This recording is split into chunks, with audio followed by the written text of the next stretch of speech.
our soil where our blood and bones grown. This our grind, we outside on it. While y'all fools on the outside looking, y'all show no respect to Black America, so leave. Hey. Y'all don't get it, so it's time to go home. Get the hell up out of America, take your disrespect and just fly on. Y'all don't get it, so it's time to go home. Get the hell up out of America, take your disrespect and just fly on. You landed on the tarmac, fresh off the boat. Talking about y'all building nothing, man, you choking on the note. My ancestors the reason that this country even breathes. Picked the cotton, built the White House, planted the seed. Jim Crow laws, redlined the map, we was the target. You think that struggle's a costume, man, you can't mark it. We fought the wars, we bled the blood, we died for our future's chance. And you come here and give our legacy a side eye while throwing shade on the guard. While you benefit from doors we kick down with our last breath. Now you spit on the architects who stared down death. Disrespectful, that's disrespectful, ungrateful, a slap in the face to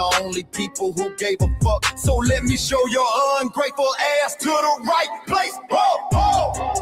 Pack your bags, time to go home. Talking crazy on our soil where our blood and bones grown. This our ground and we outside on it. While y'all fools on the outside looking, y'all show no respect to Black America, so leave. Y'all don't get it, so it's time to go home. Get the hell up out of America, take your disrespect and just fly on. Y'all don't get it, so it's time to go home. Get the hell up out of America, take your disrespect and fly on. Passport, the visa, the privilege to be here. Cause my grandma did march for y'all, so disappear from our land. You cosplaying our pain. Think it's a trend you can borrow, but you ain't inherit the ghosts of our sorrow. We the foundation, the bedrock, the soil, and the root. You not no branch on our tree, and unproductive people always cosplaying me. Talking about we ain't do nothing, you lost your mind. We built this from nothing, time after time. From the beginning to now, we been the backbone and muscle. Why you look down on the struggle and cause a whole tussle? The energy style was discussing it's whack. So let's make it clear, there's no turning back. This land is paid for in full. In blood, sweat, and tears, and dreams deferred. You don't get to come into a house we built from the dirt and telling Black America y'all ain't worth nothing. That's a violation, facts. Pack your bags, time to go home. It's our soil on our soil where our blood and bones grown. Show respect, this our ground, y'all just tenants on a leash. Oh, get the step. Show no respect to Black America, so leave. Don't get it, so it's time to go home. Get the hell up out of America, taking your business, I can just fly on. Don't get it, so it's time to go home. Get the hell up out of America, taking your business, I can just fly on. Yeah, fly little birdies. Fly on back to where you came from. This ain't for you. The soil is sacred. We said what we said. It's time For y'all to go home. So fly a little birdies fly. So fly a little birdies fly. So fly a little birdies fly. Fly far, far away from here. So fly a little birdies fly. So fly a little birdies fly. So fly a little birdies fly. Fly far, far away from here. So fly a little birdies fly. So fly a little birdies fly. So fly a little birdies fly. Fly far, far away from here. So fly a little birdies fly. So fly a little birdies fly. So fly a little birdies fly. Fly far, far away from here. Bye bye, little birds.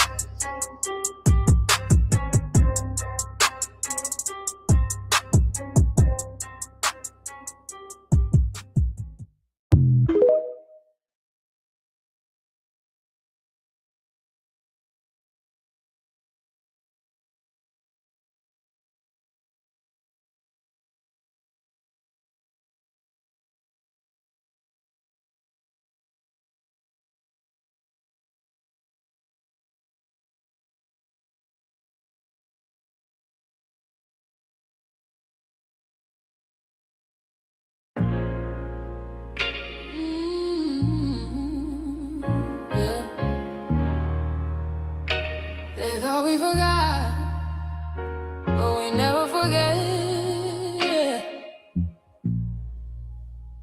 This one's for the roots. We built this land from dust and tears, 400 years, and we still here. They write new rules, but they don't see every freedom they got came off you and me. We planted seeds, they took the bloom. We lit the flame, they left the room. But we back now, no disguise. The spirits woke, we realize all we want is what we earn. That sweat and blood, yeah, that table turn. You can't buy culture, can't fake that fight. This is our day, this is our ride. We FBAs. Say it loud, say it strong. We the heartbeat that's been there all along. Foundation of Black Americans, stand tall. We ain't begging for nothing, we built that all.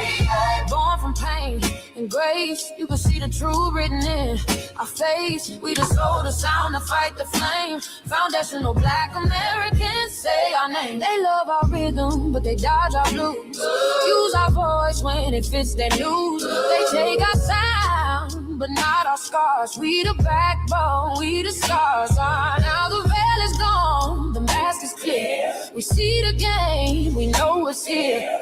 No more silence, no more lies. We lift that flag and watch it rise. Rise up, rise up. We the ones that made this nation breathe. Our plains are high, our roots are trees.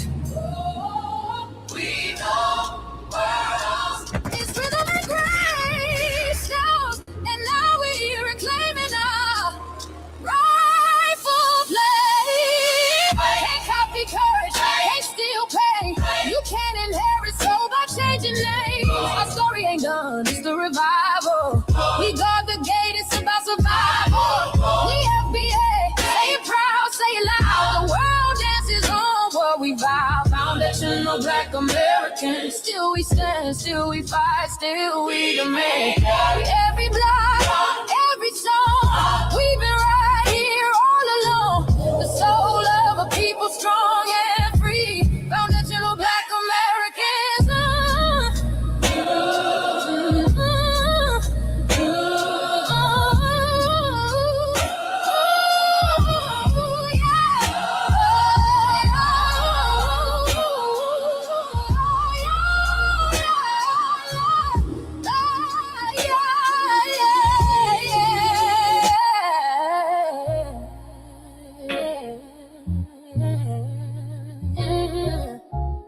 We the first, we the root, we the fire.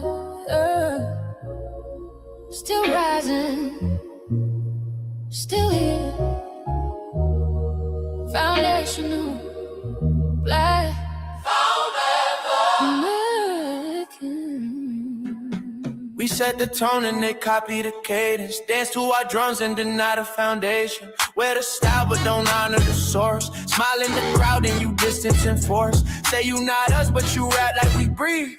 Take the rhythm, then fuse the receipts. I ain't mad, I'm just holding the glass. Showing the mirror, now answer it back. I ain't here to cancel nobody. Just keep it honest, keep it solid. If you eat from the table we built, don't act surprised when we guard it. Do you like that? Do you like that? When I flip your sound and I ride like that. Do you like that? Do you like that? Do you like that? Cause that's how it feel when you borrow my culture. Then act like we never mattered. Hip-hop. Mike Larry. Now this shit here, it's what I see it is. We're not fighting your battles. We're not carrying your fear.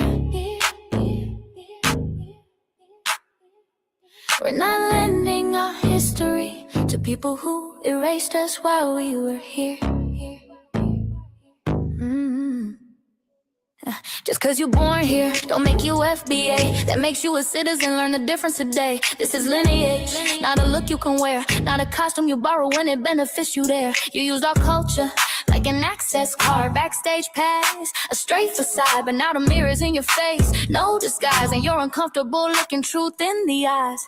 We didn't leave our land to beg for a chance. We stayed, we fought, we took every advance. That's the separation, that's the line you cross. We paid the price, you learned the cost. You waving your flag on our soil, but fighting not to go back home.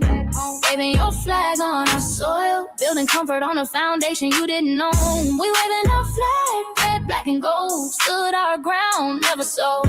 You waving your flag on our soil, but scared to build what you claim you love. Our humor, our style, the way we move, the smoothness, the sound, the things we prove. Music we birth, language we shape, innovation forged under constant escape. Warrior spirit means stay and defend, not flee your land and rewrite the end. You call it success, but don't confuse the two. Ease came after what we went through. You abandoned your land and called it strategy.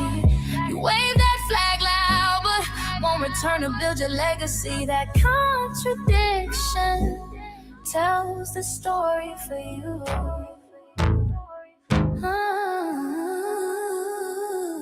You waving your flag on our soil, or fighting not to go back home. We waving ours where we were forged, every inch earned, every brick known. We can't be deported, and that truth changes everything. We can't be deported, and that truth changes everything. We know who we are, and now we see who you are too. Just because y'all born here doesn't make you FBA at all. It makes you an American citizen. It's biologically impossible to be us, because it's a lineage, not some damn costume you can just put on to look cool. You immigrants and immigrant Americans has used our culture as an access card, a backstage pass to our culture. Now y'all have to look in the mirror. Our sense of humor, the aesthetics, mannerisms, the style of dress, the smoothness, the creativity, our genres of music, innovativeness, our slang, our warrior spirit by staying on our homeland and fighting and not fleeing to somebody else's land to beg for a better life and shit on the very people who fought to have us there. That's who we are. And we know who the hell y'all are waving your flag on our soil and fighting to make sure y'all don't go back.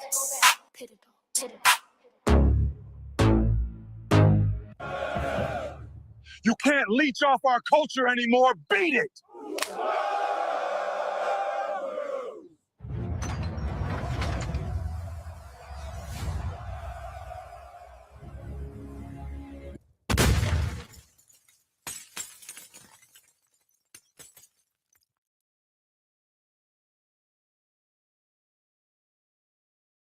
Mike Larry, man, you did it again. We really making history. Let's go. Do you like that? Do you like that? Flip your sound, how you like that? Do you like that? Do you like that? Say it loud, don't walk it back. Do you like that? Do you like that? You grew up mimicking us, now y'all switch it up. Turn the carbon copies, y'all ain't black, what the fuck? It's funny y'all connecting to our culture like it's Wi-Fi. Surfing on our waves of our culture, no more Wi-Fi. Still in my culture for all these years. Look how time flies, all these colonizers in disguise. We all hate y'all still, hate us outside. Study doctor, vampires, it's the blood of our gift. They copy the flavor, sip the juice. Love the results, hate the truth. Who? Do you like that? Do you like that? Do you like that? Flip your sound. How you like that? Do you like that? Democratic shields, talking points, the road they fill. Fish and chips, agent on the mic, judging FBAs, but ain't you half white? Talking like you one of us, we need a proof face. The agent type with a prune face, like 50 and Jim, it's a cold game. Throwing stones cause we build our own lane. I'm joking, kinda, but I mean that. Smile calm, pressure intact. Y'all proud where y'all from, where they flag, beat they drum. But when it's us, tone switch fast. Same pride, but it's too much. FBA pride, lineage solid, you can't put this on, can't try it on. Built here, stayed and fought, that's the difference. That's the card. Do you like that? Do you like that? Say it clear, don't twist the facts. Do you like that? Yeah. Do you like that? Do you like that? Point made. No edit. No care.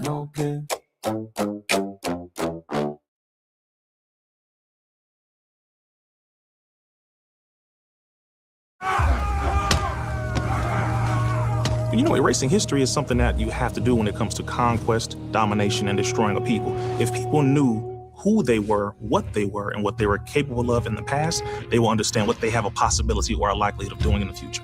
Foundation of Black Americans, we've always had a culture of resistance. We cultivated a culture of resistance on this land, and we've been resisting ever since we've encountered European domination. But nothing was really popping in Europe until the transatlantic slave trade, and that's where they amassed a lot of wealth. One thing that I think is unique about our culture as far as how we resist, how we fight back, is just the environment we were put in from day one.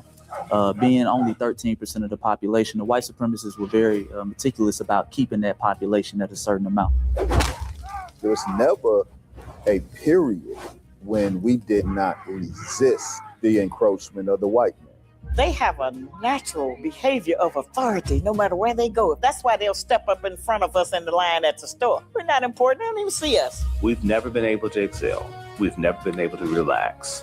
We've never been able to just be, which means that existence is resistance. It must be something in our DNA, our historical background, to when something doesn't sit right with us, especially spiritually, in our souls and in our spirit, we just say no. We live resistance. From the moment we're born, we're in resistance. And it's handed down generation to generation.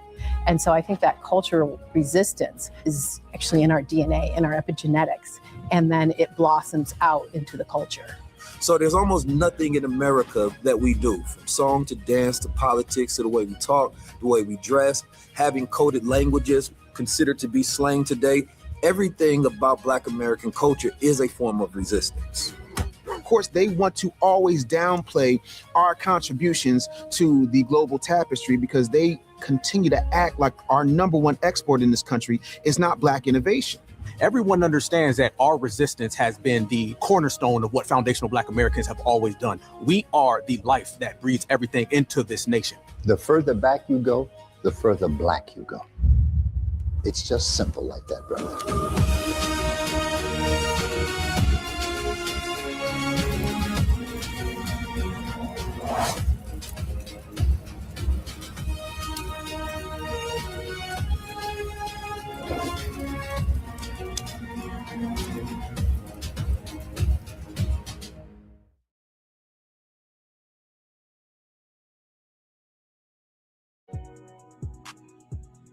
Introducing the B1 Rolodex, the easiest way to search for and support FBA and B1 businesses. Hundreds of entries from the Black grassroots for the Black grassroots. Free to use, free to download, constantly updated. Trouble navigating the document? Try using the map version. Notice a business missing? Use this simple Google form to submit an FBA or B1 business. Also submit anti-Black businesses, which are now being collected in that last tab. Find resources, contact numbers, and much more using the second tab. All the info you need to start practicing group economics today. Go to blacktruthunited.com. That's blacktruthunited.com.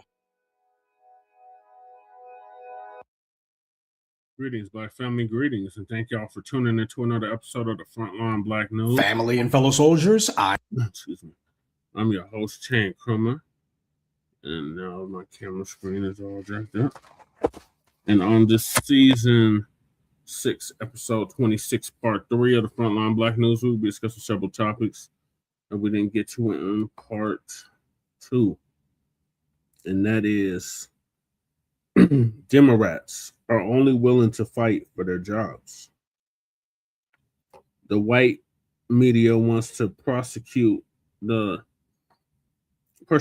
Las Vegas heroes. Why the Democrats' Selma march flopped. Great news. Jermaine Jackson ordered to pay $6.5 million because of this. What if Republicans did a good job in Black districts that they're trying to take? Congressional Black Caucus Black Voters Matter campaign is a scam.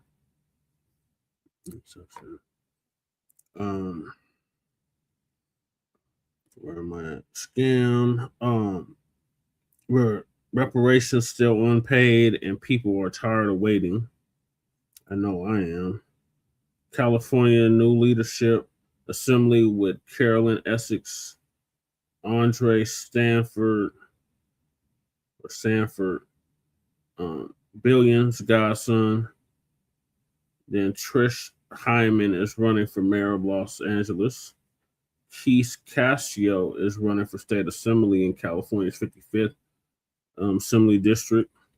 Should FBAs give reverence to Africa? No. Unhoused neighbor news, illegal migrant news, and local Denver/Aurora news.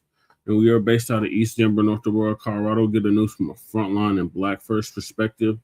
We are a part of the New Black Media and also the signal boosters of the New Black Media. We have been around for 6 seasons now and counting. And we have several platforms that are part of the Frontline campaign. Frontline Black News is the first one, which we started back in 2020, 2021. And Shabaka's Black Experience Enhanced is based on the 50th anniversary of the founding of the original Black Panther Party for Self-Defense. We started on Blog Talk Radio back in 2016 and have been around for 11 seasons now.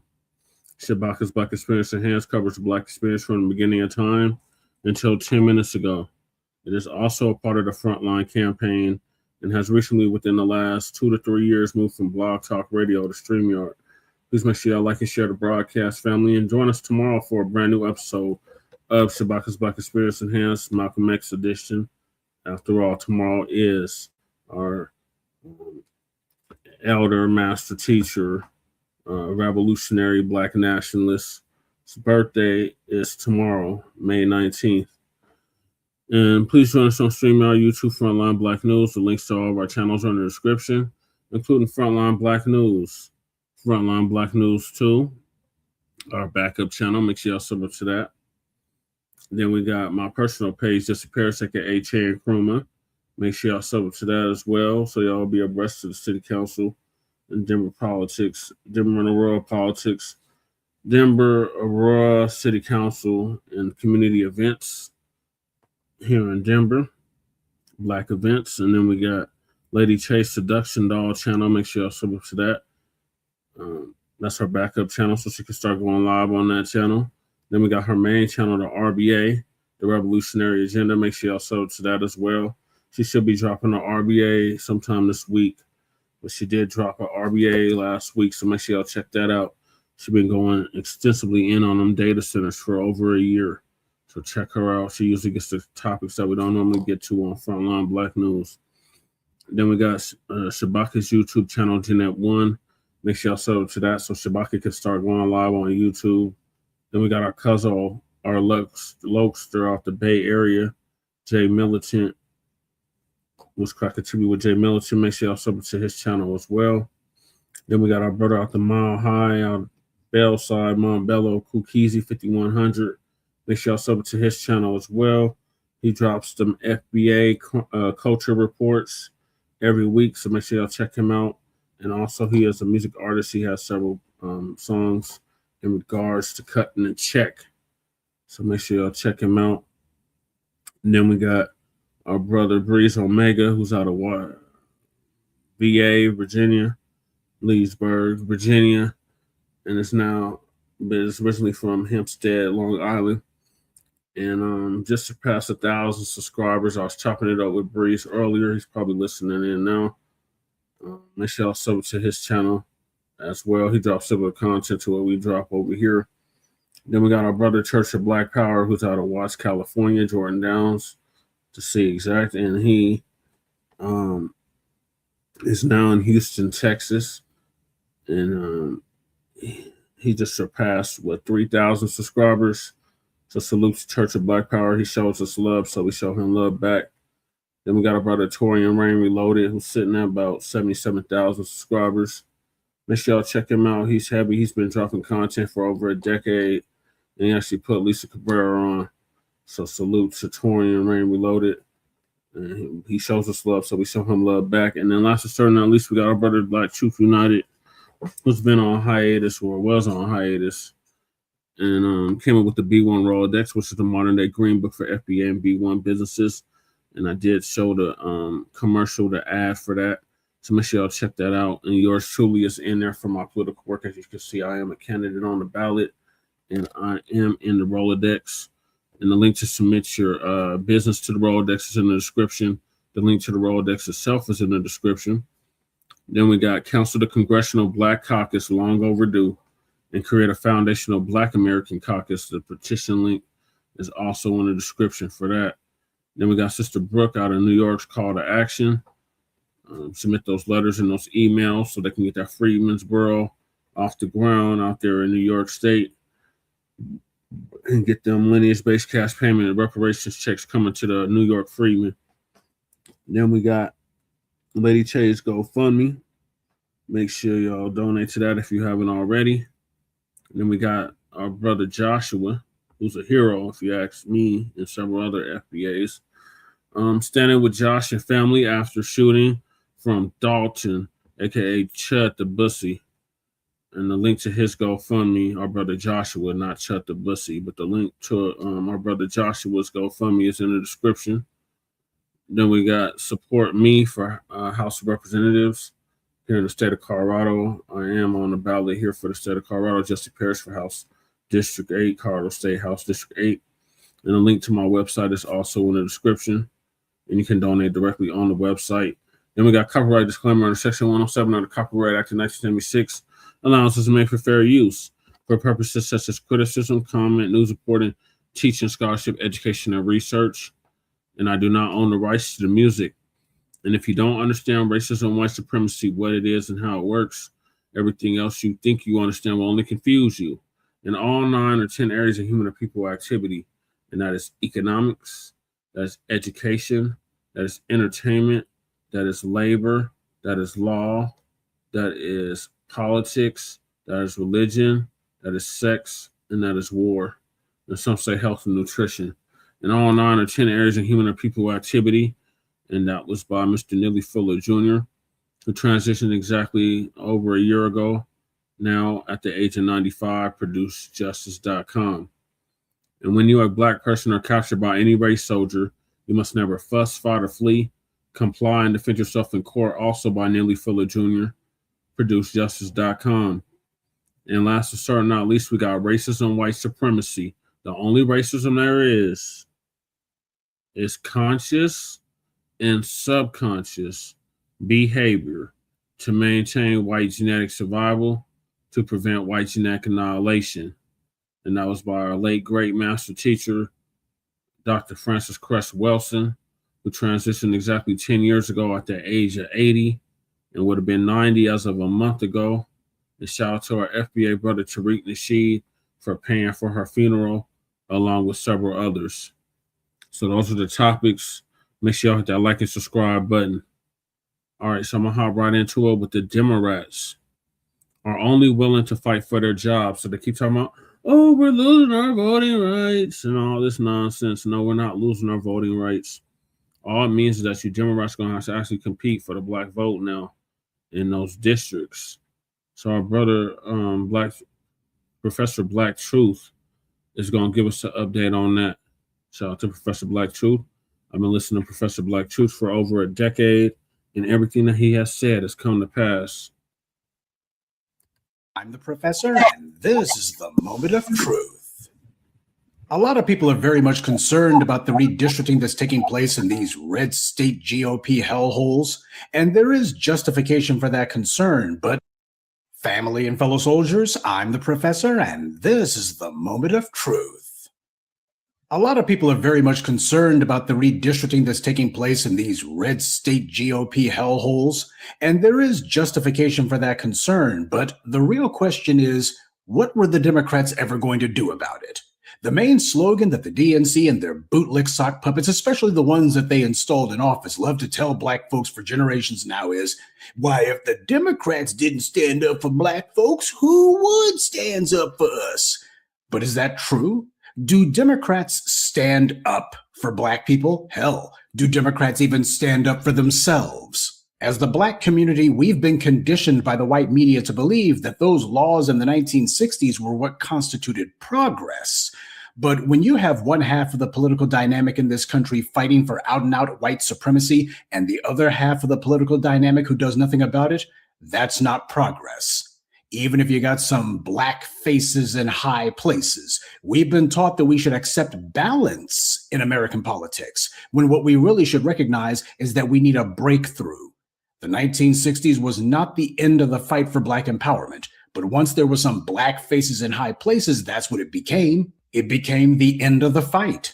White supremacy had been pushed back, or so we were told, but it also adapted too, and pushed the lie that Democrats were champions of the changes in the 60s, when in reality, Democrats were standing in the way of change. They fought against it. They only changed their tune when they weren't able to stop it.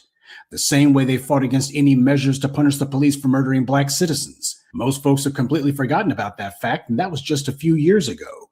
The loudest voices against punishing the Democrats were the police, not the Republicans, though the GOP did give them a run for their money. Even after the 2020 election, Democrats were campaigning heavy not to break the backs of police brutality, but instead they were campaigning against their own voters for demanding that these murderers be punished. Even after the GOP had long since stopped talking about defunding the police, Democrats were still invoking it as an excuse for their own electoral failures. We are still carrying the weight of defund the police around. Now, by the way, almost no member of Congress said that. It was a Republican talking point that you guys let them run with at you. And so we're just the passive victims of that fact? Or can we stand up and say defunding the police is a bad idea that is opposed most intensely by African Americans? I do think that people on your wing of the party have hidden behind that rather than look at other issues that cost you seats, cost you votes. Like defund the police was not the reason you lost the election last year. No one was even running on it. Joe Biden increased funding to the police. I was giving you an example. In 2020, you had people in the streets directly confronting the thugs in blue. And that's what finally got the needle to move, not the Democrats. They didn't pass one single law. They didn't even propose one. Democrats pretended to be down with the people with that corny, awkward, cringe-inducing kente cloth stunt. You know that had to be a white Democratic consultant from California who came up with that one. When they were desperate to get back the White House, they were only too glad to act like they were supporting the anti-police violence protests. But as soon as they won the election in 2020, what did they do? They began attacking the very protesters who got them back into power in the first place. Negro Jim Clyburn was leading the charge on that one. You know the Democrats had to put a black face out front. He was whining and complaining that his hand-picked boy, Jamie Harrison, lost his pathetic bid for the Senate, when in reality that clown was never in it in the first place. That phrase, defund the police, cost Jamie Harrison tremendously. And what did Democrats do in response to this? They made the failed Senate candidate into the head of the DNC. And what did DNC Chairman Jamie Harrison do when he was in charge? He oversaw the Democrats losing the next two federal election cycles and then Trump retaking the White House by a bigger margin than he had in 2016. And these days, former Chairman Jamie Harrison has been reduced to being nothing more than a pathetic bystander, while the GOP in his home state redistricts the Democrats out of existence. Say, how big a priority was protecting voter maps when Jamie Harrison was DNC chairman? Can someone remind me? Because I don't remember Negro Jim Clyburn croaking a single syllable about that. In fact, how high a priority was that for Democrats, period? Did Negro Jim say a word about that while he was huffing and puffing and whining about police protesters? How about Jim Hymes, who also pushed the defund the police is what cost us the White House lie? These are the Democratic Party's failures because they're not a political party. They're a DC-based social club. They've only cared about what happens inside the Beltway, and that means their top priority has been protecting the congressional seats of the DNC leadership. All they care about is what happens in DC. Far as they're concerned, those state legislatures, that's small potatoes. That's not important. All politics is national. Down in Louisiana, that Cajun Klansman they have running things is an unpopular racist. I told you about how he attempted to shove a bunch of illegal legislation down the voters' throats as nothing more than a perverted power grab. He was trying to imitate Ron DeSantis. But just like in Florida, the voters in Louisiana voted down every single one of the governor's asinine proposals. Not one of Jeff Landry's ballot initiatives passed. Not even one. They all failed, even in the Republican state legislators' own districts. So these guys were going against their own voters, but they didn't care. Why? Because they recognized that there is no substantive opposition party in their state. Just like Ron DeSantis recognized that, just like Greg Abbott recognized that, just like Sarah Huckabee and the rest of the red state reprobates. They know that there's no real political opposition party in their states, so why not engage in whatever level of performative extremism that they want? Even the Louisiana Republicans' own white voters didn't want to support them, and yet the state legislature there is allowed to be under white right-wing misrule. Now, why is it that the Democrats would not want to actually fight for states where they actually have support, where the people are not supporting these right-wing extremists? Why do Democrats allow these places to remain in the GOP's hands anyway? That's how you know there's a duopoly at work. I remember about the only time Democrats came close to exercising some common sense in politics was, ironically, when Howard Dean, of all people, was DNC chairman. Yes, that unhinged idiot. But there was one thing, and one thing only, that he ever did that, had Democrats continued to do it, would have changed things at the state level. Howard Dean went into places like Mississippi to not only back Democratic candidates, but to also start challenging Republican ones there. This is weakening the enemy in their own homes. The problem is, after Dean became DNC chairman, Obama got elected president, and Democrats got back the House and the Senate, and they then decided that they didn't have time to go on the offensive or to try to take political offices in these battleground states. After all politics is national as they see it. And this absolute refusal by Democrats to actually push back against the Republicans is exactly what's emboldened them. Republicans have done their overreach before in places like Michigan, and overnight they went from ruling the state legislature to being out in the political wilderness. But Democrats have refused to capitalize on the opportunity when voters give them control, because we've reached the point now where the economy is so out of balance that empty gestures and symbolism aren't going to pacify people anymore. Democrats can't do the old playbook of soaring rhetoric and flowery prose. Nobody's going for that. They have to address the real concerns of the base, and that means policies that actually empower the people who put them in office. And that fact has been the biggest problem for the Democrats. That is the very thing that they as a party are hell-bound and determined that they're not going to do. The game for them is to get into office without promising black voters anything, or, in the case of Joe Biden, okay, he'll go ahead and make some flimsy half-brained promises that really are for some policies that don't help us, but he'll go ahead and do a couple of gesture policy proposals. But as soon as he wins office, he's going to turn around and say, you know what, on second thought, I just remembered I don't have any time and Congress needs to handle it, and I know what I said I was going to do, but I'm just too busy for that. That's what the game has been. They want to hold on to office without doing anything for black voters. So people need to be reminded that racism still exists, white supremacy still exists, and it only makes sense to vote for Democrats if they're actually going to do things. Notice how not one Democrat will say what they're going to do even now. Republicans are going hog wild, misusing and abusing their ability to draw voter district maps in such a way as to say, you know what, forget about it. We're just going for it. We don't care whether or not this is illegal. We don't care whether or not it's bad for the country or immoral. This is all about us trying to hold on to power no matter what. And what have Democrats done in the face of this political aggression? Well, not surprisingly, for the first time in generations, Democrats are actually talking about doing something. They're actually trying to politically retaliate, but they're not doing it on behalf of the voters. They're doing it on behalf of their own political party's representatives. Whoever their office holders are who are threatened, that's what they actually want to fight for. Threaten their political offices, and now all of a sudden they want to actually fight. For example, take Tennessee Congressman Steve Cohen, whose congressional district covers most of Memphis, a majority black city. He has announced that he's going to retire after 19 years in office because the Tennessee GOP has redrawn the map so as to make it impossible for a Democrat to win in that area now. But my question would be, what has Congressman Steve Cohen ever done for the black folks of Memphis in the 2 decades that he's been in office? Now, he did an interview with NPR, and what was interesting to me is I recall how years ago Michelle Obama said, when they go low, we go high. Well, soon to be former Congressman Cohen, he's saying that Democrats have to go tit for tat. They can't afford to go high when Republicans go low. That's just the landscape now. Is there anything that you would advise your party to do differently? There's not a better way. The whole idea of they go low and we go high failed. It doesn't work. Interestingly, though, NPR's interviewer was hostile to this idea, so I guess the word went out that if the deadbeats at NPR want to keep that federal money coming in, they better start cheerleading for the administration a little bit more eagerly. But this is how the Democrats are talking now that Republicans are doing things that's getting in the way of them holding on to their own personal political offices. I say personal because that's how they see it. They see those offices as being their personal property.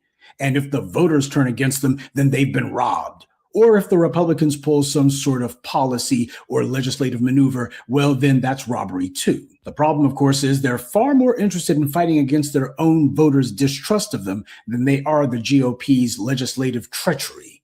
Now, the Republicans have been illegally using legislative policies and maneuvers meant to target Black areas for decades. They've been doing this for the longest time. In Michigan, they passed that illegal so-called emergency manager law specifically to target Flint and Detroit. Republicans did the same thing in Jackson, Mississippi, and more recently they did it in New Orleans, where the state legislature took the unprecedented step of writing a law specifically to outlaw one city clerk position in New York. This is what the Louisiana legislature considers to be the most important pressing business before the state. Since they don't have the numbers locally or at the county level, they resorted to using and abusing the state legislatures they control to target Black areas. If they can't stop Black people from voting, then what they've decided is they'll just simply declare we're taking over these areas where Black people are in the majority politically. This has been allowed to go on for decades. And what have Democrats done about it while Black people have been complaining? I've said that there should be legislative retaliation by Democratic-controlled legislatures in blue states that they control to target GOP municipalities. In other words, tit for tat. Well, Democrats would lecture you that they can't do that because that would be wrong, set a bad precedent. Oh, it would just send us into a cycle of attack and reprisal, and we can't do that, et cetera, et cetera. But now that white Democratic congressmen are being put in danger of losing their seats, now all of a sudden they want tit for tat. In fact, now it's the only reasonable response. Yeah, now it is. Even if you were dumb enough to believe that Democrats are not suicidally devoted to their racial policy of benign neglect, you cannot deny that they're just simply too stupid to serve the interest of a constituency who are being targeted due to their race. So whether it's Democrats deciding that they're going to just sit on their hands or that they're simply too stupid or cowardly to get off their butts, either way, supporting them makes no sense. These are basic things, common sense things. And Democrats refuse to do anything unless it affects them personally. The shills, bootlicks, agents, and ops are angry because we say that the Democrats don't deserve any credit for merely pointing out that the GOP is racially targeting Black districts. This is a fact that we've pointed out for decades, and that the Democrats have refused to do anything about. Even their own Black bootlick politicians have been more interested in illegal aliens and abortion than in preserving their own jobs. Well, they went to the mat for foreigners, who in many cases, if they were able to vote, would support the GOP, since these people come from countries and cultures where they consider themselves to be white supremacist adjacent to begin with. The current situation didn't fall out of the sky, and it didn't begin with Trump either. That's another lie that the Democrats keep repeating. Well, this is because of Donald Trump, all because of Donald Trump. What the Republicans did in Michigan with their so-called emergency manager law, what the Supreme Court did with their infamous Shelby v. Holder ruling in 2013, that was years before the orange man waddled his way into American politics. So no, it's a cop-out and a lie to say this is all happening because of Trump. It predates Trump. If you want to say that Trump went ahead and said, guys, let's stop being bashful about it, fine. But this kind of thing has been going on for years before he announced his candidacy for president in 2015. And if Trump disappeared tomorrow morning, it would still be going on. This is the Republican Party's open political platform. But it's a platform that the Democrats have done nothing to shut down because as Democrats see it, a Black population that's under perpetual fire by an openly racist GOP will be simply too busy to survive to actually demand anything from Democrats. The GOP's open racism serves a very important function in American politics. It helps to prop up the game of political good cop, bad cop that both parties have been playing against us. As I said, the Democrats are not a political party. They're nothing more than a DC-based social club. They look at the Capitol as being their own country clubhouse, and their mission in life is to make sure they get their perks, their bribes, and to be a big shot. They're so focused on that, they don't care what happens to their own voters. They've completely ignored the old political saying that all politics is local. Democrats think that that means all politics is local bribes. Democrats haven't given a two-bit damn about Shelby v. Holder in the 13 years since the Supreme Court ignored the Constitution to hand down that illegal ruling. They should have been on a warpath right then and there, but they weren't. Not about that, not about much of anything. The Black media told you about it. I've told you time and again about it, and specifically how Antonin Scalia himself admitted that the Supreme Court didn't actually have the constitutional authority to overturn the Voting Rights Act or to strike down any part of it. But as Scalia infamously put it, voters supported the Voting Rights Act, and GOP politicians were too worried about losing their seats to repeal it, so the Federalist Society flunkies on the Supreme Court, they had to do it. That's what he said in his ruling. Now, that was in 2013 when Obama was president. Not only was Trump not in the White House at that time, he hadn't even announced his candidacy. That wouldn't happen for another 2 years. Democrats didn't care because they controlled the White House and the Senate. People forgot that. When Shelby v. Holder went down, Republicans didn't control both houses of Congress. They only controlled one. So as Democrats saw it, their DC-based country clubhouse wasn't in any danger of falling. After all, everyone knows the law of averages also applies to elections too, right? So under a political duopoly, which is what the two-party system is, one political party or the other will always be in control at least 50% of the time. As Democrats see it, it was inevitable that they would get back the House either in the 2014 midterms or certainly in 2016, except it didn't go that way.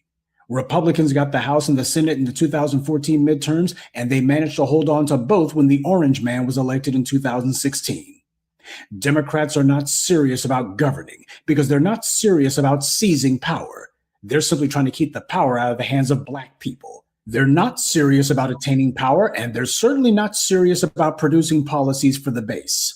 All they're serious about is using their position to enrich themselves, getting their patronage jobs and bribes, and making sure these corporations take care of them and their family members.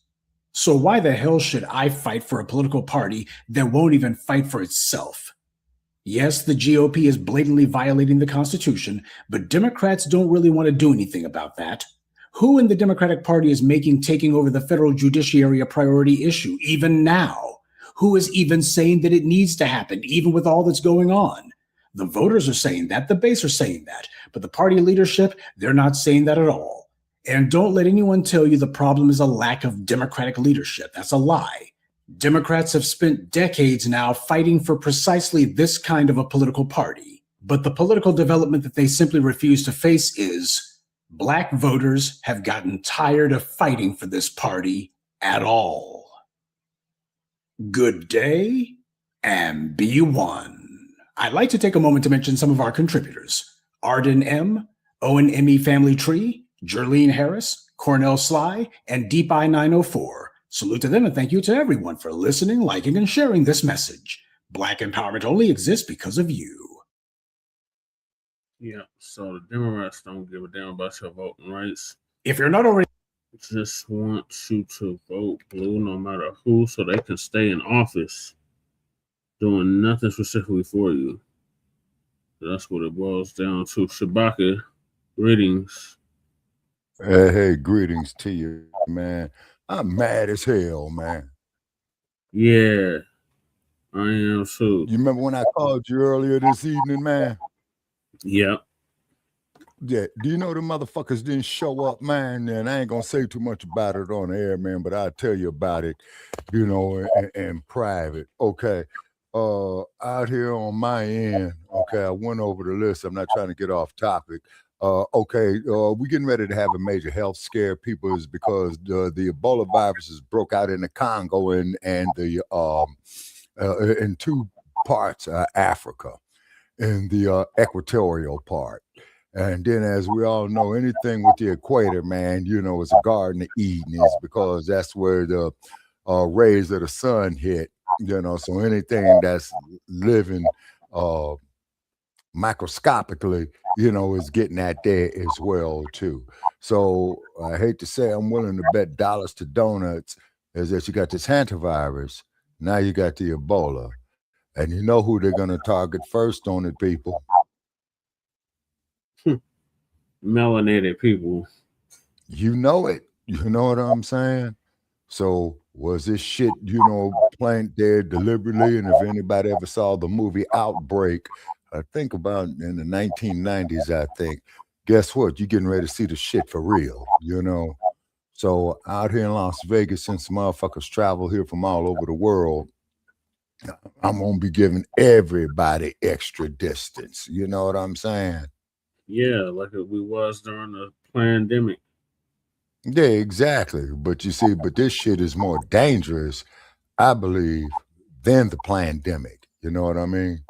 Because from what I understand, man, you get exposed to this shit, man, you dead in less than 24 hours. You know? Yep. So once again, man, you know, formula in a lab, kaboom, connect the dots, people, connect the dots. You know what I'm saying? We are hated, but who we are. We are experimented on of who we are. You see what I'm saying? Because all these other groups want to be us, but they cannot be us. This is why they try to hijack our culture and our subculture. Yeah, they try to hijack everything from us. We're putting a stop to that. No, a line has a line. We are delineating from all of that. Yeah, so only thing I can say is go get that damn Simply Lime juice, man, because I'm about to go get me 4 more bottles of it. You know what I'm saying? Yeah, I've been getting good with the Simply Orange. Yeah, yeah. It's echoing. I can hear myself. Okay, that means you're getting feedback. You might got a device too close to it. So what I've been... It might be your headset, Shabaka. It might be the headset. Yeah. Okay. You know I'm on the headset, huh? Yeah. All right, man. Okay. Please continue, man. I'm gonna switch over to Bluetooth. All right. All right.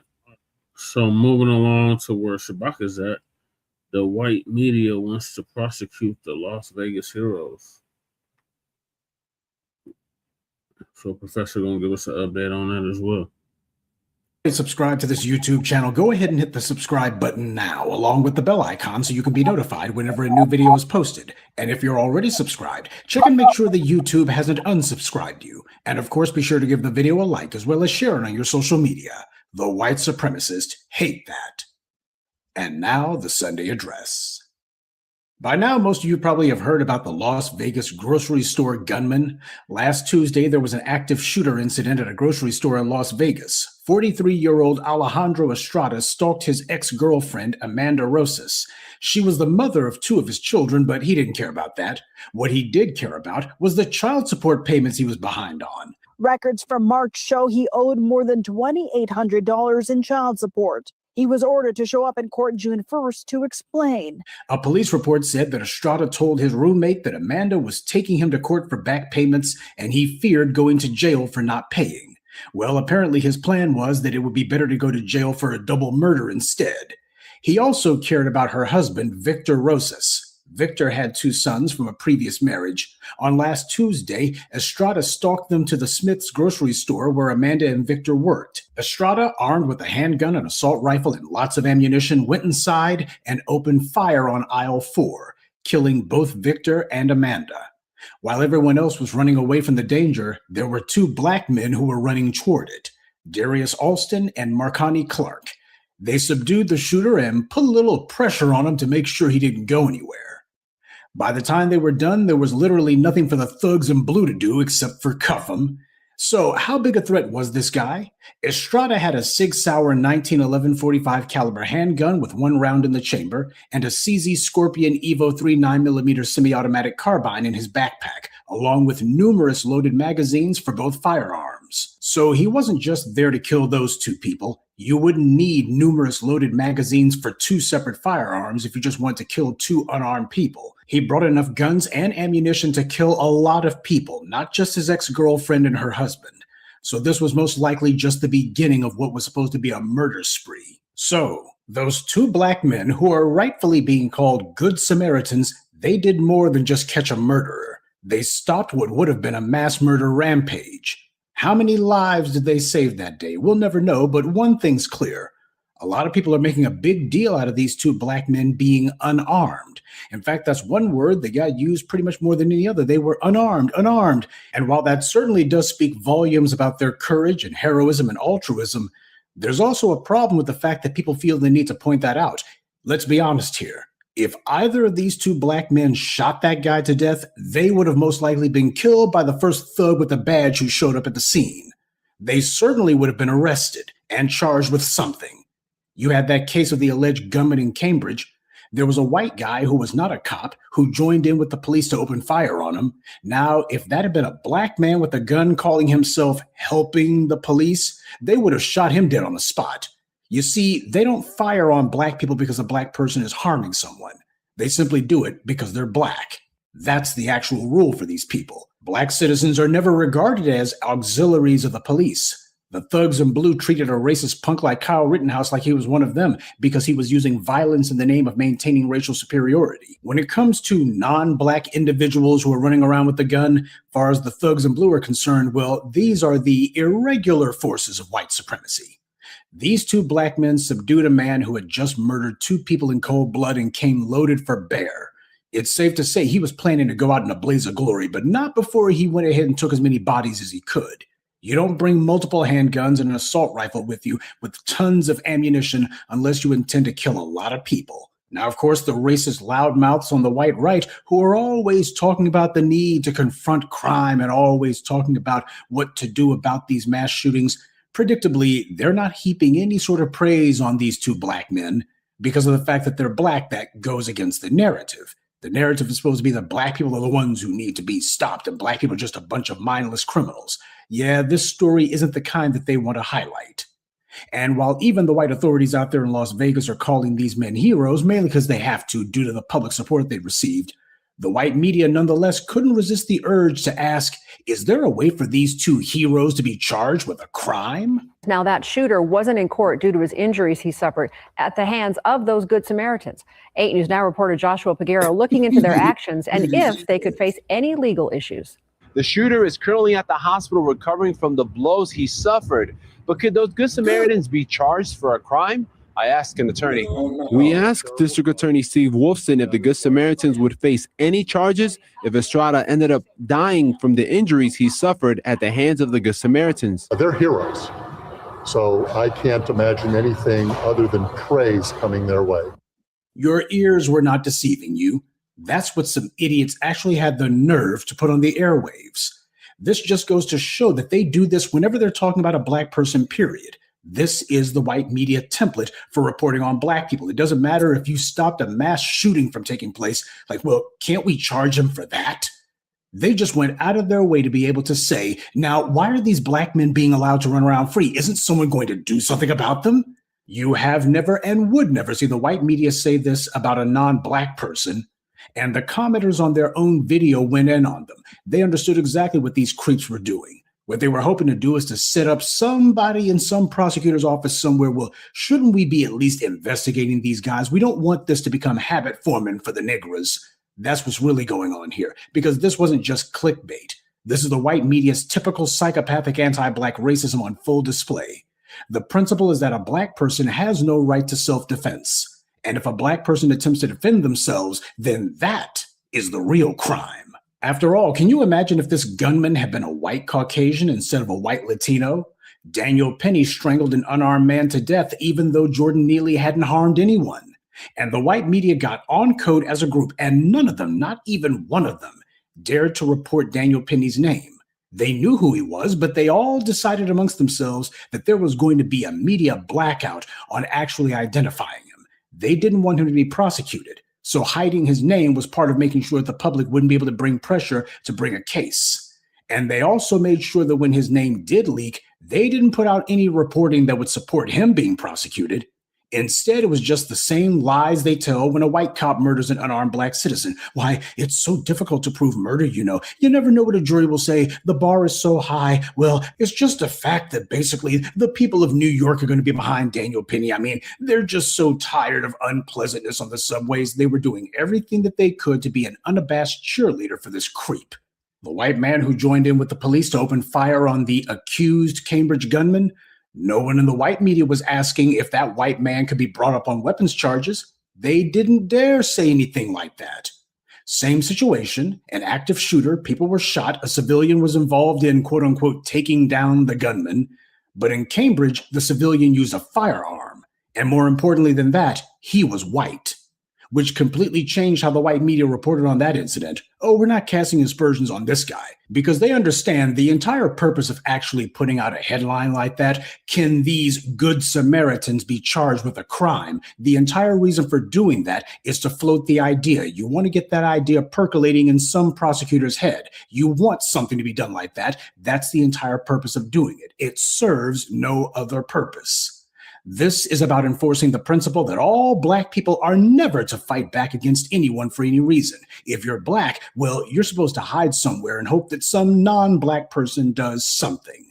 That's what this is actually about. It's like, we got to get on code and let these Black people know, don't think that you're going to be standing up for yourselves, and certainly don't think that you have a right to self-defense. If you try it, you'll be prosecuted. Do you have any idea how many innocent Black people have lost their lives because when some critical incident occurred, that Black person basically had in the front of their mind that as a Black person, they're always being singled out, always being arrested for no reason, always being prosecuted without cause, and then if you defend yourself, well, all the authorities are going to be on the side of whoever's attacking you. Because the reality is, for most Black people, that is precisely the mental calculus that takes place whenever they are accosted by some anti-Black racist, like Chud the Butthead. And that's because, just like with this Las Vegas shooter, this is exactly what the authorities do, and the white media cheerleads for it and backs them up every step of the way. Meanwhile, violent white racists like Chud the Bum can attempt to murder a Black citizen in broad daylight in front of a courthouse. And then you'll have a judge inside that same courthouse who will grant him bail, even though he's currently already out on bail for a prior offense. And keep in mind, this Estrada guy had a number of priors. He had a number of previous violent incidents that he'd been involved in. Do you recall receiving a citation for speeding on December 18th of 2023? But he's here Thursday for a previous traffic warrant. At times, he appears to doze off. Also on his record, a previous domestic battery arrest, exactly 10 years to the day of the deadly grocery store shooting. The 8 News Now investigators obtaining the report stating Estrada's own sister said she and her mother showed up to talk to Estrada about money he owed his mother, and he became violent toward both of them. Court records show the case was dismissed after a bench trial was set and prosecutors didn't proceed. And yet the white media is not very interested in asking, why didn't the prosecutors do something about this guy and bring cases before now? They seem far more interested in asking, what cases can we bring against these 2 Black guys? That's the kind of rampant speculation they want to do now. Can we get a case on these 2 Black guys? They're not asking too much about, hey, why wasn't a case put on Estrada before now? Shows you where their priorities are. So what that means is that if you're the right skin color, bail conditions, such as not getting arrested for any other violations, don't apply to you. So this is not about whatever the alleged charge is. It's about the old racial immunity from law being the totality of the law, and that you got these prosecutors and the white media, all of them on code to defend that no matter what. Because nobody in the white media is trying to ask, will Chud the Butthead's bail be revoked for having violated his other bail? Oh yeah, there's some headlines about him, but nobody in the white media is trying to use their megaphone to get prosecutors to start doing the common sense work of saying, hey, this guy's already out on bail already. He shouldn't have been granted bail at all. And if you did grant him bail, his other bail certainly should be revoked. Instead, they're using it to try to get prosecutors to begin speculating on whether they should go after Black people who didn't harm anyone at all. This is psychopathic racism. This is the face of evil that we're dealing with, and its mouthpiece is the white media. The praise that these 2 Black men are receiving is good, but there shouldn't be anything extraordinary about it because things like this happen practically every single day. There are acts of heroism and altruism from the Black community every day. And of course, people ask, why is it that we don't see more stories like this? Well, the reason that you don't see more stories like this in the white media, where they show all the good things that Black people do every single day, is for the same reason the white media reflexively felt the need to ask if these 2 Black men could be criminally prosecuted for having saved lives. It's not about whether or not they committed a crime. Black is the crime. The white media understands their job to reinforce and promote anti-Black racism, keep up the steady drumbeat, no matter how ridiculous it is. Had these two men killed this Estrada character, this is the narrative that the white media was planning to go with. Why, they killed him. Can't they be prosecuted? But even without a dead body, they still put that out there anyway. Well, what if they had killed him? Didn't the gunman have rights? They showed more concern for the rights of a gun-wielding homicidal murderer than they did for an unarmed Black man who was having a mental health crisis on public transit in New York, a Black man who hadn't harmed anyone. And that's deliberate. Repeating these racial narratives over and over again, this is a key part of how the white media conditions society. This is part of the social conditioning that they subject the society to. This is part of mass brainwashing. This is how they do it. Repeating these racist narratives. Sure, even if people object to it, the point is they keep putting it out there. It's meant to be part of the discourse, even if for no other reason than you have to sit there and refute it, to rebut it, to denounce it. And this is the entire reason that we don't hear more stories like this, because the white media makes sure to censor them and they make sure to ignore them. See, they didn't know that these two heroes who stopped this would-be mass shooting were Black. They didn't know that part. They only want to report on stories like this if they can show a white hero, just like in their movies and TV shows. They demand that the spotlight be on a white person, and if it's not, then they pretend like they didn't know about it. Well, in this case, you had a gunman who murdered two people and was getting ready to kill more. The story had already gone viral. The white media showed up quickly as possible because, after all, in this business, if you're not first, you're last. But the problem was, as soon as they saw those two Black men, oh, we didn't know it was going to be like this. We made a mistake. And smearing these two Black men after the fact, well, that's the white media's consolation prize. Can you afford to believe anything that comes from such obsessively racist people like this? So the point of this evening address is, yes, it is good that these men are being praised. They should, and more just like them should also receive their due. The problem happens to be that if these men had had anything other than their bare hands, oh, the white media had their narrative set up for that one, and that's a problem. Black people ought to be able to defend themselves and to defend others by whatever means they require. Everybody else is running around with guns, and nobody ever questions their right to bear arms or to use them in self-defense or the defense of others. But with Black people, well, that's too much power for a Black person to have. In fact, it's also a problem that they're just barehanded. The fact that you're barehanded, that's a problem. I mean, now you're using too much force, you see. A Black person barehanded, that's just excessive force. I mean, all you had with this other guy was just a handgun, an assault rifle, and 10 bandoliers and magazines of bullets. But this Black person barehanded, I mean, oh, clearly the Black person had the upper hand. There's just too much force, excessive force, I tell you. So no, we do not ever want an environment where anybody sits here and says, well, if the Black person had used a firearm, they would have been completely justified and they should not be charged with anything. And it's way past time that we started conditioning these bastards that that's exactly the response that they're going to give. A Black person is never supposed to hesitate when it comes to defending themselves or defending others. That's part of the reason why you got all these white supremacist trash running around thinking that they can pull these ambushes, because they know that they're in an environment that is completely and thoroughly hostile toward Black people defending themselves. Well, we're going to make that normal. We're going to regularize that. And we're also going to normalize calling out the white media for this garbage. We see them and we're going to be on their behinds about it. So yes, these are the heroes we need, but we need to make sure Black people know that had they shot him dead, they would have been in the right, and the thugs in blue would have most likely tried to kill them. And that's what would have been wrong. That's what the narrative should be in a case like this. Had these men used guns, they would have been right, but would the police have decided to try to open fire on them, keep the bastards in blue on the defensive? That's the only responsible journalism that would have come out of this. So in closing to this evening address, I'm going to say what a lot of folks have just been too bashful to say. The mother of Amanda Frias Rosas saying she appreciates the men who helped catch him. Oh, they're my heroes. Due to the guys that saved everybody else from possible more danger, those guys are superheroes. They say heroes don't wear capes, but they're superheroes. Folks are calling these two Black men good Samaritans. Others are calling them superheroes. Well, that's certainly an accurate description of them. There's a lot of truth to that. Sure, not all heroes have capes, but the strongest ones have melanin. Good evening, and be one. I'd like to take a moment to mention some of our contributors: Trampstein, Kenneth Prescia, John Harvin, Isaac, and Chris Pruitt. Salute to them and thank you to everyone for listening, liking, and sharing this message. Black empowerment only exists because of you. Did y'all see these diabolical Democrats out here? Sabaki. Earth page is Sabaki, or we lost Sabaki. All right, so yeah, that's what it is.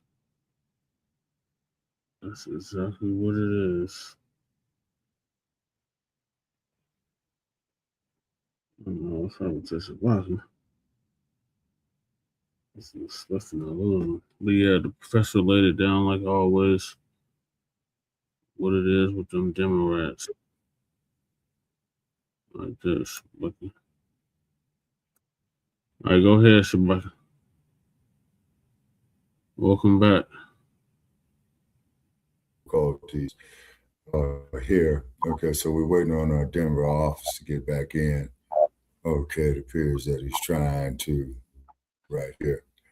Okay, so this here, these brothers got a case for false arrest whatsoever. I mean, a big case of false arrest. Is because they had intervened in a threat to public safety. And for them to go put their lives on the line, okay, and they were unarmed, and this bastard was armed, and it looked like they whooped his ass a little bit, as well as they should have. You see what I mean? And it's just ludicrous, you say, of us trying to assimilate, integrate, and all this old type of shit. But once again, you know, there's old mighty whitey telling you, right, smack to your face, just your mere existence of being Black in America is a crime. You say, and then not to mention the people that they was going to save were not even Black.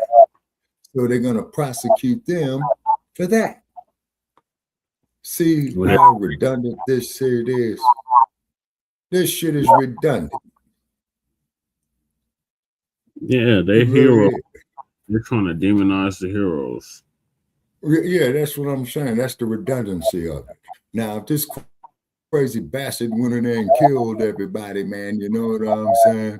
And then if they didn't intervene, well, then they would have been cowards. I mean, damned if you do, damned if you don't.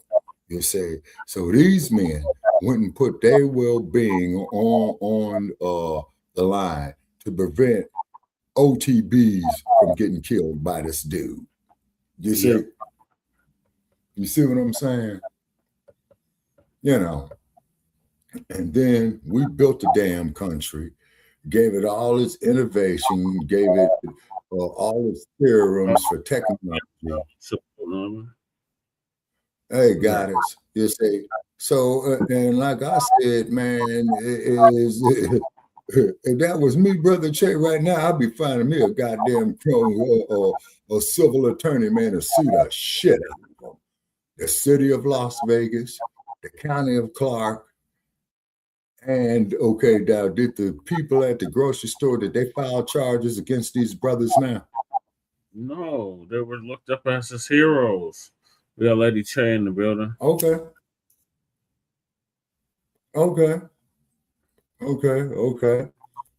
So therefore, it just goes to show you, man, you know, that no matter how hard we try to assimilate with these Nabisco ass motherfuckers, man, the color of our skin is, man, is held against us every time. So, and I wonder what Yasa bosses that they're going to get out here to say that they belong in jail. You know they're going to get some hand-picked Yasa bosses. You know that. You know what I'm saying? You already know. Mm-hmm. Yeah, you see. And then, too, and like I said, I could have been in that goddamn store. You know what I'm saying? Yeah, any of us could have been at that store, somebody. Yeah, man, you know what I'm saying? But you really, because you're out there, you could have been at that store. Right, that's what I'm saying. And then, man, had I would have been up in that store and I saw them brothers got the upper hand on him, man, I would have been there stomping the shit out of his ass, too. Right. Crazy motherfucker, because, you know, well, we have a lady president. I was gonna Say something. You want to say hi to mommy? Okay. What's it? Man, Amaru want to get on TV. Come on, boo. Come on, big boy. Yeah. Have Amaru be like the MGM kid. He's so the big. Frontline Black News kid. Yeah, the Frontline Black News kitty. He be growling like a lion and shit. Come on. Oh, yeah. You know, oh, yeah. See, and the cold part about this bullshit black family is that these men could have been killed themselves by this psychotic bastard. You know what I'm saying? You know, because his trick ass can't take it that his wife left his sorry ass. You know what I'm saying? Yeah. So he wants to go. Mommy talking to. Where you at, son? Rupert's. Is he looking for me? Yeah. I can't see. Because his ears perked up. Ruru. Son. Yeah. I'm not at the door, cuz. He's out now. Around off. He done growl his way out. Yeah, Oh, that's a little moody thing. Yeah, that pissed me off. Yeah, see, there's like it's stuff like having a hard time seeing. I feel like I'm like right up on the camera. It's really bright. Sorry, man. I'm trying to test it out, but it's hard. He back again. Oh, great news out here out of the West, people. That came across some information today. Everybody's gonna love this. Mark Furman is dead. What? Mark Furman is dead. What do you mean by that? Mark Furman was that son of a bitch in the O.J. Simpson trial. Said the way how we interrogate niggas. Yeah, that's great. Yeah, he threw. Lights out. Toes point north. Ticket punched. Okay, that's great news. How did that? Fuck Mark Furman. Oh, isn't he old enough to die already? Like, shit. Lady Che, who gives a damn? You know what I'm saying? Fuck Mark Furman. Yeah. Fuck Mark Furman. Yes, many people have been like a crash with probable cause. You know, so hopefully he died in Boise. He died old age. Don't know and don't care. You know, you just know he died. That's it. That's all you know. Yeah, that's it. It was up in Idaho because he had moved to Idaho, right? Where my kidnap? Where is baby? Oh, that's sleep on. Yeah, my little black magic at? Behind me. You know that spanking her and being mean to her. I am not. That's a lot. Everybody can see the B1 dog until she wakes up and starts being nice. Mommy has a question too. You hear me wake her up sleep? You can see her? She was sleeping. Oh. She's a little bear. She's a little silly. Like magic. Magic. Magic. Magic. What are you doing, baby? Magic. Magic. She looking for me, cuz? Magic. Like magic. Magic. I think she is looking at me, huh? No, she's looking at me. Look the other way. Wow, like turn around too. I can't see shit. My blood pressure's high. I feel like I'm squinting. And I'm all up in the camera. Sorry, my fault. Magic. Magic. Magic, turn around. She looked like she got bigger. Yeah, she has. Magic. Like magic. And she just gonna give me the cold shoulder, huh? That's tough. That's all right. Magic, mommy talking to. Magic. She's just waking up. Magic. You woke me up for what? See? Mm. Did you get her the cold shoulder already? You don't want to talk to me no more? Punk ass kitten. And she's staring at you like you owe her money for her. Magic. Turn your ass around. Magic, why she looking at you like you owe her money?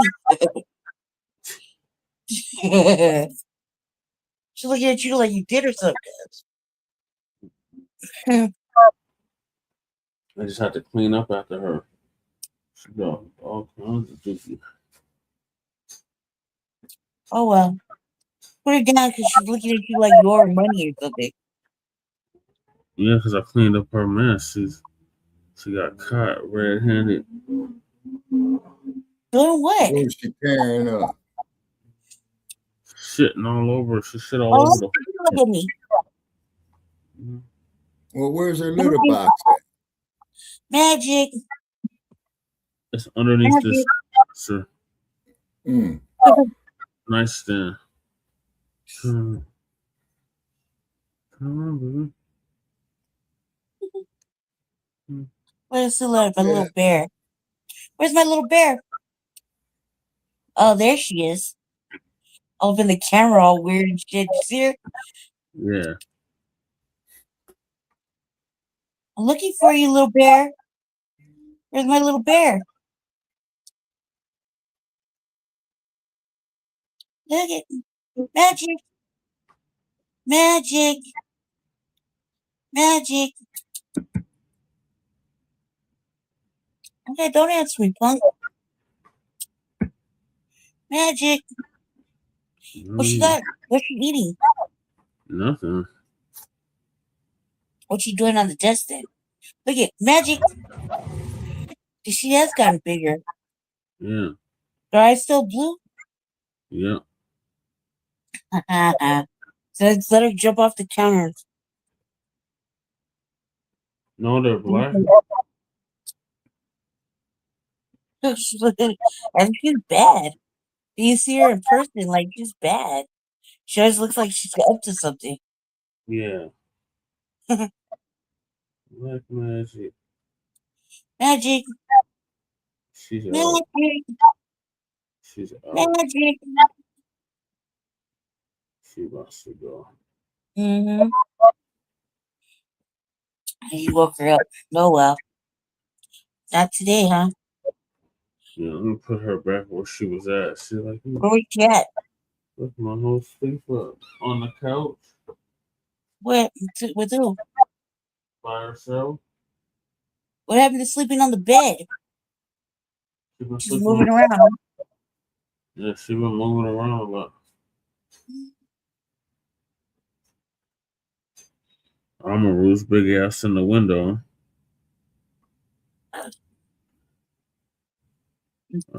Left. Yeah, Yeah. he in the window on patrol. Oh, yeah, he's the one watching the cricket fight. Yeah. Or get rained on. One of the two. Yeah. Rain, y'all got rain? Yes, Shabbat. Yeah, it rained all day today. Damn. Well, it was windy as hell out here yesterday. You know what I'm saying? And the temperature dropped. You know? That's how bad the rain was. I knew the rain was gonna be some shit when I fell. Yeah, I told you. I tried to warn you. This is like motherfucker. You talk about like your bones knowing the weather's shifting, and then just doing some crazy shit. I got my mask pulled up over my hair. Yeah. I didn't think you were gonna do the show. What happened? What happened at the end of it? What happened at the end of the city council? They passed it unanimously. What does that mean? There's a ban for a year. For a year. I think that's gonna do. Then they gotta revisit. or a data center, Yeah, the moratorium or some shit. yeah. That was a lot of people. But the mayor could still veto it. He did what? Recall the fucking mayor. I said the The mayor. mayor, man. The Yeah, mayor. man, the governor. And Tina Peters is free, or about to be free. She'll get out to next month. She get out on parole.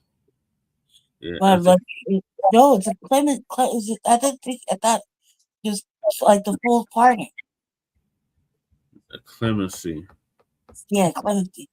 I thought it was the same thing. No, I put that bro too. And they're shaming the governor. I'm like, stop shaming the governor. You shame the fucking mayor. You shame yourself. they want the governor to resign. Fuck, he's already leaving. I want a lot of things too, but resigning is not one of them. They want the governor to resign. I want the mayor to resign. How about that? Like, we can't all have what we want. Right. No kings, and you got this fool. Check this out, man. They're so quick to switch on a motherfucker. All them years they're praising Cesar Chavez to get what inch of a fucking accusation. They're paying over his shit. Now they want the governor to resign. They're so sickened by the governor because he let that bitch go. Oh, I mean, you know, allegedly used for the whatever, right? Who cares? Who cares? Oh, I want Jenna Griswold to fucking be can too. She's just as culpable of doing fucked up shit. She let the passwords out for like 6 months of all the motherfucking machines, and she wouldn't resign. She wouldn't even apologize. And she wanted to sit there and talk shit about this other white bitch. Like, man, come on, miss me with that bullshit, cuz I want all of you to fucking quit and be fired. Like, we can't have everything we want, though, okay? It just doesn't work that way. Life isn't fair. Oh, dumbass bitches. And they're like, I'm so disgusted with with our governor. Bitch, I'm disgusted with your fucking generic Chicago-isms. I'm disgusted with your motherfucking storytelling and shit every time you do a vote, knowing the good and goddamn well it's performative. I'm disgusted with your presence. I'm disgusted with you. Like, it's the same things. Like, it's like, the governor. I'm like, you know who you should be disgusted with? The mayor that you serve. And then take it up the ladder, but you're just gonna be mad at the governor, huh? He's done so many egregious things. Really? I think the governor was the one that was all extra open to the fucking idea of newcomers like they wanted. And now he's just an ass, right? Yeah, Did he give them everything they want? I get a hair little echo. That's what your buck is in. But seriously, what's on your end then? No. It's not on my end. There's nothing else going on. It's on your end. It started when I got in here. Or actually, it was going on before I got in here.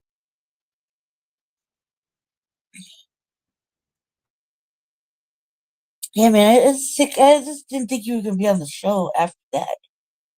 That shit ended. When did it end? 10 o'clock.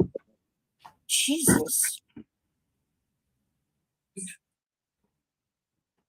Well, come on, man. Let's get to it, because I don't know how much time you got, but I was trying to watch a movie. Okay, so you got up here still March flop. Yep. What did I miss? Okay, all right. That means that might be great news right there. What did I miss? On the show. The Democrats. The Democrats working for themselves. And the last topic with the two brothers in Las Vegas. Didn't we go over that already? Yes, lady. It was an update.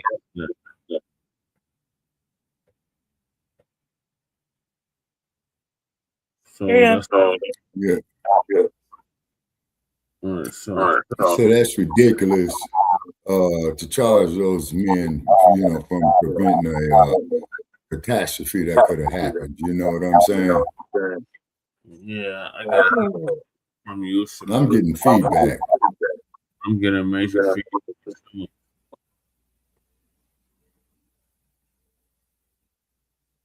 Is it still feedback? Okay, no, you're not on your end. Okay. Okay, what about on my end? Say something. Okay, former LAPD officer Mark Furman is DEAD. No great loss to Earth. Yeah, you sound clearer now. Yeah, okay. All right. And then, so I'm looking at the idiot box, seeing what they're going to say about this clown, And then they're saying the Selma March flopped.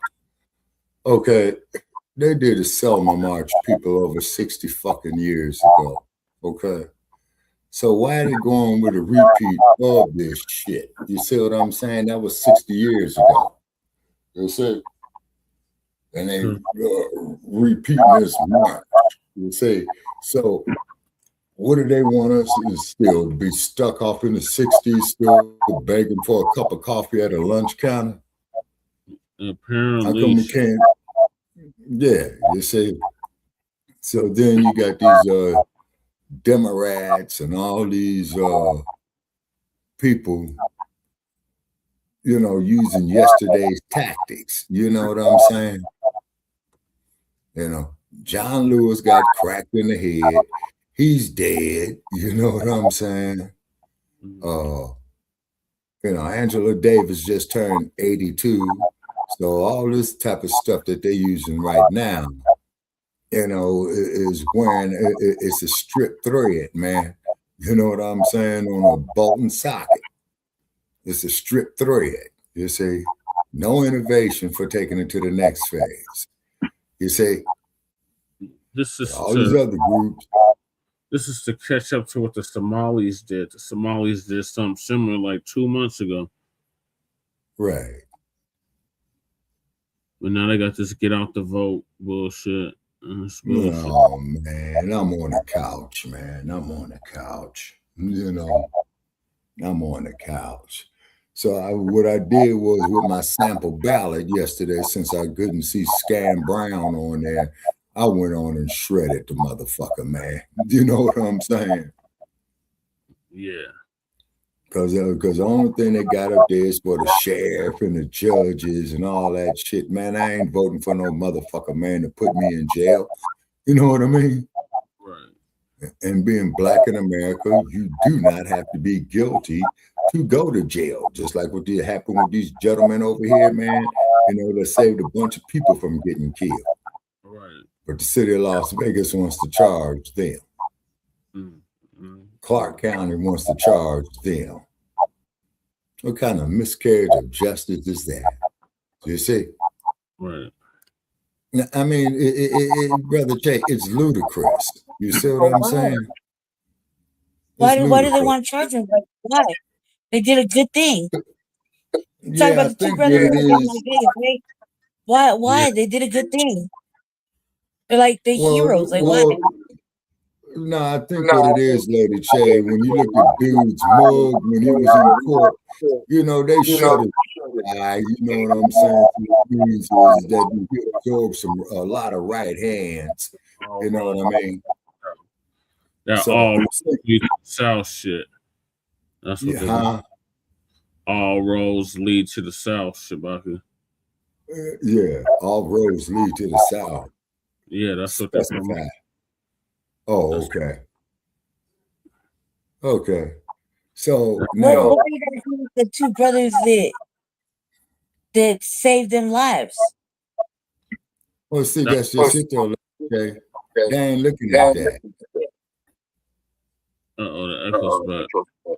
No, there's videos. I've been on mute.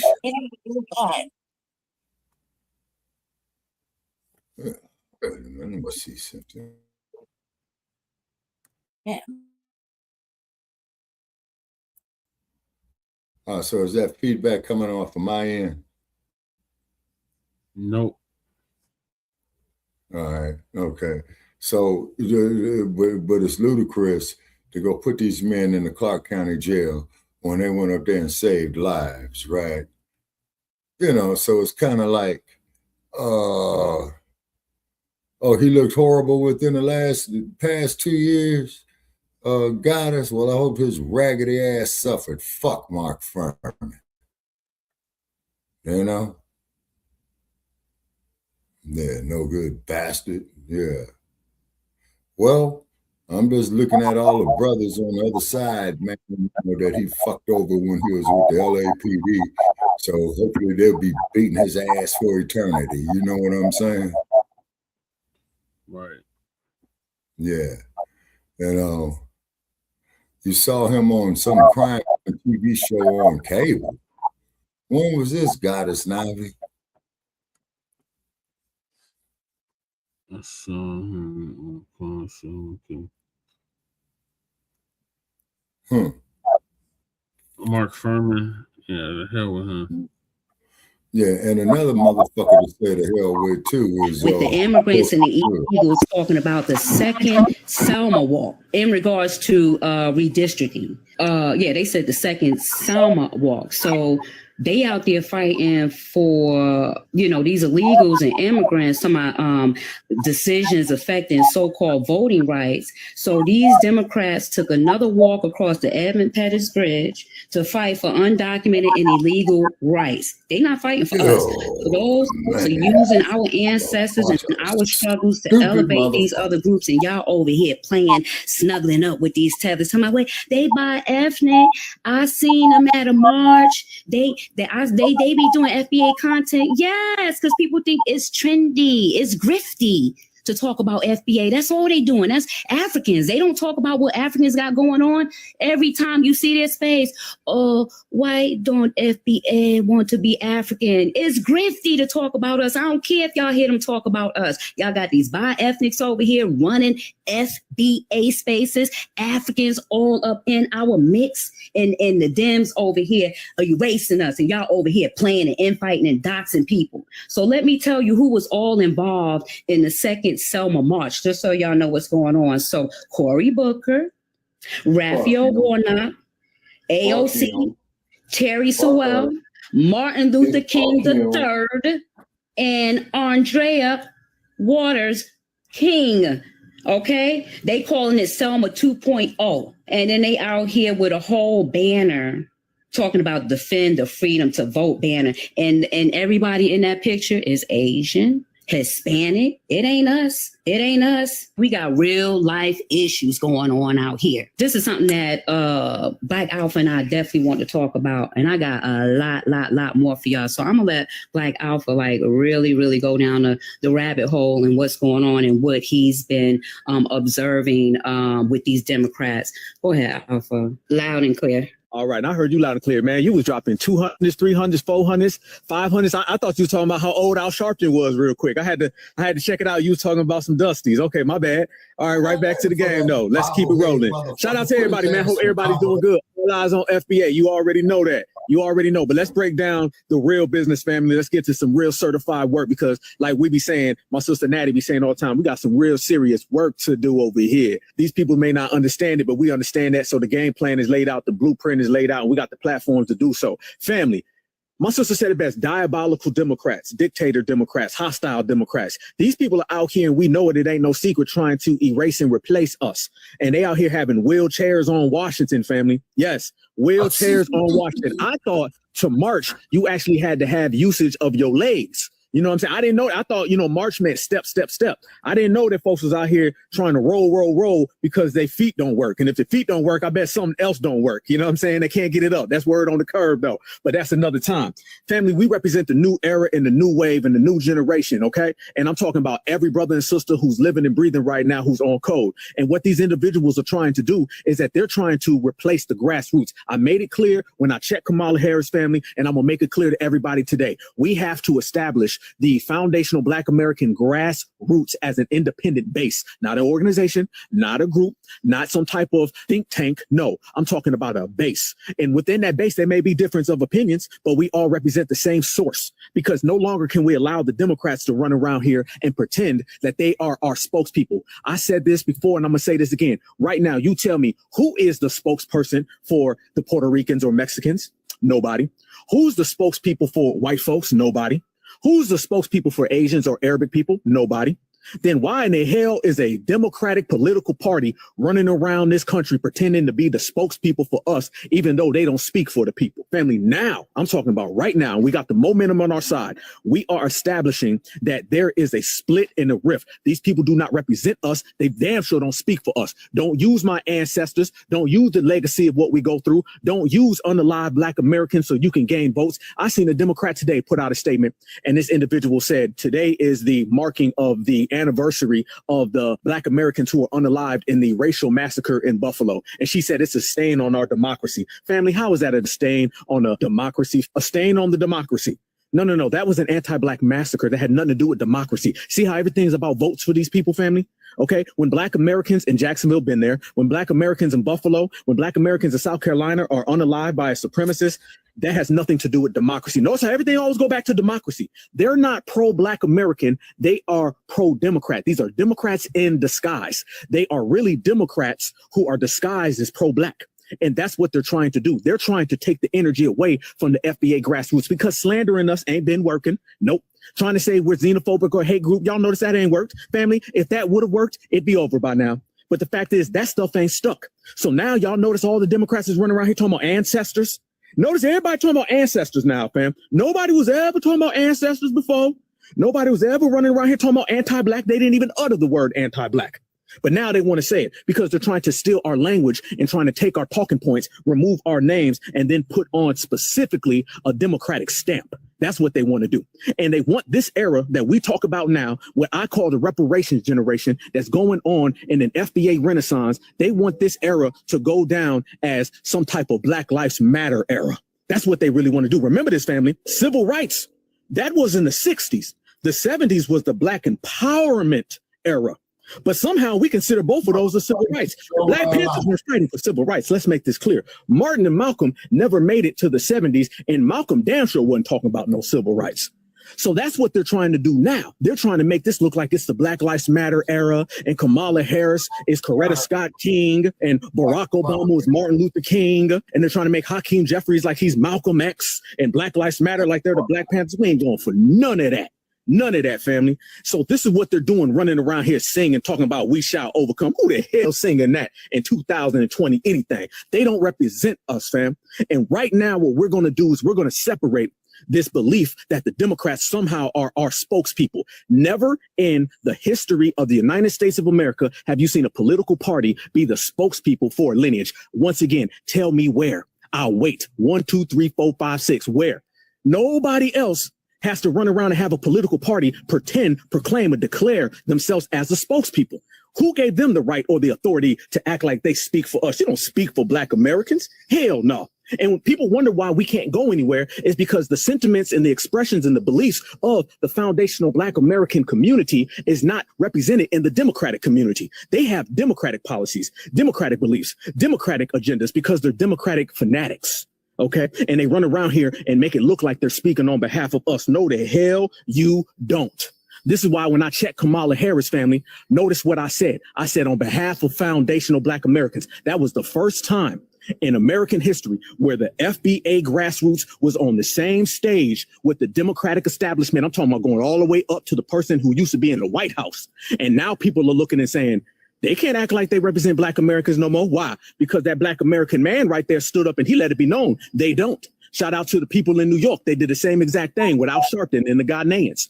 Family, we have to establish that we are an independent base. The grassroots is completely separate from all political parties. We operate with autonomy and independence, and nobody speaks for us. If you allow a political party to be your spokesperson, do you know that everything that political party wants done is going to be done in your name? They run around here and do all types of things in our name. Why you think tethers come here and they get here and they try to tell Black Americans what we gonna do for them? That's because the Democrats pretend to be our spokespeople and say that's okay. Why you think there's a Black and brown coalition? Because the Democrats tell them that's okay. Why you think they support reparations for Africa and then they get mad at us when we say hail to the North? Because the Democrats say it's okay. And they've been running around here masquerading as some type of representative of us. Again, how come they don't ever act like they're the representative of white folks? How come they don't act like they're the representative of Asians or Arabic people? Notice, fam, they only want to be that person who's a representative when it comes to Black Americans. These Democratic smuts have intertwined our lineage with a goddamn political party. If you're thinking that's pathetic in your mind, you damn right. It's very pathetic.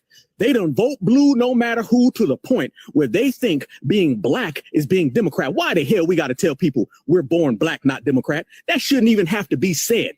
Other than these people have made that some type of belief in people's mind. The days of the Democrats acting like they are the representatives or they are the spokespeople for Black Americans is over. They've been shadow dictators. So I want you to write that down, mark that down. That's what the Democratic Party has been. How you know? I'm public enemy number one. They still making videos about me checking Kamala. Keep on doing it, baby, because I'm going to go quadruple platinum. Easy work. And this is why we are establishing it. And how do we do that, brothers and sisters? We show up to where they are. Remember, y'all, they're having meetings in boardrooms talking about us, and we ain't even present. Yeah. They talking about reparations, fam, and they ain't a foundational Black American grassroots representative in there. The Democrats show up. We want to talk about economics for our community. We ain't there. The Democrats show up. We want to talk about healthcare for our community. We ain't there. The Democrats show up. How come every time it's time to talk about business for us, none of us are there? They're there. And you know what they do when they walk in? They say, hey, I'm a Democrat and I'm speaking on behalf of all 50 million Black Americans. Damn, we ain't going for that no more, dog. We ain't going for that. It's a wrap. They don't mention anything that affects us. Chud the Builder was running around here disrespecting Black Americans, insulting Black Americans, terrorizing Black Americans, harassing and targeting Black Americans. And they running around here talking about voter rights, jumping on tables. How come they ain't jump on tables about hate crime protection? Ain't gonna do that, though. As a matter of fact, whenever we talk about getting the hate crime protection, they get mad at us. I want y'all to remember, every single thing that we want as a foundational Black American community, the Democrats will fight you for. Let me tell you what I'm talking about. Imagine being Black Alpha. Put yourself in my shoes, okay? I'm down in Jacksonville, Florida at a hate crime just a mere 3 years ago. And I'm in the middle of the street. Again, I'm the first and only activist in American history that demanded an anti-Black American hate crime protection at the scene of a hate crime when it happened, not weeks later. And when I come home, I see 3, 4, 5 different videos of Democrats getting mad and calling me every type of name. Wait. You pertain this game. You act like you rock with us, but you get mad at us for wanting a hate crime protection? Family, they get mad at the people who want a hate crime protection, even though we've been historically the #1 hate crime victims. Yeah. When I got back from talking to Kamala, standing on business for reparations, come home, there's 100 videos getting mad at me. So they get mad at us for wanting hate crime protections when we are the victims of hate crimes. They get mad at us for wanting reparations, even though we built this country. These are the people who say they're your spokesperson. These are the people who say they represent you. You see what false representation gets you, family? We can no longer allow these people to pretend to be our spokesfolks. You ain't supposed to be going to Selma. How come you don't go down to Arizona? Why don't you go down to El Paso, Texas? You love the Mexicans so much. They ain't gonna do that though, are they? Notice, fam, they're not concerned with ever being the representative of anybody else. They let everybody else have autonomy. You can pick and choose. OW, he can pick and choose what party he belongs to. They don't act like they represent him. A Latino, he can pick and choose what party he wants to be. They don't get on him neither. An Asian, pick and choose. Only when it comes to us do they act like they represent us. And this is why we've been pulling up. So do not allow these individuals to talk like they are us. Do not allow these individuals to speak on our name. Do not allow these individuals to put some type of badge who said they are the sheriff of our community. Who the F gave them that authority? Who gave them that authority, family? Who? Nobody did. See, these folks done voted blue no matter who, that they've intertwined our society. I'm talking about living, breathing human beings, okay? Black Americans, all right? I'm talking about kids. I'm talking about adults. I'm talking about elderly people and ancestors. Somehow they done democratic tap dance to the point where these people think that they own us. Family, we have a political party that thinks that we are their property. Go ahead, 2020. Hey, what's going on, Natural? What's going on, Black Alpha? Man, that show you did, that broadcast you did was absolute fire. What's going on, family? How y'all doing this evening? Much respect, my brother. Much respect. Hey, fam. I want to just piggyback off of what you said, Natural. These chudder builders that they keep coming into the neighborhood, no matter where they at, that needs to get stamped out. I'm gonna give you an example. Like a couple of months ago, I was in a Dollar Tree. I'm online, waiting to, check out. So this strange looking white tee dude walked into the store with no shirt on and looked like he had a bulletproof vest on. And then there was a brother that was in front of me. So me and him looked at each other like we gave each other the nod. I remember we gave each other the nod. I was like, yo, you see that? I'm like, yeah, you peeped that? He's like, I peeped that too. So what I did was I walked right behind him because he was pacing up and down the aisles and stuff. So what I did was I was pacing right along with him. I was like in his back pocket. I was asking him, hey, I pretended like I worked in the store. Like, hey, excuse me, do you need anything? You good right there? Oh yeah, you sure about that? Because just in case if he try anything funny, I'm right there within striking range from him. And I waited for him to walk, out the store. So me and the brother walked out and said, definitely, man, I respected what you did. And that's the type of time we have to be on. We can't take no chances with these people. And you brought up the Buffalo situation. And if you remember he was talking to a brother actually stopped him in the street, was actually talking to him, talking about he's some type of Jesus. Y'all remember that? And was being real kind to him too, right before he did what he did. Yep. And not realizing he could have been the last line of defense. And in Peyton Gendron's mind, he thinking to himself, I'm about to red rum this year. He just don't know what's about to happen to him. So what I'm saying is, family, we got to be vigilant, more vigilant than ever. If you see any license plates, take license plate numbers down. The same thing they do when we're in their neighborhoods and we monitor our business, how they roll up on us. It needs to be the same type of energy. And also too, are y'all familiar with that story with them brothers that happened in Vegas, taking down that Pew Pew? The white Hispanic that they mad about that Tariq called white Hispanic. Yep, seen that too. And you notice how when FBA brothers are the heroes, they never talk about that. They never talk about us being the heroes because this always has to be this perpetual thing that we're the aggressor, that we're violent. But notice that never gets played. That never gets shown across the nation. Never. So when I say this to say that, we're looking for a hate crime. I don't know if I can say that on TikTok. We love TikTok. As far as the anti-black crime bill, it came in the form of Montgomery, Alabama, Tennessee, Cincinnati, and what's the other place? Vegas. That's how we going. Until they actually put something on paper. This is how we going to enact the anti-hate crime bill. But on that, I'm gonna park my Uber. Thank you, Natural, for bringing me up. Black Alpha, man, keep spitting that fire. I just want to say this from deep down in my heart. Khalid Muhammad was one of my favorite activists, and I never got a chance to speak to him. But I'm seeing you, and he's living through you, and I get a chance to build with you. You know what I'm saying? And it's an honor to be able to do that. But man, keep putting pressure on these people. Black Alpha, you set the precedence for these pull-ups. So now we need to up the ante. And the same thing, see how these tethers always in our spaces invading our thing? Let's start going into their spaces. Like they try to hijack our Juneteenth. Let's start going into their little events and start, hijacking their stuff. We got to snatch the narrative back. But on that note, thank you, family. Appreciate for letting me come on. Much respect, family. I appreciate that. It means a lot to me, brother. That means a lot to me. Thank you very much, family. I was just telling Alpha that, I'm always trying to organize with people in my state. We need to start organizing with people in our state. So when these events is going on, we can get together. If we're living, me can get together and we can pull up. That's what we need to be doing. We're doing everything online. It's time to get offline. Okay. We know delineation. We about to get these ops, grifters, agents, cosplayers, tethers about our business, but we need to be getting together within our state so we can start these pull-ups. Okay, 2028 gonna be here like this because we almost in 2027. We need to be organizing, getting together with people collectively in our states so we can pull up.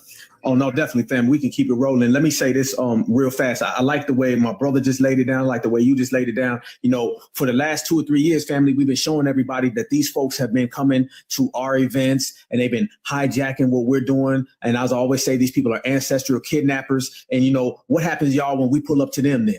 You know what I'm saying? Since we're going to match energy, let's match energy. Let's meet them halfway. They ain't even got to get up out the seat, fam. That's the vibe that we're on right now. And as I sit back and I come up with different ideas on how to evolve this game and how to take this to the next level and how to put platinum on top of diamond, that's the next step of it, family. So they want to go ahead and they want to have a little Juneteenth celebration. Then let's go ahead and pull up in their spaces. You did? Because everybody knows when foundational Black Americans step into places, all eyes on us any damn way. So that's the new wave and the new energy and the vibration that we on, where we're not sitting back talking about these people done hijacked this from us and they done stole this and that from us. F that. We done pulled up to where they at now. So since they want to be FBA all damn day, let them see some FBAs. The days of people talking about cosplaying, acting like foundational Black Americans when we ain't there are over. Now let's see the energy when we are there. Okay. Y'all want to come to where we are? Let us go to where you at. All right. We've been over here dominating our playground. Let's go to your playground. Let's see what it's hitting for. And you know what I'm saying? And that's what it is. And that's really the momentum we have right now. And that's what's really started off. And this is why we got to continuously push this, brothers and sisters, all across the United States of America. Anytime foundational Black America as the grassroots is spoken of, I need to see 10, 20 foundational Black Americans there. How about that one?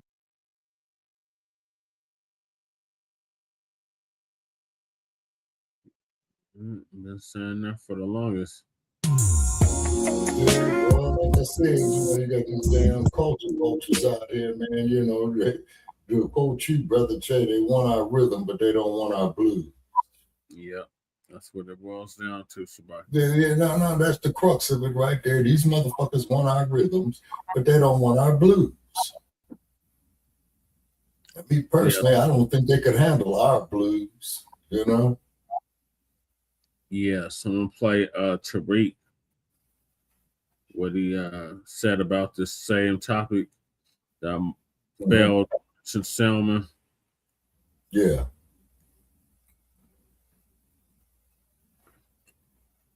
Lady Che, did you want to say anything? Well, I do got something to say, but it's gonna sound pretty fucking contrarian to me. Like, I'm not even trying to be contrarian. I'm just saying I got time to be creeping up on motherfucking tethers and all that extra shit. Like, I'm doing really serious work. Like, you know what I mean? And let's put it in the serious context of how it is in Colorado. There's only like maybe 10 motherfuckers here on code, and 5 of them are in here. You know what I mean? Or 3 of them are in here. So, like, it's kind of like a little difficult because I don't want to be teaching motherfuckers either when I go outside. And it's always something like there's a lot of I don't like this and that, but they used to be the same people. You know what I'm saying? And it's just a lot. Like, that's a lot, you know? And especially when you think about motherfuckers that are actually doing the work in the actual city. Yeah. They're doing, like, you know, you, whomever, Kurt doing the work, you know what I mean? Right. So it's kind of like I don't have time to be rolling up on motherfuckers in their little spaces and shit talking whether they on this or they on that, whether they're Democrat or not. Like, cause that being a Democrat is not the wave anyway. Period. It's just been over and done with since the election. Hold on. Since the election, when we sat on the couch, right? Yeah. And this has everybody coming in late. I've been way past this a long time ago. So it's like miss me with all that. That's like all this for the birds. Like, what you really saying? Do we really have time to be going to other places on our Juneteenth or their Juneteenth or whoever's fucking Juneteenth? Do we really have time to be going in other places, fucking around with other people just because they want to cosplay FBA fucking antics? Don't you think it'd just be better just to keep the eye on the prize, which is like the goal reparations and the crime bill, et cetera, et cetera, et cetera. Like they said, there's all these stipulations of what everybody wants, and then the people that are doing the work on the like typing it up and legislating, like it's constantly evolving and changing. Like fucking stay with something for a little bit, so we don't have to keep evolving every goddamn day. Like every day, I have to type and change it because some nuance came out. You dig? So it stays in alignment. It's like, oh man, I don't got time for all this other extra shit. Just stay on. Just talk about everybody being cold. Well, let's get on the one alignment and do the work. Like, can't be like galvanizing what groups to do what. Like, if anything, you should be galvanizing motherfuckers to help me write this motherfucking shit. You know what I mean? So you send it through. It's gonna be a hard fucking way to get all that through. That way, see what I'm saying? Yeah. The legislative side, you know what I mean? Just to get the momentum, and like that's not a factor to anyway. When you just got time to be bouncing around at Twitter Spaces, talk about fuck you use a tether, and I'm just gonna be over here fucking up, raining on your parade and shit. Like, come on, man, let's be so serious. Like, it doesn't sound like something that is constructive, like the code says. You know, you're not doing constructive work. It's just more being like messy and petty and in the way. Like, I don't want to be in the way. I want to be constructive. I want to do, constructive things with my time. I don't want to be fucking around with. I don't give a fuck. I'm not gonna ruin my motherfucking day because some weird ass tethered in the space talking all that Democratic bullshit or Republican bullshit. I ain't gonna ruin my motherfucking day and rain on my motherfucking parade. Shit, I got things to do. That's what you should be thinking instead of all this extra shit. You know what I mean? Like move the people forward. You got time for all that other shit. That shit is messy. It's petty. It's like, man, I'm like 46. That shit, I can't like this. This is my opinion. 46. Wait till you hit 62. Yeah, if I get so lucky, be so serious. But in reality, though, you know what I mean. I'm just saying, not to be contrarian to what old boy is saying, because Lord knows I got that Black Alpha energy too.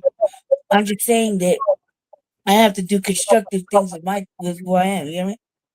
Yes. Hey, how you doing, bud?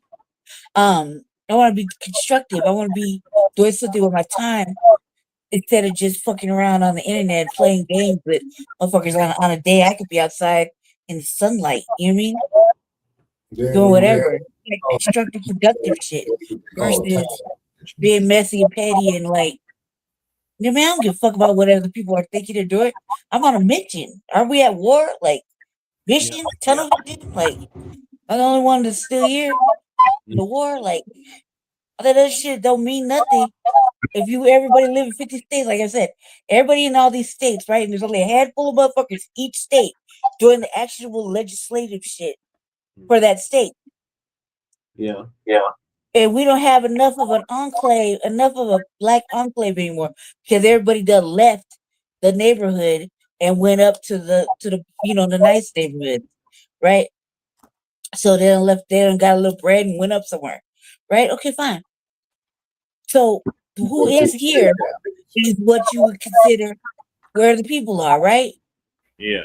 So look, if they acting ignorant in the street as it is, and you gotta do all this extra talking just to get some understanding of like, look, man, you're not African American, you're a foundational Black American. What now? Look, come on, cuz I don't got time for that shit. You mean you lost? You ain't read the internet? You aren't on the internet? Okay, just say that. I ain't got time to do that. You ain't got time for all that. Especially when I'm over there writing 6 motherfucking bills for the betterment of FBA.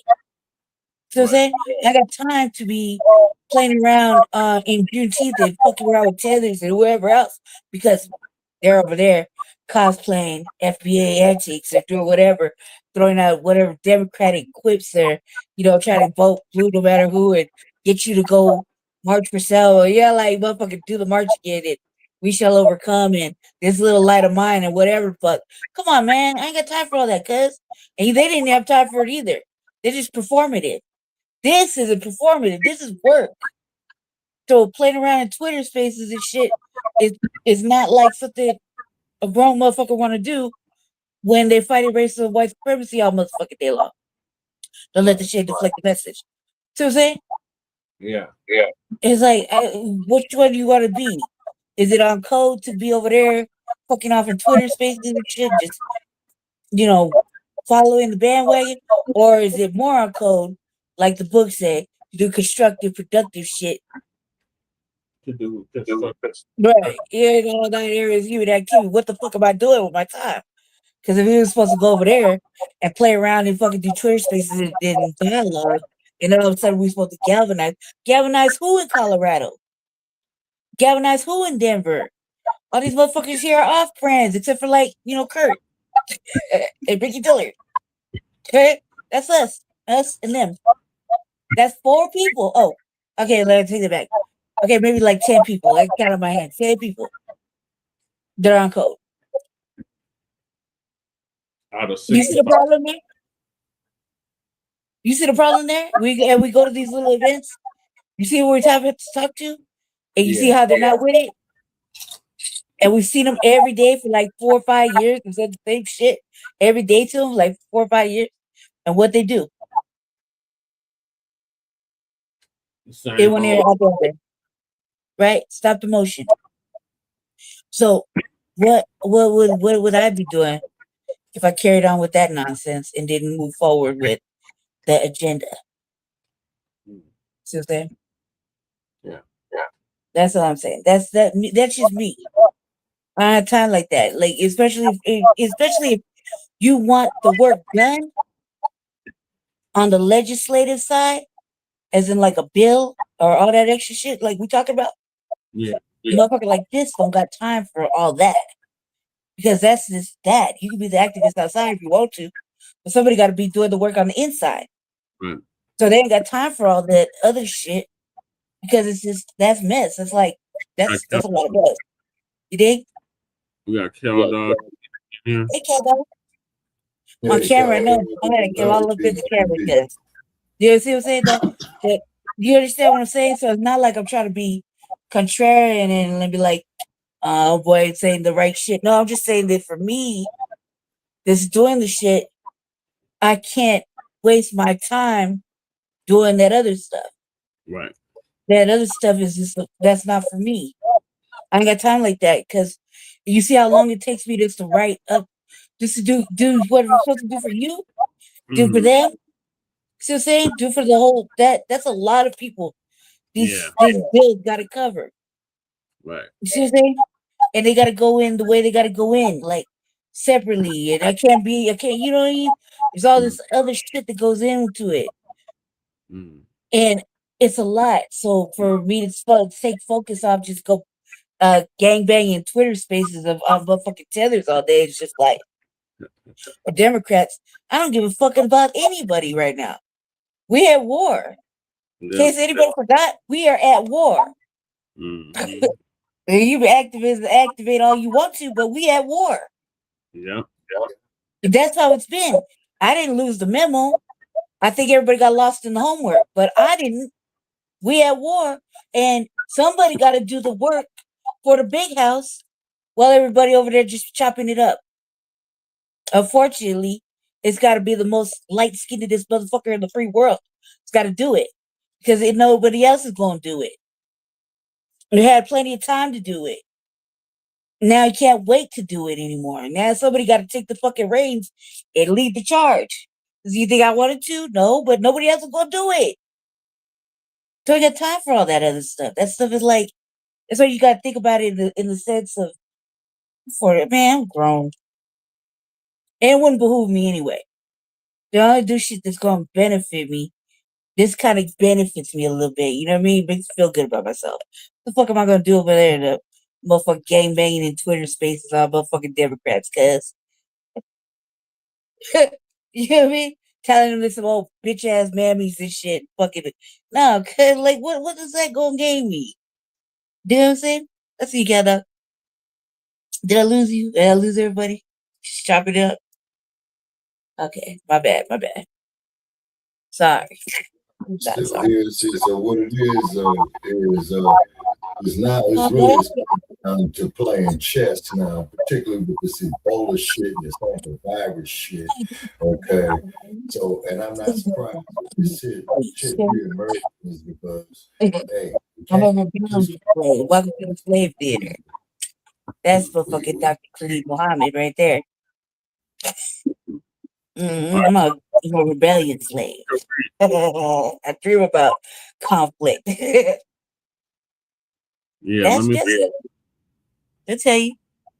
I go to sleep until talking that. Rest of my mods. Where my brother Todd Powell? I see War Talks, Michael Warden. Hit me up, text me, Mike. I didn't believe you until he told me. We got to do some stuff with the new film. Well, we'll talk. I've been meaning to hit you up, Michael War Talks. Well, I need you to do some stuff with the new film like we did last time, Mike. So if you could hit me up, that'd be great so we can get started on that, brother Mike. Yeah, I've been meaning to hit you up, Mike. I was so busy today. I was meaning to hit you up, brother. But I think everybody jealous. Where's Ty Powell? Man, I got to get my brother Ty Powell in here. Doesn't feel quite complete if we don't have all the moderators in here, but they'll come. They'll come. I give my brother some time to come. All right. So shout out to everybody in here. Don't forget, man. Listen, next week we're having the event at the Hidden History Museum. We're having the memorial. Let chairs definitely in. Oh, what? Oh, sorry. Sorry. Weekend mic drop. It's going to be a nice vibe. It is going to be a vibe, and you guys don't want to miss it. So get your tickets now at hiddenhistorymuseum.com. Hiddenhistorymuseum.com. All right, let's get right into what we're going to talk about, ladies and gentlemen. And retweet the space. Retweet this. Let everybody know we're live. Give me a retweet. Let everybody know that we are indeed live, ladies and gentlemen. Let me show y'all the news report. Let's break all this stuff down. Let me show you the news report out there in Selma. All right. They went down there pandering in Selma. All right. Hold on. They had something called All Roads Lead to the South. Oh, okay. All right. This is the news report. Okay. Hey, big head. That's a cute damn reporter. Hold on. Today, hundreds of people in Montgomery protesting the recent Supreme Court decision that could advance redistricting Alabama congressional maps. Good evening. I'm Sydney Spencer. CBS 42 Charlize Ramos was there and spoke with those about the issue. All roads lead to the South in Montgomery today, with protesters out here saying their right to vote is under attack. But others say these recent Supreme Court decisions are about ensuring representation among voters. All eyes were on the South today, with signs held high and hundreds of protesters rallying outside the Alabama state capitol. This moment requires you not to be silent. It requires you not to give up. That message and the belief that there won't be liberation without obligation brought people like Jill Billingsley to Montgomery today. When our ancestors died for us to vote, I have to be out here. You know, like the point is that voting is very important. So it's my spirit to be here today. Organizers say recent redistricting decisions could impact Black and Latino communities. Black and Latino, really. Notice, ain't too many young people out there. They keep showing the same group of young people. Most of these are like elderly people out here. They keep showing the same group of young people. Across the country, with the U.S. Supreme Court now opening the door for Alabama to revert back to its 2023 legislative maps, which would impact congressional districts 1, 2, 6, and 7. Former Alabama Secretary of State John Merrill says these decisions aim to represent all voters. So the most important thing we can do with congressional or legislative representation is to have communities of interest together that represent the way that those individuals in that part of the state actually live, work, and grow together for their jobs, education, and for social purposes. Merrill says for the special election, Governor Kay Ivey set for August, the candidate who receives the most votes in congressional districts 1, 2, 6, and 7 will become the nominee for the November general election. Reporting in Montgomery, I'm Shirley. All right. So they had a little, basically kind of a nothing burger march out there. All right. They had a nothing burger march out there. All right. Kind of senseless. People are like, okay, All right. The Democrats are very desperate right now. They don't want to do the right thing, which is if you want to get us back on board as a large voting bloc, it's time to break off those tangibles to foundational Black Americans. Oh, y'all, you're Democrats, you're trying to go around it. There's no way around it. There is no way around it. You're going to have to come right up the middle and come through with the tangibles. You got to come through with a crime bill that protects foundational Black Americans specifically. These little symbolic gestures don't work no more. This is why this didn't really make no noise. You understand? What you're doing right now, you're trying to get your Democratic jobs back because the Republicans have checkmated you. Y'all trying to act like this is something that's going to really affect us, but it's affecting you. It's affecting you. And they always got to go down to Selma and go down to Alabama. That's my home family, my family's hometown, my family's home state. Listen, you're going down there. This is not an organic celebration of civil rights, all right? This is a high production political triage. See, the corporate political establishment, they're going through a crisis. So they got to look for Black pain, Black struggle, Black trauma to use as an emotional shield. So they have to leverage the historic cachet of the foundational Black American civil rights movement to camouflage the fact that a specific party is losing its grip on power. You understand? You're not fooling anybody. You got to go down there to my home state of Alabama so you can get that moral battery pack. See, that's the pattern. These corporate politicians, you only remember the road to Alabama when your careers are on the line. Remember, the Somalis were out there. What the hell? They were out there a couple of months ago.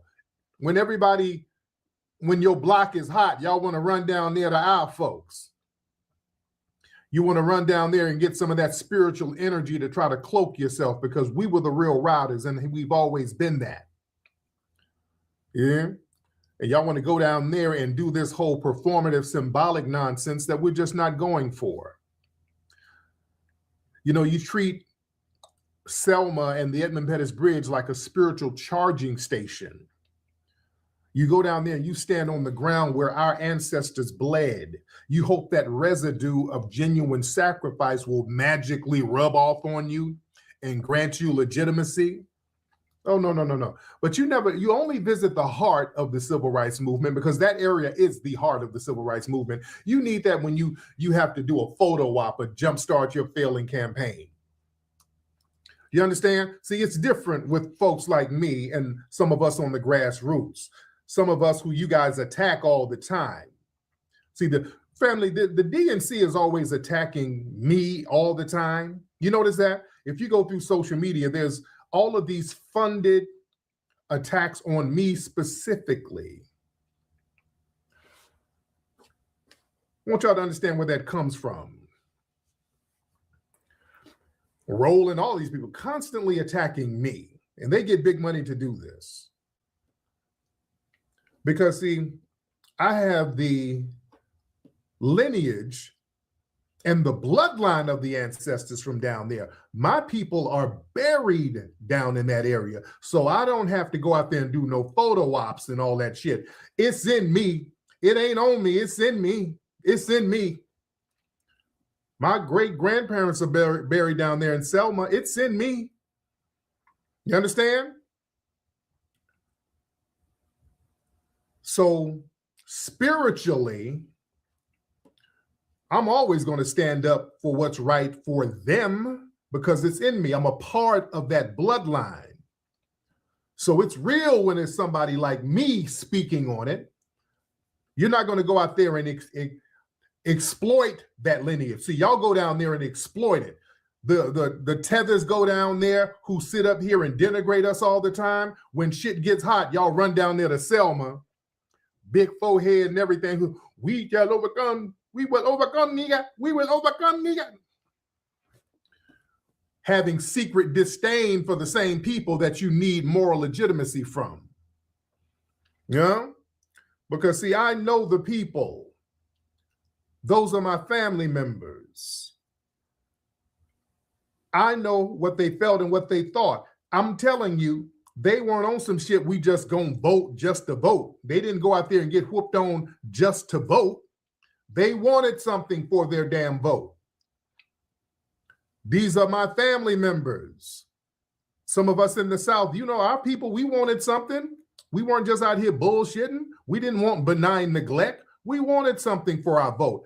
And we saw that, okay, if our vote can help other people, we ain't got a problem with that. We're thinking, okay, it'll circle back to us. We'll help everybody. We'll wash your hand, you'll wash ours. It never circled back to us. That's the problem. It never circled back to us. That is the problem. So yeah, that little routine going down there, marching around Selma. No. It's time to cough up something now. We marched 70 years ago. No. It's time to cough up something. Oh, we got to cough up something now. See, they want to conflate the Democrat seat losses with Black progress. See, we got to separate the survival of the Democratic Party from the actual progress of foundational Black Americans. See, the panic is over that whole Supreme Court redistricting. You understand? So that redistricting ruling, it's not about protecting the everyday safety and economic standing of our people. It's about them losing their damn jobs. All right? Let's be very clear.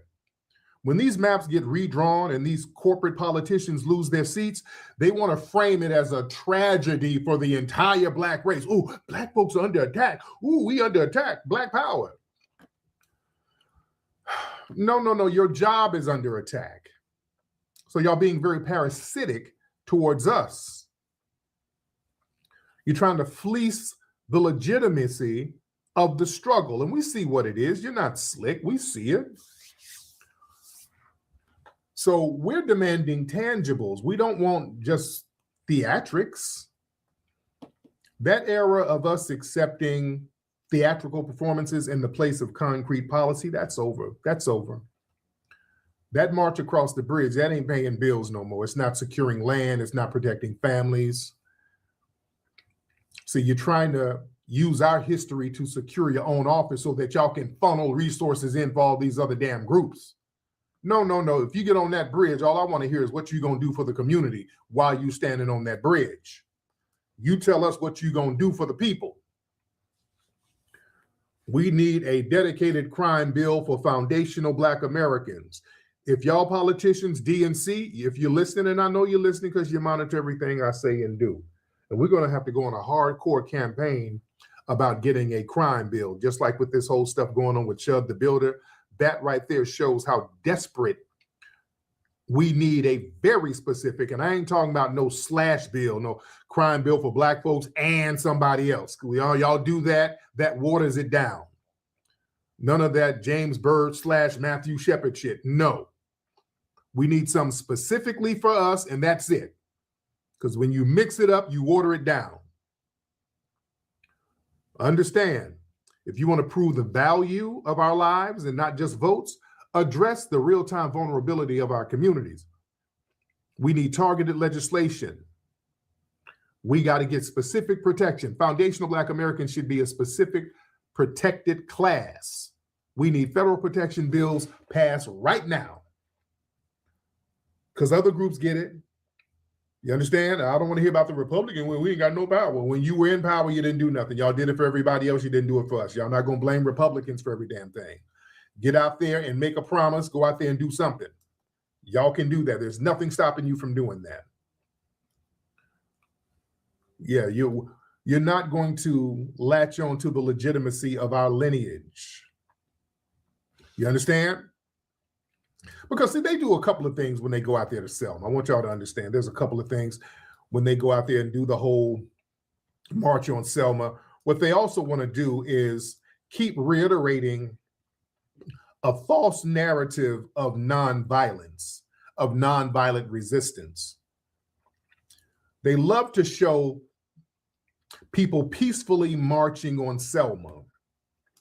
All right? They love that narrative. Now, we know what happened in Selma in 1965. We know what really, really happened. See, they have to weaponize the passive Negro aesthetic. See, they got a psychological interest in promoting the image of, nonviolent Black people holding hands, singing gospel, and accepting systemic abuse with quiet dignity. So they want to rehash the footage of us being beaten and gassed and brutalized on Edmund Pettus Bridge and go out there and show us basically marching, having the same passive disposition without them actually doing something about it. See, they want us to be docile, waiting for a moral awakening from the dominant society that's never going to come. Do y'all know what really happened out there in Selma, family? Do y'all know what really, really happened out there in Selma in 1965? It's time to learn what really happened out there. We got any Alabama folks here? Anybody from Selma? Family, let me tell you something.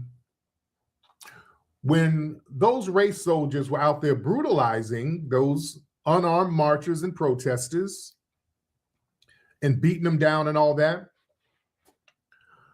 what makes you think, why do you think they stopped? There was no casualties. They could have, like John Lewis said, I thought it was going to die. They wanted to unalive a lot of the Black people there. You from Alabama, you're from Birmingham. Listen, follow me, family. Follow me. I want y'all to understand, this is another part they don't tell. You in Selma now. Trauma, do they still have the George Washington Carver projects over there? Do they have the George Washington Carver projects over there? Trauma Point, what's up, beloved? They still got it. Do you know the history of the George Washington Carver projects? All right. Let me tell you something what they don't tell you. Right by Edmund Pettus Bridge, there's a housing project, the George Washington Carver projects. When those race soldiers, those troops were beating down the Black people on that bridge, they got very bloodthirsty. Not only were they trying to beat on the people who were marching, they start going around some of the other areas and they just start catching random Black people who were just minding their business. They tried to whoop on them. People who weren't even associated with the march, they got so bloodthirsty with it, they tried to they saw a random Black person coming from the store, they just started attacking them. They then ran up in the projects over there. They ran up in the George Washington Carver projects with their horses, tear gas, shooting tear gas in people's homes. A lot of folks don't know that happened. Yeah, most of the marchers were out-of-towners, right? Most of the people on Edmund Pettus Bridge getting beat up were out-of-towners. When they tried that shit on the locals, they said, hold up. We're not with John Lewis and them guys. We're not nonviolent. We'll fuck you up, which is what they did. The Black people in the projects start getting bricks and cinder blocks and bottles and Molotov cocktails, got on top of the second floor of the projects and start lighting them bitches up. They start lighting them white supremacists up left and right. They got the hell out of Dodge. The white T supremacists had to retreat and get the hell up out of there because the locals was whooping on that ass. Now you look up what I'm saying and tell me if it's true or false. Look that up. They don't tell you that now. They don't tell you that part happened. You never heard that, right? My family's from down there. I know how with it, they with it. The folks from Alabama, let's get it straight. They've always been with the shit now. Let's be clear. They got, for some reason, they show that footage of people getting beat in Alabama and people think, okay, Alabama people must be passive. No, those were out-of-towners. People from Alabama will fuck you up. I done told y'all that, all right? I want y'all to really understand that Alabama folks ain't really taking ass whoopings like you think. It ain't like that. They said that we are, no. We're not with them. No. All those people, they're from somewhere else. Here, we're gonna bust you on your damn head. No. You're not gonna whoop on us. Remember, The original Black Panthers came out of that area, Lowndes County, that area. That's where the original Black Panthers came from. Alabama has never been no joke. Alabama's never been no joke at all. They just don't tell you that part of the game. But yeah, the locals ran the state troopers and all them race soldiers, they ran them up out of there. The locals, the young people, the locals ran them up out of there. Yeah? Your folks are from Anniston. I told y'all about what happened to us in Anniston. Yep.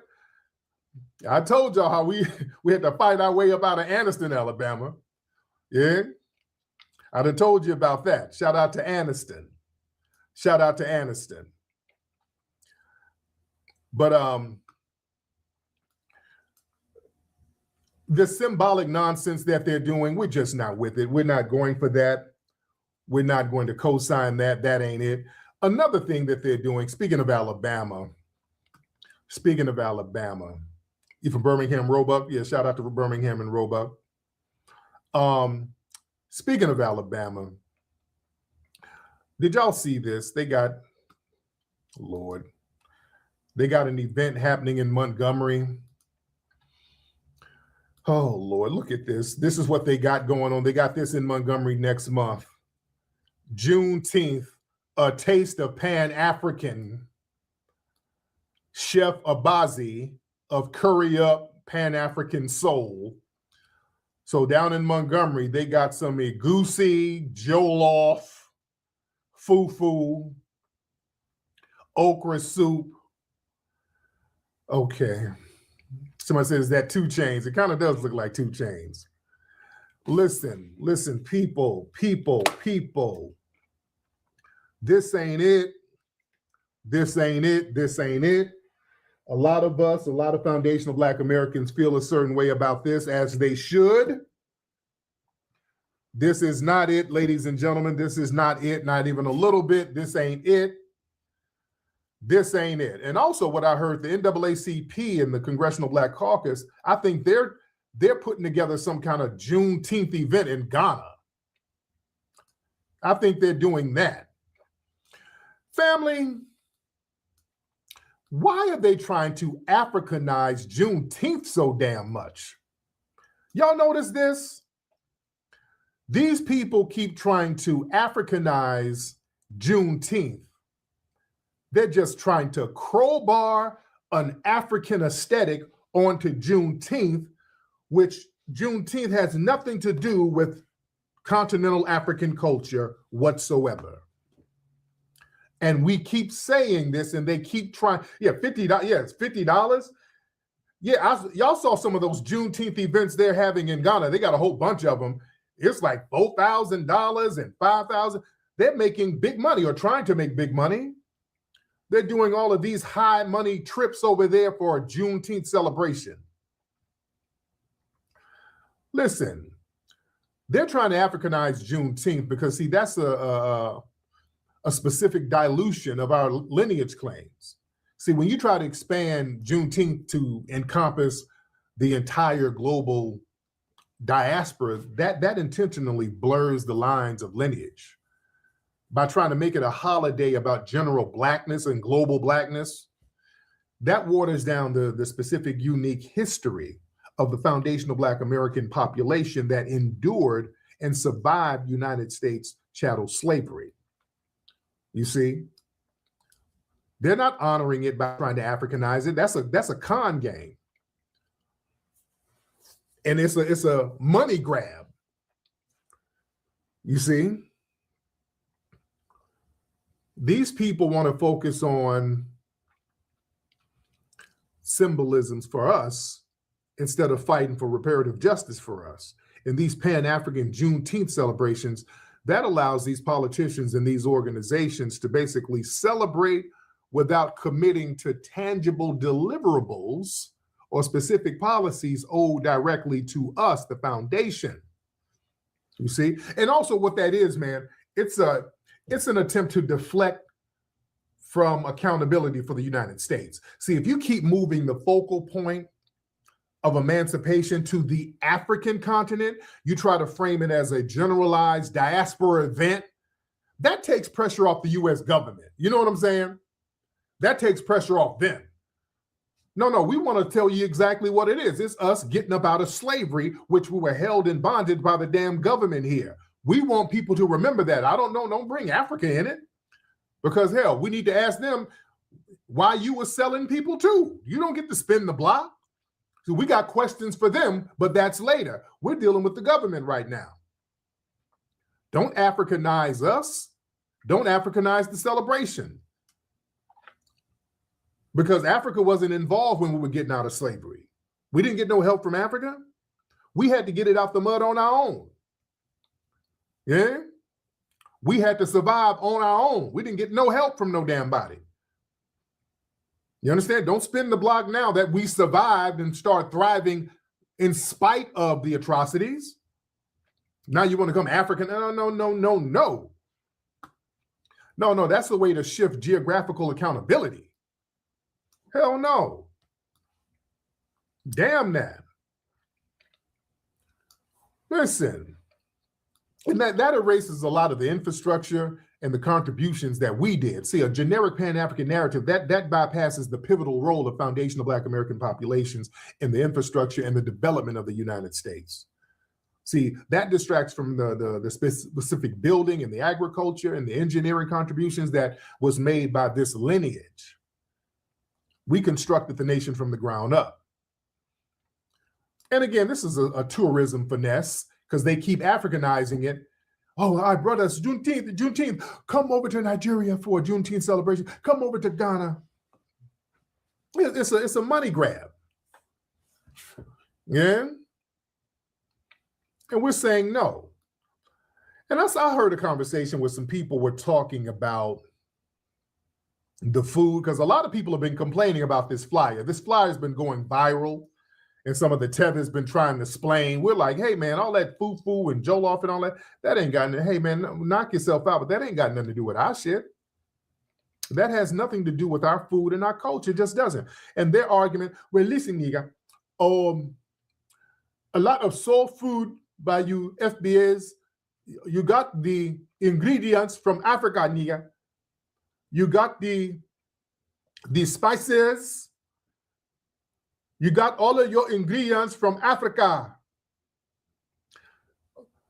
Gumbo is just like igusi, nigga. No.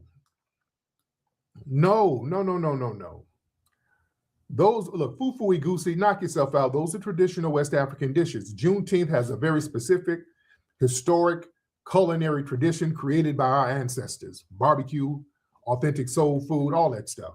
Trying to replace our traditional emancipation food with continental African dishes on our holiday that we fought for, that's cultural erasure. We're not going for that. You know, you're disrespecting lineage on sacred ground.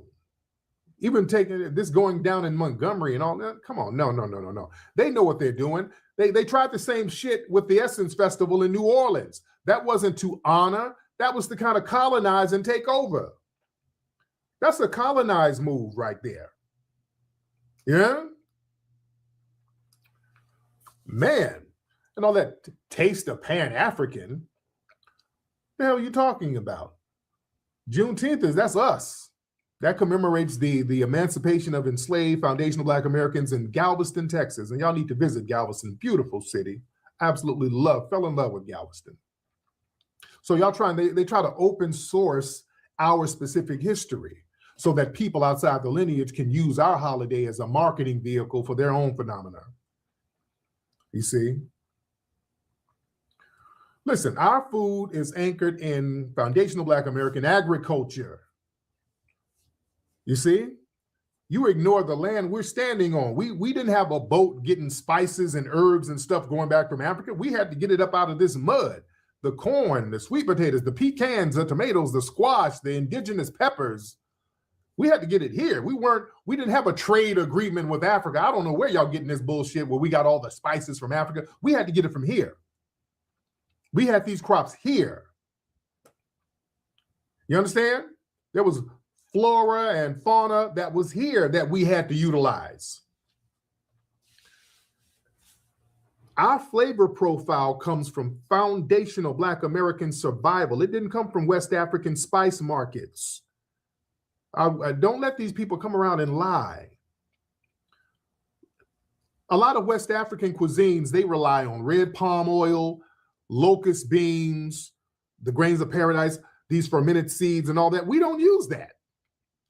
The closest thing is okra. That's why they like to hang their hat on okra. Okra, that's from the motherland, nigga. So we had okra over here. And we barely use okra in a lot of our dishes. We don't really use okra like that. And we put it in some gumbo. We don't use okra like that, if we want to be honest. You understand? So we got to watch people trying to co-opt and attach themselves to what we've done. Our foundational Black American ancestors, they utilize their rations. They use salt, black pepper, onions, local cayenne pepper, rendered fat, smoked meat from hogs and cows. Listen, that the food we have now is a result of FBA ingenuity under chattel slavery, not imported African spices. That's just the reality. Because everything we do, man, just because a few ingredients like okra or black-eyed peas were brought over, that doesn't make the resulting cuisine African. You see, tomatoes are native to the Americas. But nobody tries to claim that traditional Italian food is actually Native American. You see, the origin of a seed doesn't dictate the ownership of the culinary dish. You understand? We have stuff like barbecue, the way we barbecue. Nobody barbecues like us. Nobody's food tastes like ours. If it were all the same, how come the traditional African food just doesn't taste the same? It doesn't taste the same. And that's okay. That's not an insult. But the thing is this, family. A lot of these folks feel like our culture has to be an open door resource for everybody. And the irony is when these folks come over here, they go out of their way to delineate and then set up boundaries around their culture. You understand? They come over here and set up boundaries around their culture. Family, do you know how many African and Caribbean organizations that they have over here that they advocate for things, tangibles, and resources strictly for their ethnic groups over here? I saw something down in Georgia. They had the Georgia Haitian Chamber of Commerce in Georgia. Do y'all know that? Do y'all know in Georgia, they got a Georgia Haitian Chamber of Commerce where they advocate and get resources just for Haitians who live in Georgia. The Nigerian nurses. Do y'all know how many organizations? Y'all don't know that, family? Look up some. Dude, it's hundreds of them. They got in Florida, oh my God. They got the Greater Haitian American Chamber of Commerce, different branches in Tampa, Fort Lauderdale, Miami. They got one in Massachusetts. They got one in Philadelphia. Dude, we'll be here all night. Jamaican Chamber of Commerce in New York, the Jamaican International Chamber of Commerce in Georgia. They got one in Florida. They got the Guyanese Chamber of Commerce in Florida, the Guyanese American Workers United in New York, the American Chamber of Commerce for Trinidad and Tobago. They got the Nigerian Chamber of Commerce in Texas. Dude, the Ethiopians, Chamber of Commerce in DC. They even got some for specific tribes. They got the United Yoruba Association of Tulsa. They got one in Tulsa. Dude, they got the Ghanaian Association in San Diego, the Ghanaian Association in Staten Island, the Ethiopian Community Association in Atlanta. I'll be here all night. I'll be here all night naming these damn organizations that they got all over the country set up for them, where they put a boundary around it and say, okay, we're getting resources just for our ethnic group. What's up, Trinidad? Trinity to the bone, respect. But yeah, you know your folks got their little organizations for themselves. We can't access none of those resources.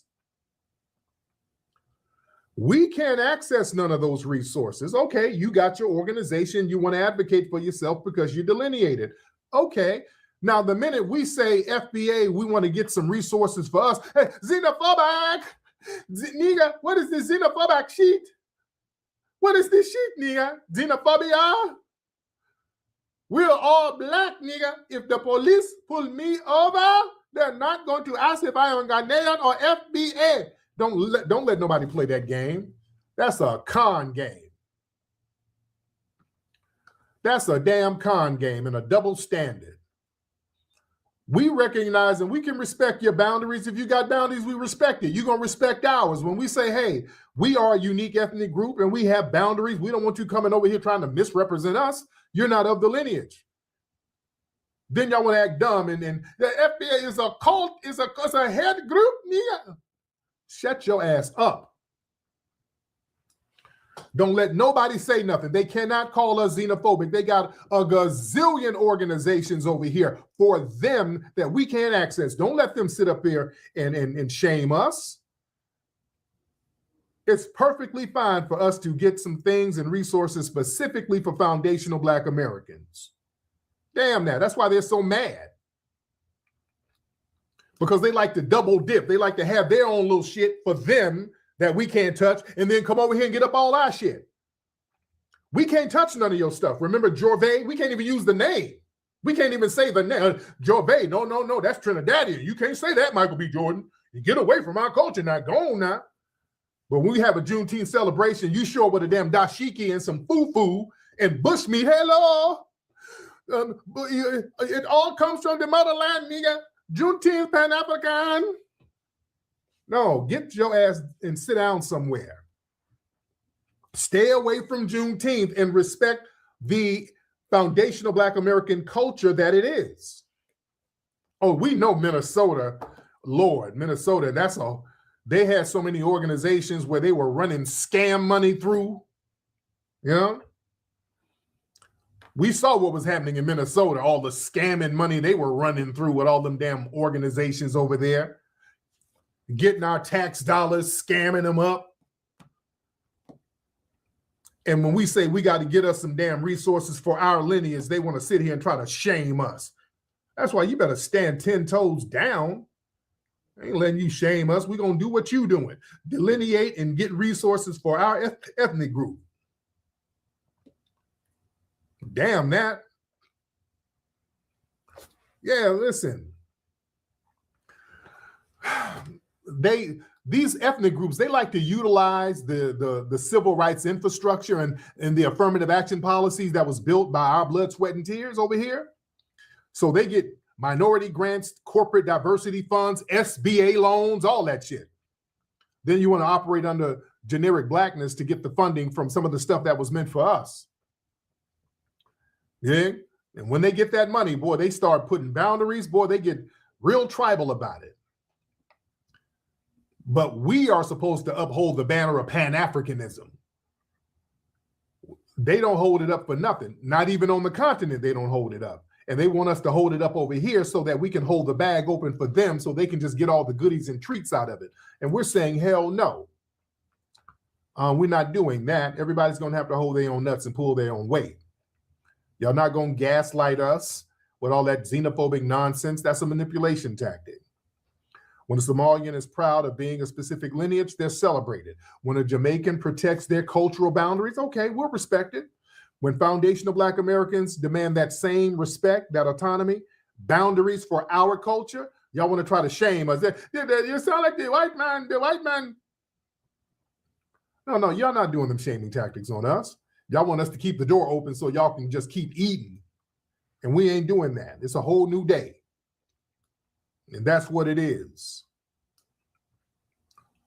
Shout out to everybody in here. We got a lot of folks in here. Respect to the family in here. I might go live on TikTok a little later. Y'all need to follow me on TikTok. Oh, yeah. Boy, that SBA money. Oh, boy, they were fleecing that SBA money. That small business loan money, boy, they were fleecing that shit left and right. But no, we're gonna protect ourselves. We're gonna protect our lineage. We're not gonna let people exploit us. We're gonna tell the truth and teach the truth about our lineage and our history and the real truth. And we're gonna respect our ancestors and make everybody else respect our ancestors. That's what we're gonna do. Oh yeah, man, all the grants, all those, man, by the time when we have nonprofits and organizations where we try to get grants, all the money is dried up. And all these people, they didn't finesse the money. And then when you go down there and talk to the people, it's tabbies. You know? Yeah, Chewbacca. So yeah, man. Yeah, I'm giving a call on that. And I'm about to fall asleep. So I'll give you guys a call later. All right, Chewbacca. Have a good night. Good night. All right. Okay. And shout out to our ancestors. Always show respect to your FBA ancestors. That's very important. It's not these people's position or place to sit here and try to disrespect our ancestors. We have to protect our ancestors. That's where you're going to get your blessings from. That's where you're going to get your spiritual protection from. And I'm telling you, because family, we've been so codified around our lineage and showing respect, showing respect to our ancestry, there's been a certain level of protection. Excuse me. There's been a certain level of protection. Y'all saw what happened again with the Chud thing when he tried to unalive our FBA brother out there in Tennessee. The ancestors made sure our brother survived. That brother survived that attack by a vile, rabid white supremacist. The ancestors helped that brother survive and got that white supremacist locked down. You understand? This brother was shot at very close range and he survived. You see? So, man, we got to give props and praise to our FBA ancestors for looking out. You understand? This is our time, ladies and gentlemen. This is our time, and us standing on lineage business. But that was a wild card a lot of folks didn't expect, and that has a lot of people shook because that's empowering us. And we're never supposed to be empowered. We're supposed to be weak and watered down. The last thing they wanted is for us to be empowered. You understand? It's our duty to protect each other, to protect foundational Black Americans, to protect our lineage. And we'll respect anybody who respects us, but we're not going to be exploited. Yeah? And that's what it is. All right, let me get up out of here, man. Listen, go get your tickets at hiddenhistorymuseum.com. And also just give a contribution. If you can't make it to the museum, go to hiddenhistorymuseum.com and make a regular contribution to the Hidden History Museum, ladies and gentlemen. All right? I'm up out of here, ladies and gentlemen. Puppy Akut.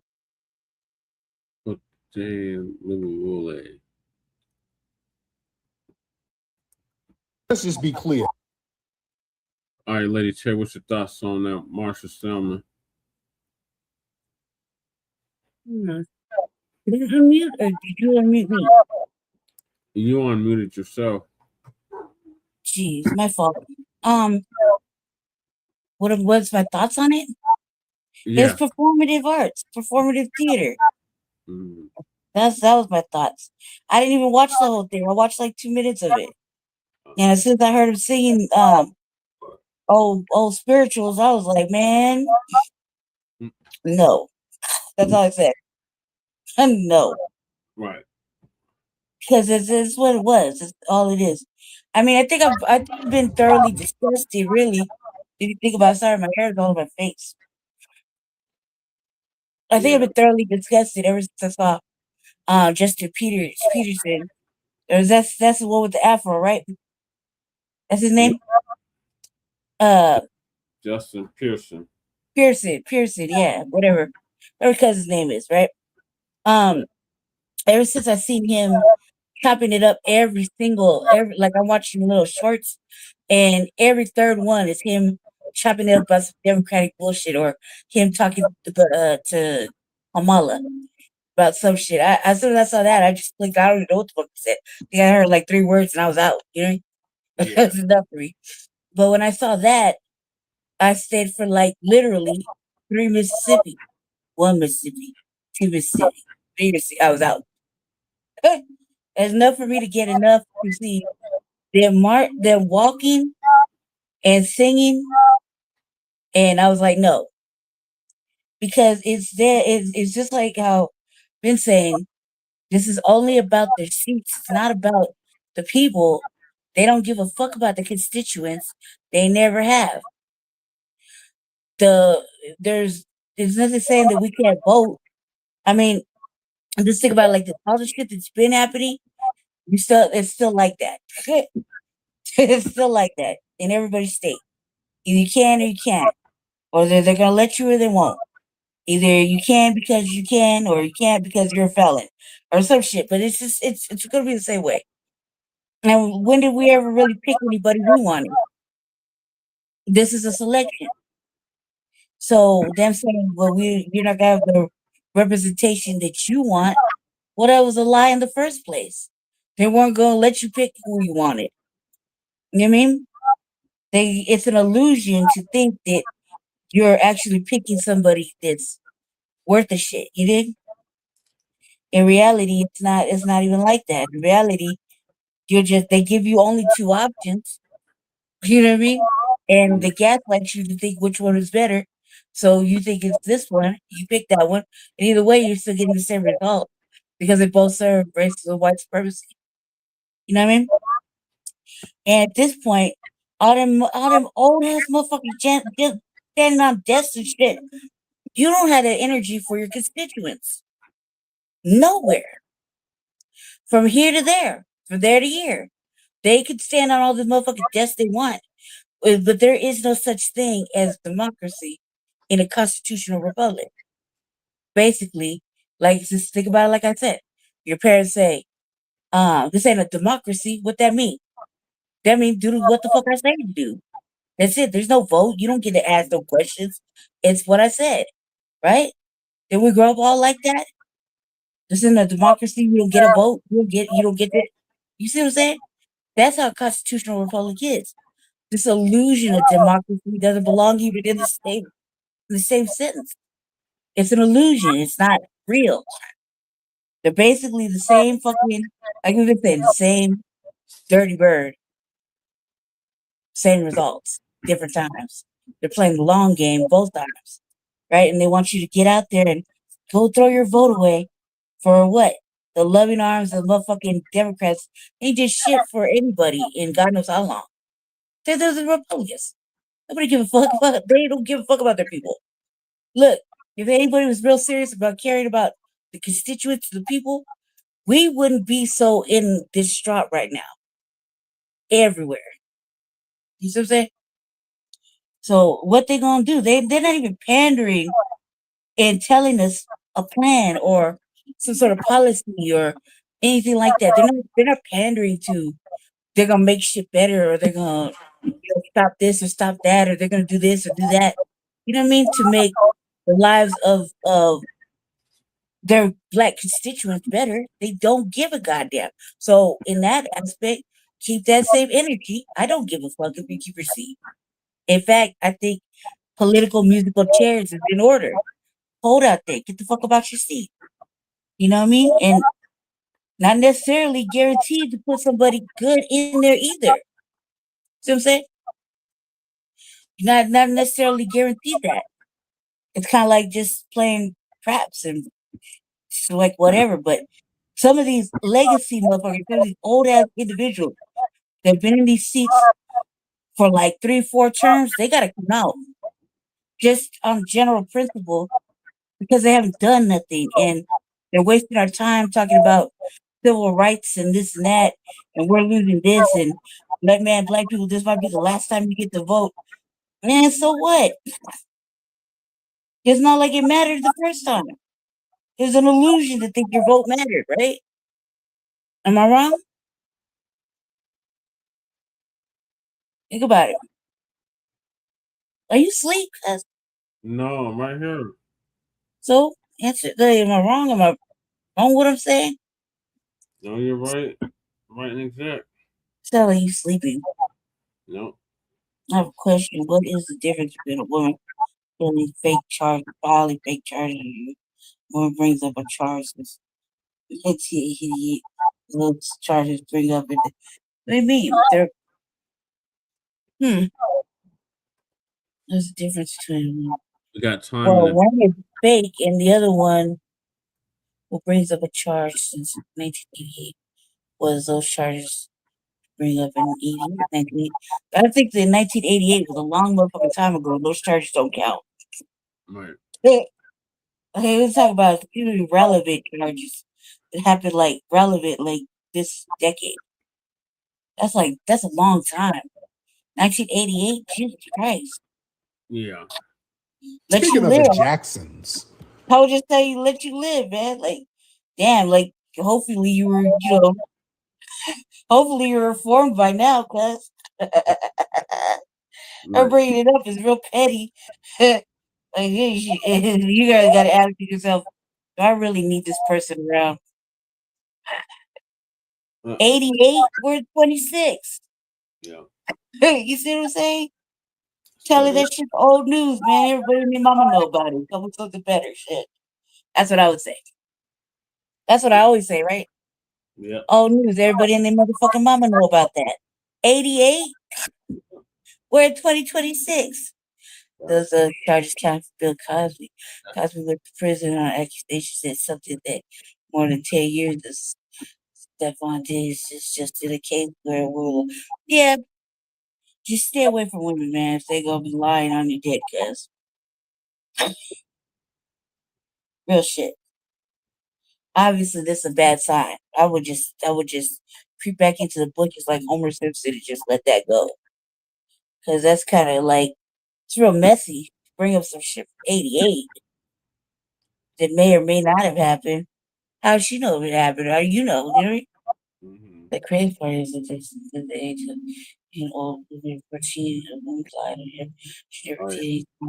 yeah. Oh man, is this a white woman? Is this a white woman? I think so. I don't know. That was a whole separate issue. And this thing that happened with Stephon Diggs, that broad was just only about the bread for a restaurant. She didn't care who she hurt or lied on. You know what I mean? Yeah. Now that thing secretly, that bitch was jealous or something. She was trying to be included in some shit. But she's supposed to be the cook, not the friend. Gotta pick a wave. You know what I mean? It's a separate thing. 10 years ago. Yeah, but Bill Cosby's a whole separate issue. Bill Cosby's a whole separate issue.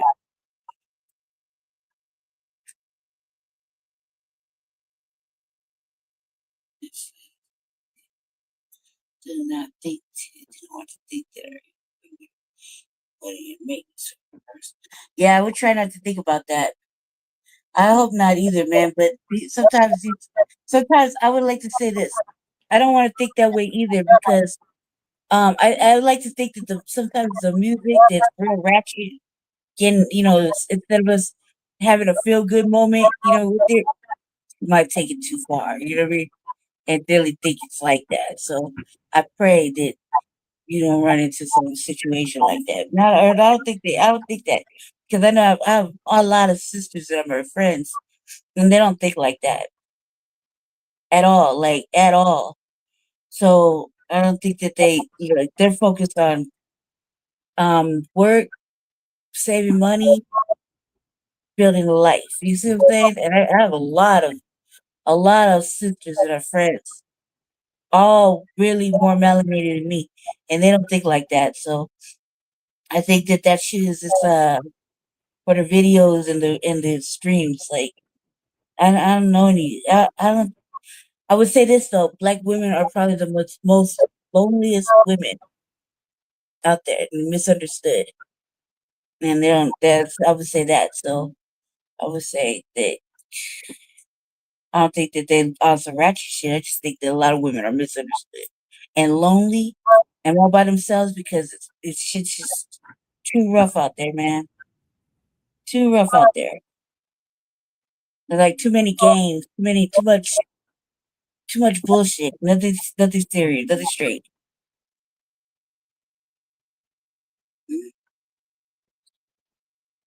These families right here in San Luis, right off the main.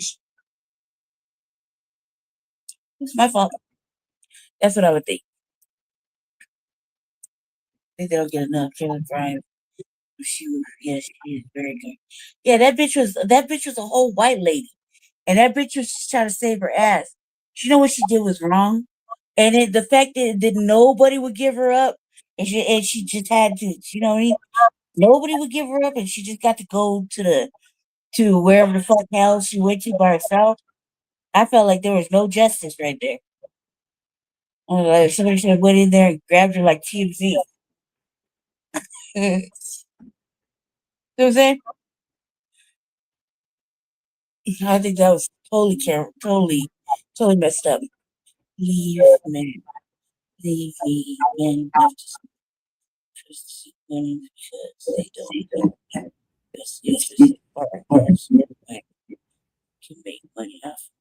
I wouldn't think like that. I don't think everybody's like that, man. I think that maybe those women are like you're attracting that type. I don't think women are like that at all. Most women got their own shit together. They got their own job. They got their own bread. They really don't need a motherfucker.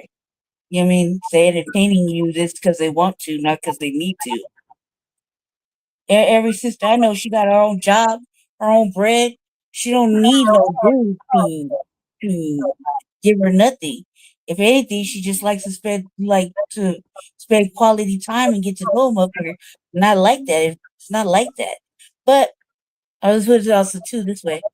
You know, there are motherfuckers that like to give women money just to give women money. So I think you gotta set the boundaries straight when you get together. But majority of the women I know got their own jobs. They've been saving their own bread. They don't need nothing. They're definitely not over there begging a dude to take care of them. You know what I mean? None of the sisters I know are like that. I think if you think that a gold digger is gonna come your way, then you manifest that. You know what I mean? Try to manifest the opposite, and then maybe see what happens. Mm-hmm.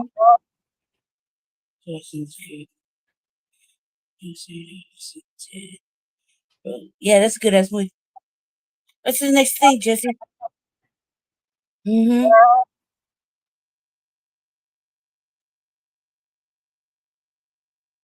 Right. I was say this like to have a healthy relationship, you shouldn't have to be trying to extort money off your mate, you know what I mean? Or off somebody you see. Like I never did that. You know what I mean? I never did that. I didn't have to do that. And true, let's just put it this way. Money, not all money is good money. And if it comes from an ugly place, it's gonna have ugly juju attached to it. My personal opinion. Jesse, what's the next topic? Oh, that is Jermaine Jackson. I was waiting for you to stop talking. Ordered to pay $6.5 million because of this. Man, did y'all see what was going on with my good brother Jermaine Jackson?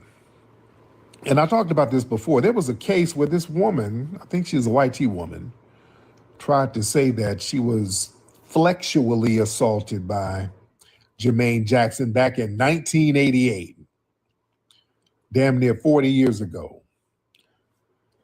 She said that she was flexually assaulted by him. What's that mean? And she had a civil case against him. Basically, they never served him because I guess they were trying to serve him with this case, but Jermaine jet setting all around the world. So they never served him. So they did a default judgment against him for $6.5 million. I'm like, man, if y'all don't get out of here. It was a default judgment for $6.5 million. And you know what they do, because he didn't respond to the lawsuit because they couldn't catch him, they couldn't find him because he's, you know, I mean, Jermaine is all over the place. So they did you serve him by publication in the LA Times. If you put up like a notice in the LA Times or some shit like that, they're supposed to respond. And if not, you can do a default judgment. They got all types of little janky things in the legal system where people can do these little bogus suits. So the court did this little janky default judgment. And, you know, they treated the allegations as uncontested because he was not in the case fighting them. So they act like, so let's just be clear. That judgment, they didn't put all that in context, what I just told you. They make it seem like there was this case and he lost because he presented evidence that wasn't correct or he was guilty. No, they never served him, all right? So I just want to put all that let's get it in the right context. He never went to court. I didn't even know that this was, all so right? this It was some little janky manipulation default. I didn't know what you was talking about. They do this with Black entertainers, man. That's the same thing they did with Bill Cosby. They put a big judgment on Bill Cosby recently because of a white tea woman talking about really not, you know what I mean? He did something to her in the 70s or whatever that you can't prove. Right. So they get into these I'm white tea and I say so cases. I didn't know. I thought you was talking about a personal thing. You see? My fault, so my fault. This is how they show how an accusation becomes conviction when an accused person is a Black male celebrity. See, the default judgment becomes the conviction. You see? And they do these old weird statutes of limitations, revival laws. So they create a legal time machine. But that time machine always finds that Black male wealth very easily. See, they got this thing out here in California, this AB 2777, that Flexual Abuse Cover-Up Accountability Act. So that creates a temporary path for certain old flexual assault claims to be brought forward. You see? So when Black folks start saying, hey, this happened to us in the 70s, 80s, oh, that's too long ago. Hey, man, they took our land. They did this to us. Oh, that's so long ago. Oh, that's the statutes of limitations. Oh, that's so long ago. Now, if a white tea woman say, hey, this Negro touched my alabaster breast back in 72, now they done an I'm white and I say so and brought this jive ass law out here to basically target Black wealth, because I only see them use this on Black entertainers. You see? So they can get that paper. And also, this is, you know what this is? The timing of this and all that. This is a financial attack on legacy. See, Jermaine Jackson, he's not a random celebrity. He's part of the Jackson family. That's one of the most powerful Black entertainment families in the world. So right now, his son, Jafar Jackson, that's Jermaine's son. He's starring as Michael Jackson in the biggest movie in the world right now, one of the biggest movies. This movie about Michael is breaking all types of box office records. It's about to hit $1 billion pretty soon. It has revived the legacy of our good brother Michael. It's introducing a younger audience to our brother Michael and the legacy of the Jackson family. It's putting the Jackson family's legacy back in a cultural positive spotlight. After they tried to sully our brother Michael, this same legal and media apparatus tried to destroy our brother Michael. So now the family is reviving their legacy and their name and getting their financial weight back up. So now this garbage. You see? They did everything they could to bury our brother's legacy. And this movie is disrupting that narrative. You see? With these lying ass white tea supremacists putting these bogus accusations on our brother Michael. All of that shit was bogus, family. All of it. You understand? Even that first one with that Geordie Chandler, whatever. Y'all know that was bogus as hell. part of his testimony, he was supposed to have described Michael's genitals and got it all wrong. That wasn't even what Michael's genitals looked like. Do y'all know that? He said Michael's genitals looked a certain way, and then when they investigated, it was the complete opposite. You know what I'm saying? All of it was bogus, man. It was bogus as hell. Oh, it's deep, man. Oh, it's deep. Yeah, pause. I know, pause. I'm just stating the fact, shit. Yeah, it was bogus. Yeah. See how white supremacy refines itself. It doesn't always destroy the brothers. It'll either take your freedom or take your money, or try to do both. They took R. Kelly's money and freedom. They took Diddy's freedom, and they tried to take his money. They tried to do the same thing with Diddy. They tried to take his money. They took OJ's money and freedom. So that's how they do. They didn't get Diddy's money, though. That's what they were hoping with that bogus RICO. That bogus RICO didn't pop off, so they got him on a humbug. But yeah, when they can't get your freedom, they'll take it to your estate. They'll get your catalog, your royalties. You see? See, the new system, they use civil courts, revived claims, massive judgments, media amplification.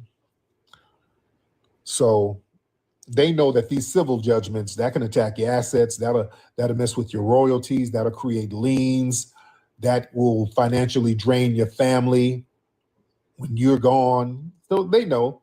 That's what they're doing with Smokey Robinson. Remember, they put a bogus charge on Smokey. Some housekeepers or whatever said he was trying to do something. Smokey can barely walk. So they tried to put some bogus stuff on Smokey to mess up his legacy. So, because Smokey wrote a whole bunch of hit records. Smokey has a catalog. So y'all got to watch that stuff. These brothers with these catalogs that's going to live on when they pass, they want to make sure right before you pass, let's get your estate tied up in litigation. You know? Oh, it's heavy. It is heavy. Yeah. Well, Smokey wrote so many hits for Motown and hits for the Jacksons. Remember, Smokey wrote a whole bunch of stuff for the Jacksons too. Well, man. Yeah, remember they tried to put some Suge. They got Suge's money and freedom. Yeah. Man. It is heavy. It is heavy. Yes, indeed. Let's see who we got in here. Let me see. Deaf to America. Let's try Deaf. DEF. What's up? What's up, Deaf? How are you, man? Y'all talking about Michael Jackson? I was going to talk about something else. Yeah, talk about something else. We're done with that. What's on your mind? Oh, you ever heard of a foundational Black British? Did you just ask me a weird question and giggle?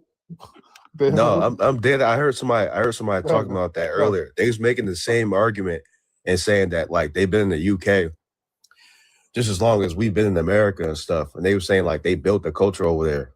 They was dead serious too. But I had to laugh. Oh, no, because Britain already existed before they got there. You know what I'm saying? So yeah, they're not a right. Yeah. America did not exist before we built it. That's a major difference. So there's no such thing as the foundational Black British. They all came after Britain was established. Britain has been around for centuries. So yeah, that's not true. You know? That's it? All right, brother. Thank you. All right, yeah. There's no such thing as a foundational Black British. People try to emulate us. Anything we got, because they see the foundational Black American delineation movement is popping. So now the white tea people try to get it. They try to call themselves heritage Americans. Man.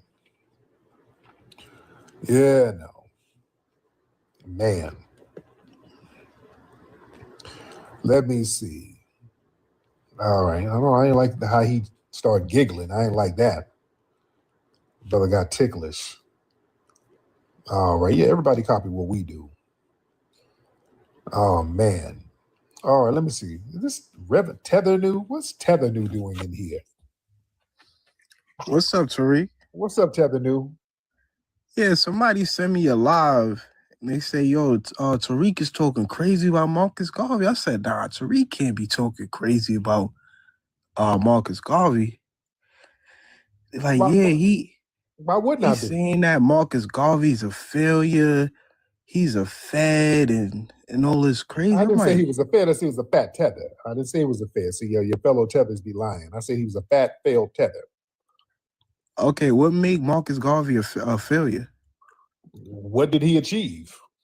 Well, he had over 12 businesses. He had a hotel, trucking company, doll factory, a host of other things.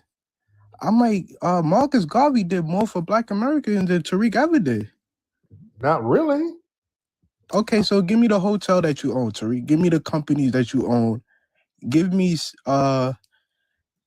anything. Are you employing Black Americans? Yes. Marcus Garvey employed 80% of his employers was Black Americans. No, they were Caribbean, and those Caribbeans. Well, I can pull up the source right now. Yeah, I can pull up the source too. Most of those people were Caribbean that he employed. He employed No, it was fellow 80%. Caribbeans. And also the people who put him on were foundational Black Americans. He was emulating what we were doing in Tuskegee. He was emulating the Tuskegee model, sir. He didn't do anything that we weren't already doing. Okay, Hubert Harrison was A. Philip Randolph mentor. J.A. Rogers was John Henry Clark and mentor. I love J.A. Rogers, by the way. J.A. Rogers is the truth. He's Jamaican. He's the truth. Okay, so we some of our people is your leaders mentors. They called Hubert Harrison the Black Socrates. They called him the leader of radical Black Harlem Renaissance. How come Garvey failed in Jamaica then? He failed in Jamaica and he did more for Black Americans than you ever did. No, he didn't. Okay, give me the factories you own. What did he do for Black Americans? What did he do for us? I'm asking you, give me the factories or the hotel you own. Sir, I own a production company with the biggest Black history documentary series in the world, sir. That's taught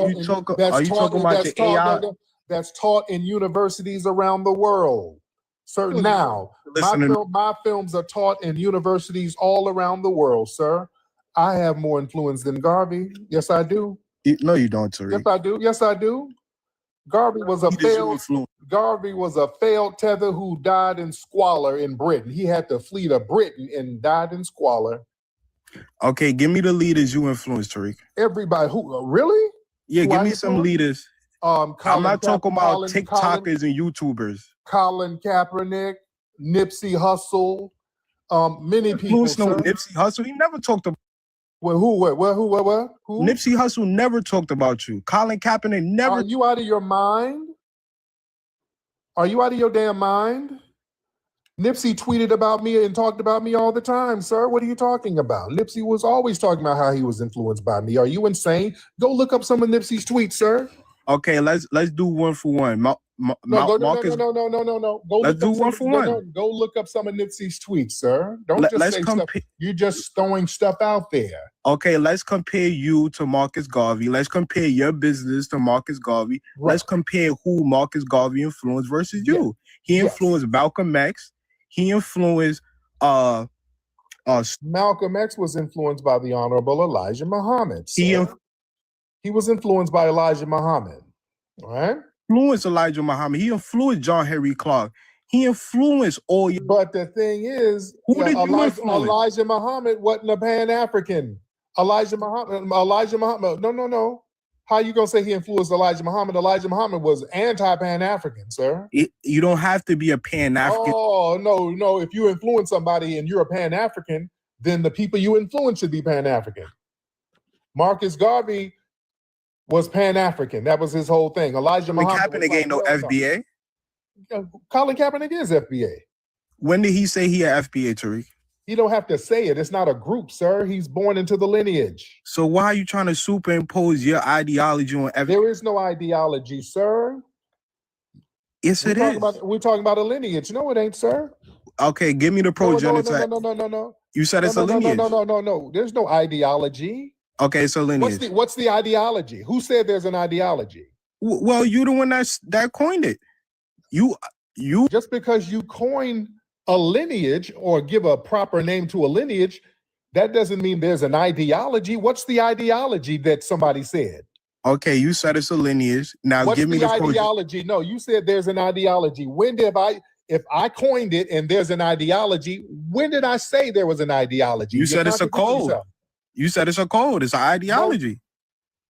You're talking in circles. You're not making sense, Reverend. You said What's it's a code. ideology? What's the ideology that I said? Be anti-Pan-African, be anti. No. I ain't never said that. Democratic Party. That's called being a lying tether. I ain't never said that. So yeah, you prove you're you prove you're a pathological liar, sir. Right? Why you call people? You are proving democratic. You are proving you're a pathological lying tether. That's why we delineate. You have proved why delineation is important and why you tethers fail, and people like me are more successful than Garvey and you. See how that works? You can never walk in Garvey's shoes because he got flip-flops with his fat ass. I would never walk in a musty tethers, failed flip-flops. Garvey was a failure. He failed. He was a failed fat tether. If he was so successful, why did he have to go to Britain and die in squalor if he was so successful? Okay, let's compare what you did. No. Why did he fail and die in squalor? You gonna let me explain or you gonna keep because don't keep changing the subject and lying like a tether. I'm not changing anything. I want to still man a conversation. Why did he fail and die in squalor? I'll explain. Edgar Hoover. Go ahead. Edgar Hoover and A. Philip Brainoff, the snitch that went to the feds, got the feds on Marcus Garvey. You like to talk about feds and people off? Right. A lot of people had feds on them. Everybody had feds on them. If they were still successful, they could still be successful though. Yeah, the feds own every damn body. He was fucking up. He went to court and tried to represent himself, doing all that plebiscite babbling. He didn't have nothing going on. He didn't touch Africa, never went to Africa talking all that Pan-African shit, never touched Africa. Did him raggedy ass Timu ships that didn't work. He didn't have nothing going on over there. Didn't have nothing going on in Jamaica, sir. He failed, sir. You gonna let me talk, Tariq? But you're not gonna sit here lying. You go okay. You're not gonna lie, sir. Your idol was a fat failure. Well, you're a failure. You're not doing nothing for Black America. I'm doing more than you and your failed tether. That's why y'all whine about me all the time. That's how successful I am. Y'all hate up. Y'all whine about me. You stay in rooms whining about me. That's my proof of my success. You whine about me all the time. I'm your God. You whine about me all the time. Them big bug eyes stay crying about me. Them big bug ass eyes you got in that damn peppercorn stay whining about me, sir. That's all. Let me respond. You have sleep paralysis with me floating over you. You crashing out. No. Your hairline is crashing out, sir. I'm your God, sir. That's why you whine about me all the time. Can I respond? You're jealous of my success, sir. But go ahead, Tether New. Okay, so after Marcus Garvey set up deals in Liberia, the American government put pressure on Liberia and said, you better, yes, Marcus, the UNIA landed in Liberia and the European powers in America put pressure on Liberia not to do business with the UNIA, and that's how Firestone got into Liberia. Okay, you should know this. You're reading something. Okay. Sir, you're reading and explaining. You're reading and explaining. You're reading and explaining. I'm in Pan-African knowledge. Okay, you're reading and explaining. You're a failure. And by the way, let me show you something. Let me show you my influence because you're saying like Nipsey. Let me show you some of Nipsey's tweets. You got no influence, Tariq. Hold on. Let me show you some of my good brother Nipsey's tweets. Hold on. This is hold on. Who is Nipsey Hussle to Malcolm X? No. You said Nipsey don't talk about. You said Nipsey don't talk about me. I wanted to show a gang member to Okay. Get out of here. Now you changing the subject. Okay. All right. Yeah, I'm about to bring some receipts. Okay. I was about to bring some receipts. I was about to show all the tweets Nipsey shouting me out. Now you switching up. I was about to show some receipts. Okay. This is Nipsey's Instagram. Hold on. Where Nipsey is watching me on video while he's doing a business deal. That's Nipsey. And he put up the caption, I predict explosive growth on all fronts. That's Nipsey's Instagram where he's watching a video of me. That's me on video he's watching. I mean, I can pull up. I mean, Nipsey would tweet about me and tweet to me all the time. He's retweeting me. That's him. Nipsey would tweet me all the damn time. This is Nipsey shouting me out. Nipsey just watched an incredible film. Big respect to Tariq and his team for this one. Nipsey shouted me out all the goddamn time. Shut the fuck up, nigga. The hell you shut up. The hell you talking about? Do you know the people I've influenced? Prince was influenced by my movies. Prince would tell people to watch my films. Dude, I got a gazillion tweets from Nipsey and text messages. Nipsey shouting me out all the time. Nipsey always said how I influenced him. The hell you mean? Please, I love TikTok Shop, by the way. Dude, the artist Prince. Janelle, I should pull up that tweet from Janelle Monáe. She said that Prince would make everybody watch Hidden Colors. And when they did a tour of his estate, when he passed, he had all the Hidden Colors movies on his desk. The hell are you talking about? What? Do you know the people I've influenced? Dude. Come on. Hell. Do you really know? The movie Sinners was one of the biggest movies in the last damn few years. Our good brother Ryan Coogler was influenced by the Foundational Black American Delineation Movement. That movie was centered around foundational Black American culture. His words, not mine. Michael B. Jordan. They follow me. Obama used to follow me. Y'all remember that, right? Obama used to follow me until I started going in on his tether ass. He used to follow me. Yeah, Obama followed. Yeah, did y'all remember that? Obama followed me on Twitter. I started going in on him. He unfollowed me. Yeah. No, that was his thing. Do you know all the people that I've influenced? Come on. Man. Come on now. Shit. ABC News.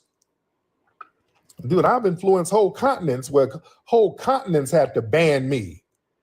Yeah, I'm banned from Britain because of my influence. You don't ban people who ain't influential. A whole continent banned my ass. You don't ban people who don't have influence. Come on. Let's be real. Dude, I've influenced a lot of people.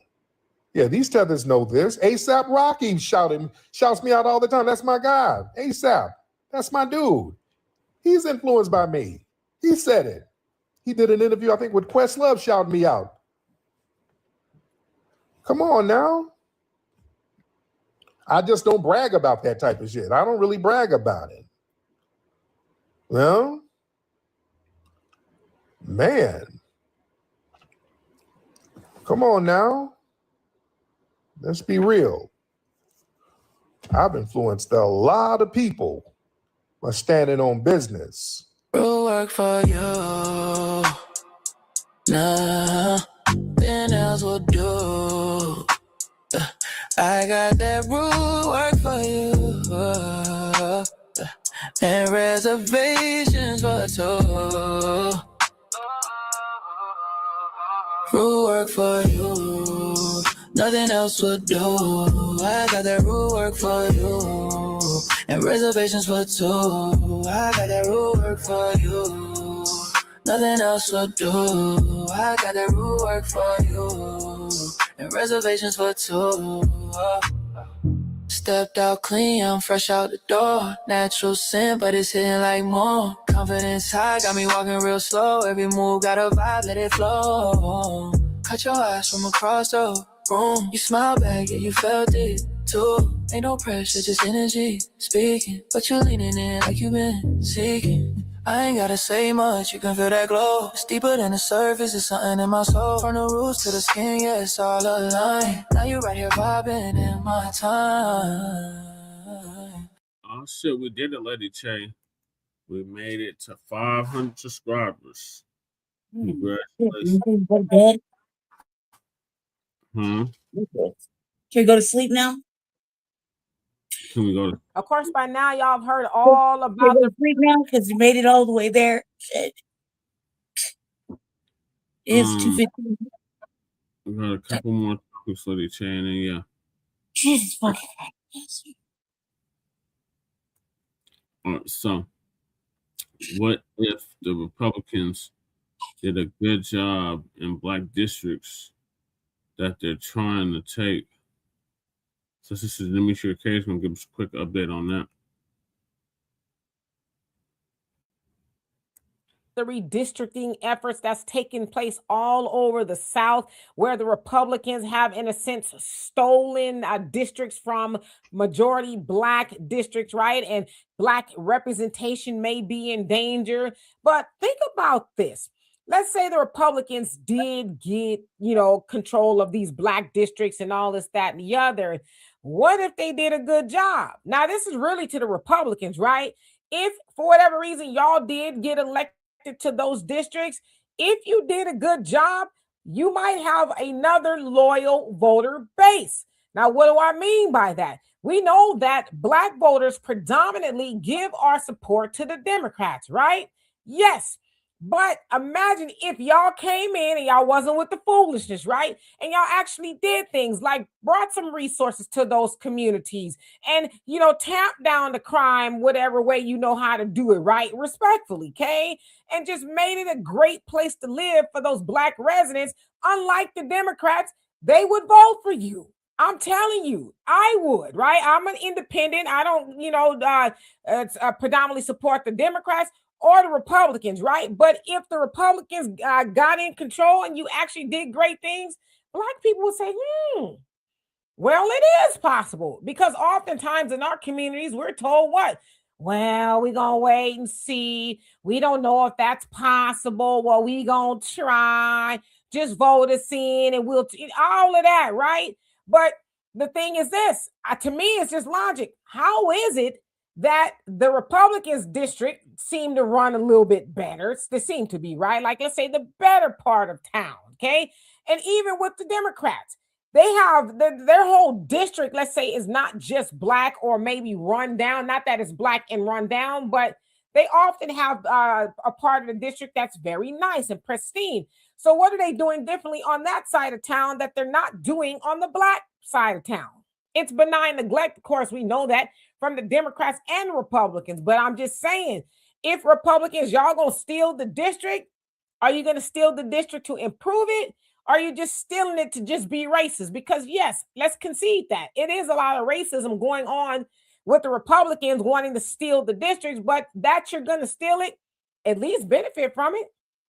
Benefit by getting another loyal voter base, by doing the right thing by those people in those districts. And it's a win-win for both people. And then the Democrats, in order for them to come back to the table, they got to come correct, right? Because they could no longer say, well, we can't do it. Oh, well, we don't have this and we don't have that. We would help Black people, but no, they actually have to come with it. So I'm just thinking out loud.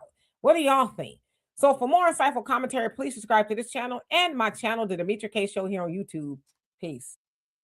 I think you're right, Sister Demetria K. What are your thoughts, Lady K? It's a good thing. I mean, like, you want the perfect world, you know what I mean? Yeah. Yeah, like that would be great. Like that, when I first started learning about politics, I was thinking, well, what if we go like this?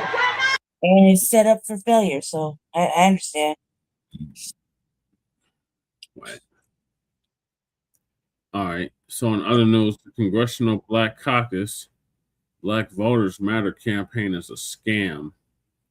Our brother Water God TV gonna give us an update on that.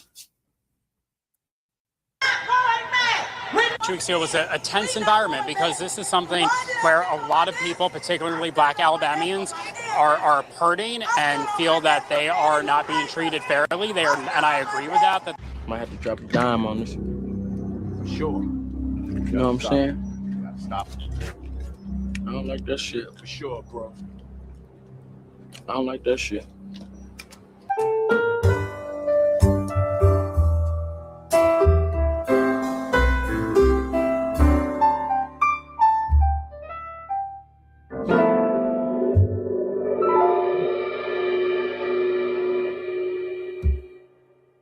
always pushing health, wealth, and a better understanding of self.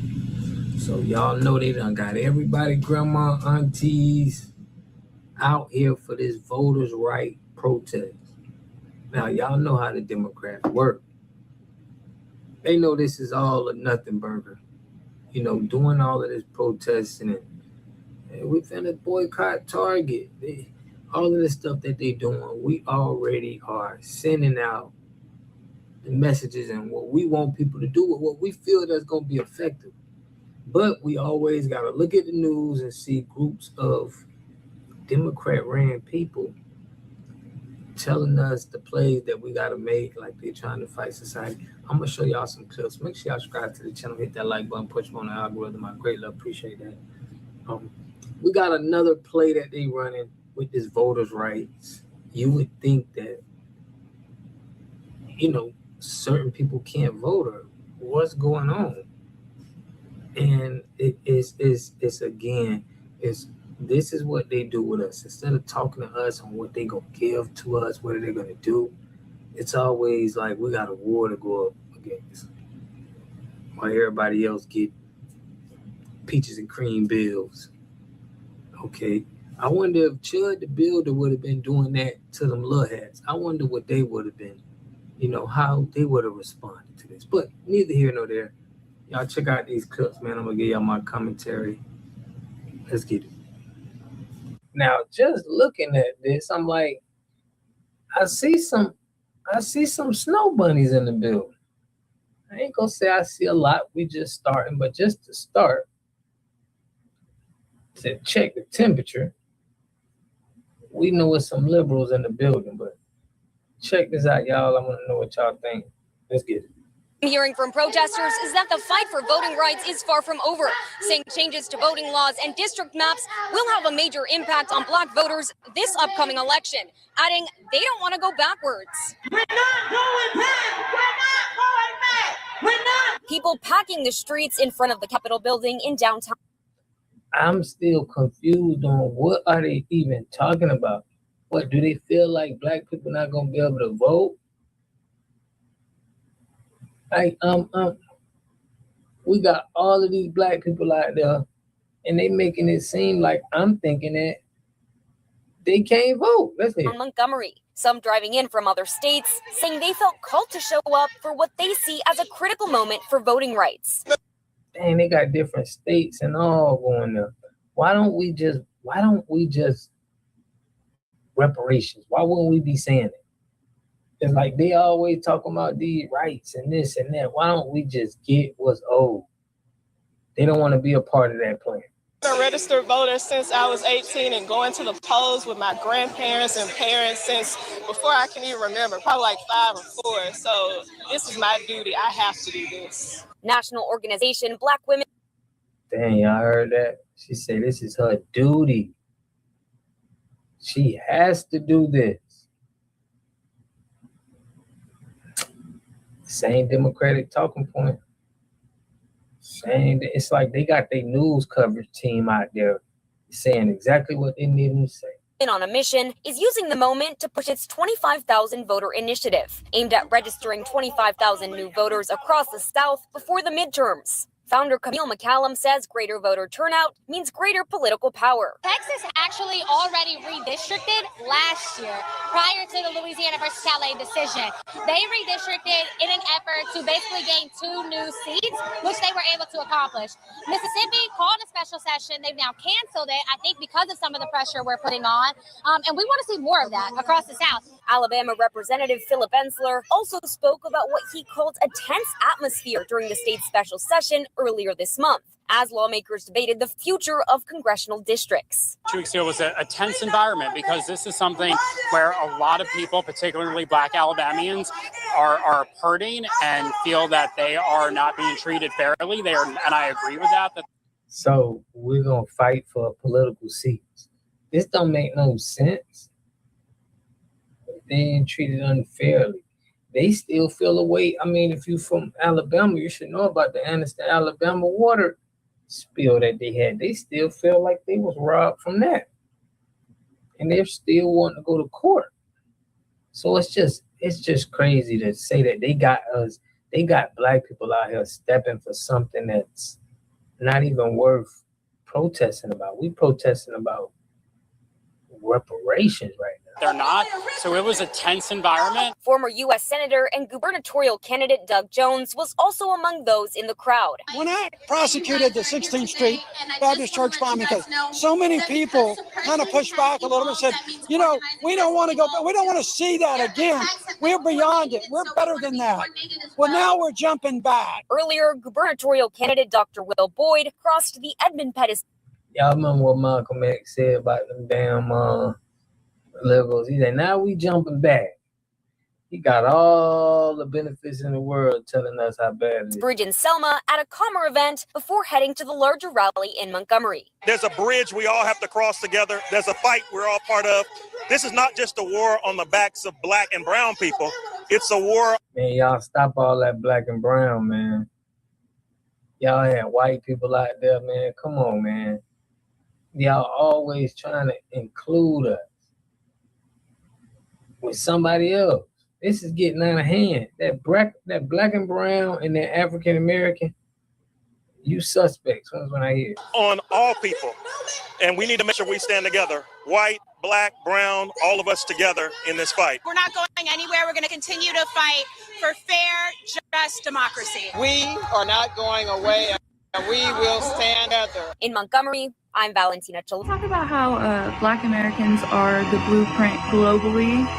Everyone's trying to act like they're black nowadays. Everyone.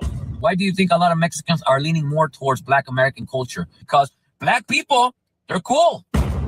They're cool. They inspire most people around the world of different demographics. But that's just how good Black Americans are. And I have to say Black Americans because this is specifically Black Americans. The whole world wants to talk like Black Americans, wants to walk like Black Americans, wants to dress like Black Americans, etc. The whole world. Black Americans are the most powerful when it comes to influencing the world. In the United States of America, we wouldn't have virtually any music if it weren't for the black people. Virtually, I think all of our music, whether it's country, western, bluegrass, the blues, rock and roll, you name it, it all started and came from Black America. All right, so there y'all see it, man. The Democrats is doing nothing but trying to push out nothing burgers, no bills for us, anything like that. But they always want to include us with somebody else. And it's crazy we didn't hear none of them talk about the Chud the Builder guy. But, you know, we already suspected Southern Law Poverty Center, but who knows? I'm pretty sure some information will come out about that. But let me know what y'all think about this in the comment section, man. We is going live tonight, and I like to send a big thanks, man, to all of the supporters, Shabazz, Mama Lisa, all of my members, okay, the Water Gang. I appreciate y'all for tapping in. Everybody who been pushing the channel, man, we almost at 13,000. If it wasn't for y'all, we wouldn't be getting there, so I appreciate y'all. Shout out to the mods. Y'all know we got that think tank tomorrow. I appreciate everybody. I catch y'all live tonight. Y'all know how we do. Let's get it. A community must have three things to have a community in it. You must have a wholly independent economic structure that can provide goods, service, products, and things for your own people, and jobs and tax bases for your own people. You should at least control four basic things. You should be trying to control water, food, medicine, and energy to be able to survive and compete. Here we got Mr. Pollock. He had a cornfield. He took advantage of a free water test from us, and this is what we found in this water. We found sulfur, we found hardness, and we solved these problems with an easy fix of 2 tanks. So get your free water test today. Stay blessed. Click the link below.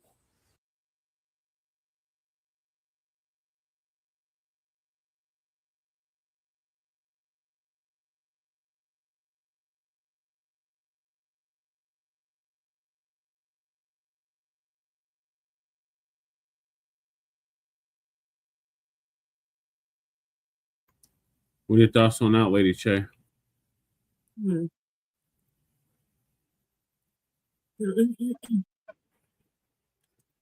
I feel like it's weird when you see white people trying to do photo ops.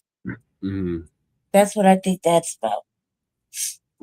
You know what I mean? Like, they're there. They don't really give a fuck. Like, normally they don't really put themselves in Black issues. But they saw something going on. They thought it was good. Like, let me just get involved. You know, like they always do. I think that, and I think that's weird because the Democrats, when they did all that, they went and got, they had white people with them when they were Yeah. leaving and making scenes. It's like just a handful of white people, but it was like, what is that to say to us? Like you want us to need them? No, I just don't need white people. You know what I mean? Right. I felt kind of like conflicted with my feelings about that because I felt like, should they bringing the white people out? They're protesting to get us to think that we need them to make movements happen. Is that what it is? Because I don't know if I could get down with that idea. Like, never in my life. You know what I mean? Right. Then I'm gonna go look to the whites for to solve my issues. Yeah, right. Can't solve shit in 46 years. Ain't gonna do it now. Right. Like, should I just go run to the nearest cracker and be like, hey, can you help me solve my problems? We're having a protest. Do you want to get involved in our Black issues? Because we need you. No, man. It ain't like, look, you see that shit happen in these little events that we go to. You Yeah. know, like, hey, your white friends to come help. What? What white friends? Like, what you talking about? Right. Yeah, that shit bothers me even in those situations, because they're like supposedly, look, don't shame me because I'm light skinned, okay? I'm like way beyond that. But like, there's a difference between being light skinned and being a cracker. Yeah. You know, like, the big difference. They let them white people sit on the panels. They barely let me speak. Mm-hmm. You know what I mean? They really don't want me to talk. You're just like, they don't want to pass me the mic. The only reason they pass me the mic is because I'm disruptive. And I'm like, hey, you're real loud. Yeah. That's the only reason. Like, if I was just sitting there passively, wave my hand, they keep on walking. I'd be like, nah, you ain't gonna fucking do that. Bring that back over here. Mm-hmm. But they got white people sitting on the panel with Black people. Yep. And then get mad if you disrespect the white people where they're up there. But, Right. you know, like, when I do that, I'm like, you know, this is kind of weird when you have white people in Black spaces. And I did old girl, you hear me? I was like, Yeah. yeah, but these aren't your people. Right. You know what I mean? This ain't your neighborhood. I mean, Right. okay, I guess, but this is the part of your neighborhood. Like a big gesture of like, you see all these beautiful Black people? You don't belong here, colonizer. You know what I mean? Know what you did? Right. You know what you did? And like, that was bad. That was really bad. Yeah. I mean, in my defense, I enjoyed every moment of it. Yeah, I got a kick out of it too. And she was like, man, she was not ready. I mean, that's what I'm saying. Like, I bet the next time that brought seedless, and she gonna be ready again. They're never ready. So I'm like, so have you learned anything last time we talked? Because I've been watching. You ain't done not one bill that has to do anything with Black people. Not one. Not one. I've been taking note because I've been like, you do a lot of hosting with other white folks, though. Yeah. Not with Black folk, though. Is she After getting you stand on there. You watch them house meetings? Yeah. Is she getting Did you see that broad stand with any Black person to No. sponsor a bill? No. White folk. Yeah, no more crackers, yeah. That's it. That's all. So what she really do? Like, she try to give you the for everybody speech. And I was like, no. That's for everybody. Is she getting APAC money? Who knows what you're getting? I don't know, man. I don't know about that. Like, I can't tell you. I don't know about that. I don't know about that. I just know that she got all the endorsements and all the money. So, you know, like, I mean, you know, I was like, you know, I be talking shit, like, Yeah. about that. You know what I mean? But I don't know where the money comes from. I think it's all bad. Yeah. That's why I don't want to take no, like, if I ran for office, I don't take no money. Why? Because then I don't be, then they own me. Yeah. And don't nobody own me. Right. Like, it's been like that since I came out the coochie. Don't nobody own me. That's I'm right. my own spirit. I run away, I run off. You know what I mean? I'm a renegade-ish. You know what I mean? You don't own me. You can't program me. You can't buy me and mold me and tell me what I need to do because I took your bread. Not all money is good money. That's why Right. you shouldn't take the money. Like, in my opinion, me, like, they offer me money to do something. No, because then I'm beholden to you. That Yeah. means I'm in your pocket. That's why, like I said, I never borrow no money. Mm-hmm. Right? You don't ever see me borrow no money or ask nobody for nothing. If I can't afford it, I don't get it. Or I guess I'll just wait for it. Maybe it's not for my divine best interest to have it, right? Because if I have to borrow, beg, or do anything like that, then I'm beholden to that individual for whatever they want. And Yeah. I'm like, then that means my soul is on loan to them for whatever they gave me. Yep. Right? And not all money is good money. That Yep. money, like, you know And what I mean? They come with, like, look how Beth McCann did us. Look, check this out. In my opinion, she slaved us out, right? Only to choose the white person, right? So, and Yep. I almost said it to her at the fucking table. Remember, I had to control myself. I was Yeah. like, so basically, you let the black people, and that's where you stopped me, right? Yep. Because I was like, man, let the black people do all the motherfucking work.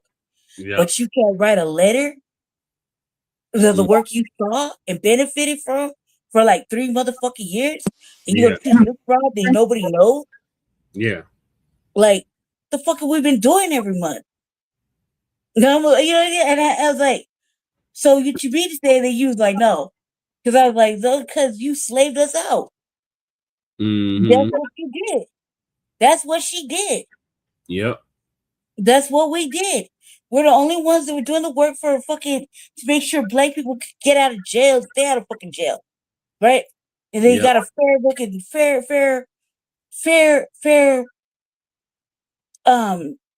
trial. Yeah. Things like that, right? That they were able to get out. We're doing all this fucking work on the backside for black people. And what happened? What happened? Because she benefited off of that shit. And then when it came time to do the right thing, she said no. She choosing her friend, the little old white brother. They colonized the fucking Africa and never brought no money back. Right? And made a whole business out of it. Got a whole agenda plan. And fuck that bitch and fuck that bitch. Right? But I was like, you basically slaved us out. Mm-hmm. You mean it was like she's like, shh, calm down, because it was already controversial because you run for office. It's like a non-political event. But I'm like, nah, fuck that. This is the last time we gonna see these people. Like, we gotta get on our grind. You know what I mean? I was on our grind. Yeah. And in my mind, that white old lady slaved us out to do the work for our people, but without giving any fucking, not even a fucking letter of fucking whatever. Yeah. No fucking endorsement. Fuck that. Okay, well, what about like a letter that you saw, a written testimonial or whatever, bitch? Like, come on, we didn't do this work for. Yeah, we did this work for the people, but we didn't really do this work just to be doing this work without something like, bitch, you leaving, cuz do the right thing. Right. You know what I mean? You like do the right thing. Like, why is it so hard for us to not do we do the right thing all the time? But then what is wrong? What is wrong is like how I said it. I was like, bitch, you slaved us out. Yeah. That's how I feel about it. Maybe that's not the right words. Well, I don't know what the right words are. But I felt like this white broad tokenized us, got us to do all the motherfucking work, capitalized off of it, benefited from it by having us sit on the fucking board like that, only to disrespect us for a bitch you don't know. Yep. You do work for somebody for like 3 motherfucking years, and you got this old snowflake come lately type shit. Like, come on, cuz, like, what am I supposed to think? Well, how am I supposed to word it? Right. Well, I don't know which way is the best way to word it. Like what? You used us, you white snowflake. You old Yeah. cracker, you use us. Old ass Yep. bitch. Like what? Look here, Mhm. wench. You can't be doing that shit. You know what I mean? Like that's where I wanted to take you to. But man, like, how many warnings can a motherfucker really get from? And then you see her punk ass successor, he won't even meet with us. And that motherfucker, I know that motherfucker, right? But he Mhm. don't even want to look me in the face when I see him in the thing. I'm like, jump, Yeah. like all loud and shit. You know what I mean? Because I know him before he was anything. Yeah. Does not even matter how, right? But in my mind, I'm like, do I really need to go there with you to do the right thing so we can do the right thing for our fucking people? Have I really got to beg you, beg the white man to let us come on the board to do for our people? That's really what it is. And for him to say, oh, yeah, yeah, we'll get back to you. How many times does he say that? We got it on record that he's supposed to do it. At least 3 times. At least 3 times we have it on record that he said he can be held accountable for. Yeah. And what happened? Did he honor any of it? No. Nope. How many years has it been now? Almost 2. Yeah. Right? And if we talk, hey John, you said woo woo woo on this day, and here's the audio. When you gonna make that right? Oh, have somebody call you from my office. It's like some bitch made mark shit, cuz. Yeah. That's the whole thing. I don't think I could get down with, because that's what happens when you say we need the white people to come help us. Yeah. Like, no, man, if they weren't still look, check it out. In my mind, this is how I feel. They only want us when they need us. When the fuck we need them, there nowhere to be found. Like, to honor just even a fucking pact they made. They made that agreement. We didn't make that agreement. They made that agreement. So for Yeah. us holding them accountable for that motherfucking agreement, it's like we're doing too much. Yep. So if that's the case, fuck them and they fucking little fucking stupid yellow bus they rode in on. Yep. I don't think we need them. If that's the case, and I don't know how these broken ass, mammy ass fucking black folk out there get these white folks to do what the fuck they want to do. I don't understand the level of galvanizing it takes to grab all them motherfucking crackers to come help them, and then hold. We want. I was like, bitch, I'm not even listening. Civil rights, and we're standing here. Okay, bitch. Yeah, right, sure. We're at war. 30 minutes in, your dad's going right back to your office. stand with black people. Yeah, right. You're going right back to your office. They're not there for the war. No. Not really serious. This is a photo op. This is a opportunity for a clout chase, or to ride the wave, or to be a part of what they want to say is the right side of history, which is the wrong side of history. Yep. We're too old to be doing this shit, trying to galvanize motherfuckers like mid-age to go along, to get along. Like, think about it here. They're about to brainwash us again soon. Yep. Democrats. You know what I mean? And what are they offering, Jesse? Nothing. Seriously. What are they offering as far as tangibles? Like, I don't even listen to them talk, nothing, right? Not a damn thing. They can't even vote right. So what can they possibly give us? Nothing. Anything. Nothing. The shit talking like even today at city council. Yeah. You got generic Chicanos, right? Yeah. And try to put the governor on blast, when in reality they need to put the mayor on blast. Right? Because they've been doing the work of the devil since he showed up. Yeah. And if you want to be really serious about it, they're the ones that are complacent for the budget being fucked up and all the money missing.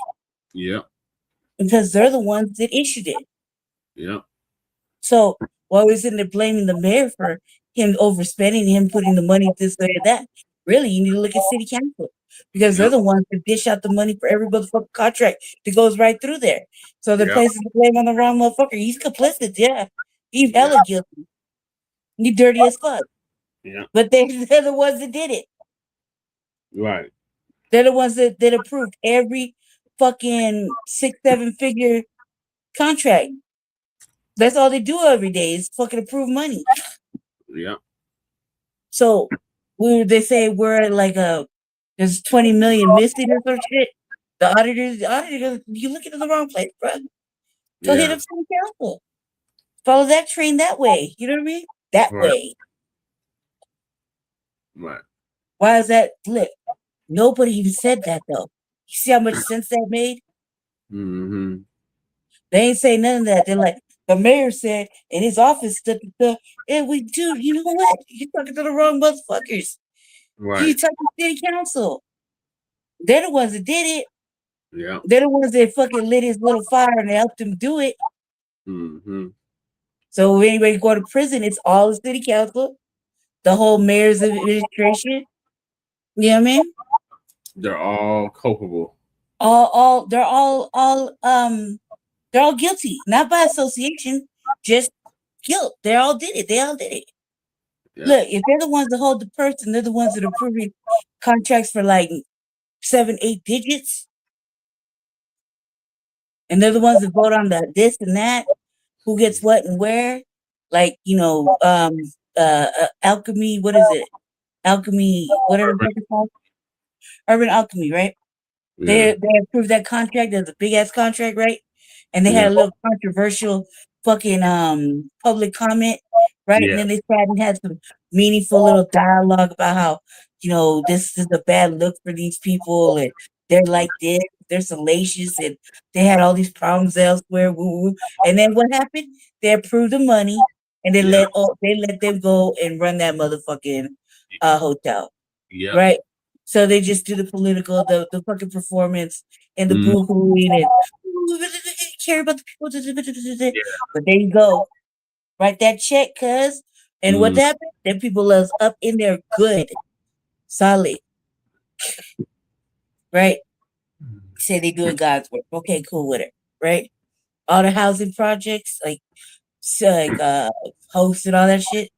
Right? Yeah. Yeah. How you think them other people get to quit their job and move up in another part of the housing pipeline after they got done scamming the motherfucking people and making them worse than what they were? You see what I'm saying? Yeah. Yeah, like 3 bitches leave and go somewhere else up the food chain on the housing, and they're making way more money than a lot of people. Be like 9 digits, cuz. Yeah. 9 digits in this economy. The motherfucker was trying to put gas in their car. Some people like, look, I'm thinking about if we go eat really at the end of the month because I don't want to spend no money.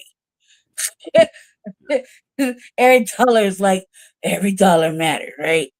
You think? So, but they ain't worried about that shit. They taking big dollars. That's why why I'm surprised nobody said anything about the data centers. Yeah. Can we get that money that you kicked into it, that you gave away for incentives and kickbacks? Tax breaks, whoever owns that shit, they got major fucking tax write-offs and incentives. Can the people get that while you're polluting them? She said they didn't get that. That's a lie, Jesse. I know, but that's what she said. Well, of course, but they'll tell you anything. They'll tell you the sky's fucking yellow and purple, and you just gotta eat it. Like, they'll lie to you. That's all they do is lie. That's what they do. What you mean? Somebody's in there. They're fucking putting somebody in there. What is that? What's that data center gonna be? Like what? Meta, Google, fucking something, right? Amazon. Oh my God. Amazon's not getting no kickbacks, no tax write-offs for coming here and putting another motherfucking sham of a warehouse in there. Data center for their little medical doctors online and whatever else. Come on, cuz, don't believe the hype. Yeah, that motherfucker getting major incentives to bring that shit to Denver, make it more of a metropolitan. That's what yeah, something like that. Is Denver open for business? Yeah, that's what he said. Oh, metrosexual ass. That's what he said. And there was hurt behind that. Yeah. Why? He's telling the truth. Why you think the Denver Partnership was there? Yeah. To be a neutral party. Why they even have an opinion? Because they're the ones with the money. Yeah. Where you ask, is the data center a good place to put it? If Palantir ditched us, right? But you're gonna put a data center here. Why don't you really follow that trade? Like Palantir left, and they're all up in everybody's motherfucking data, like in the booty hole data, like they up in it. So why did they? Then you go put a not only you put a data center, but you also go put a nuclear site up and by the airport, not tell nobody about it. Like not talk to the people about it. You know, but then say you would talk to the neighbors, but the neighbors don't know. And the only reason they found out is because they were reading news break. They didn't even see it on the news. It's not a 30-second article. Yeah. That's it. That's all. You read? Okay, ladies. We got on to the next topic. Okay, go ahead. And that is reparations. It's still unpaid, and people are tired of waiting. We're close, man. It's a marathon, not a sprint. Shalom, family. Good to see you all here. Hope I you're don't know doing why you want it well. now. Think about it. Just Listen, I don't know what's going on, but apparently over in Israel, now the reports are saying Iran hit them with a hypersonic missile, and it hit a facility that held missiles for Israel plus their nuclear warheads. It was hit, and it's reports of a massive explosion. And some people are saying they saw a mushroom cloud. It is crazy. So I'm going to really look at that to see if it's definitely something I can come back a little later and talk to everybody about. So I am looking at it. But people are saying this one was loud. It was big, and a bunch of people that captured it are uploading the videos online. So it looks like something definitely happened. So anyway, y'all, we're going to talk about reparations. We know that America is more than willing to give anybody on this planet reparations. It doesn't matter when the atrocity occurred. They are more than willing to give reparations. But then when it's us, they got every excuse on earth not to do it. Now, we know the natives, the Holocaust victims, the Japanese, they all got reparations. And see, their argument really is weak. Oh, well, you weren't a slave. Well, many of these people that are walking around here were never in a concentration camp, but they're getting reparations. And many of these native Indians aren't laying in some mass grave, but they are still getting reparations. Those massacres did not occur on anybody walking around here today, but you are still giving them reparations. And the same thing with these Japanese people. All of these folks that got that reparations were not the ones that were put in those internment camps. They're the offspring of those folks.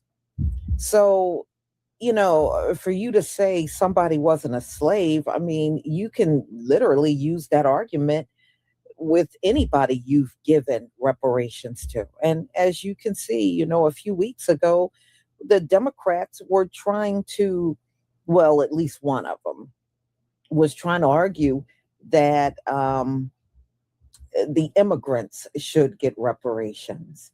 And like I said, as long as it's not us, they're more than happy to shell out the money.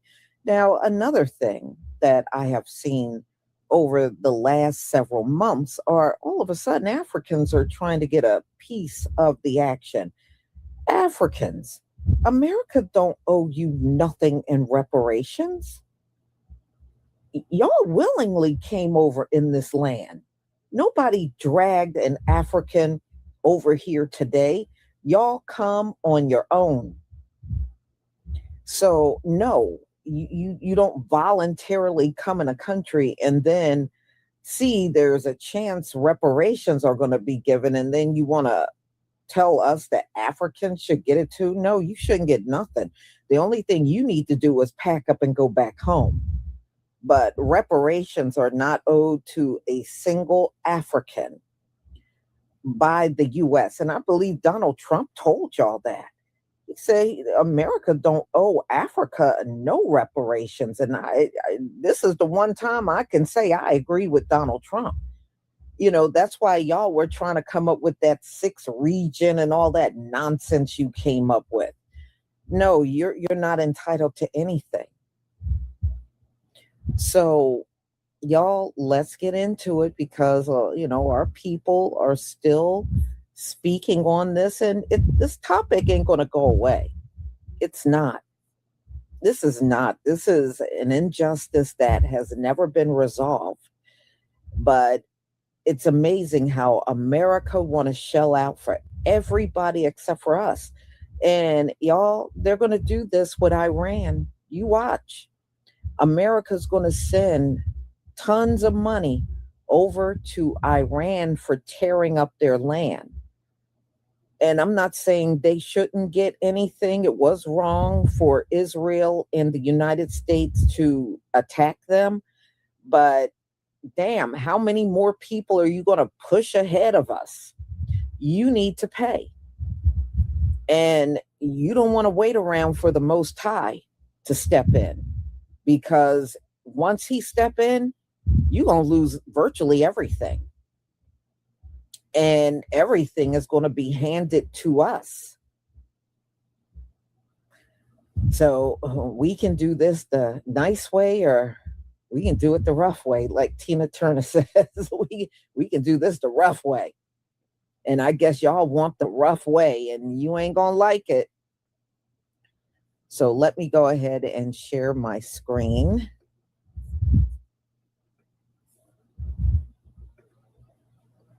Please give me a 1 if you can see my screen.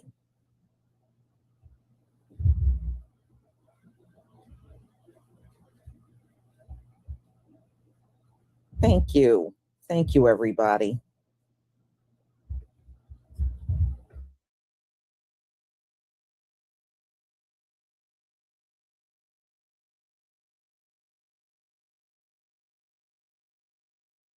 To tell me slave owners got reparations when they had to free their slaves because they abolished slavery? You mean to tell me that they got reparations for losing their slaves, but the slaves ain't get jack shit to this day? Every other race and ethnicity has already got reparations except for Black Americans. Look it up.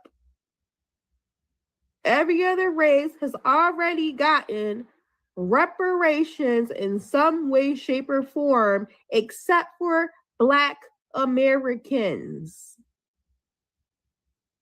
So I don't know why y'all in my comments talk about we deserve reparations. Y'all already got that. Black Americans didn't get anything.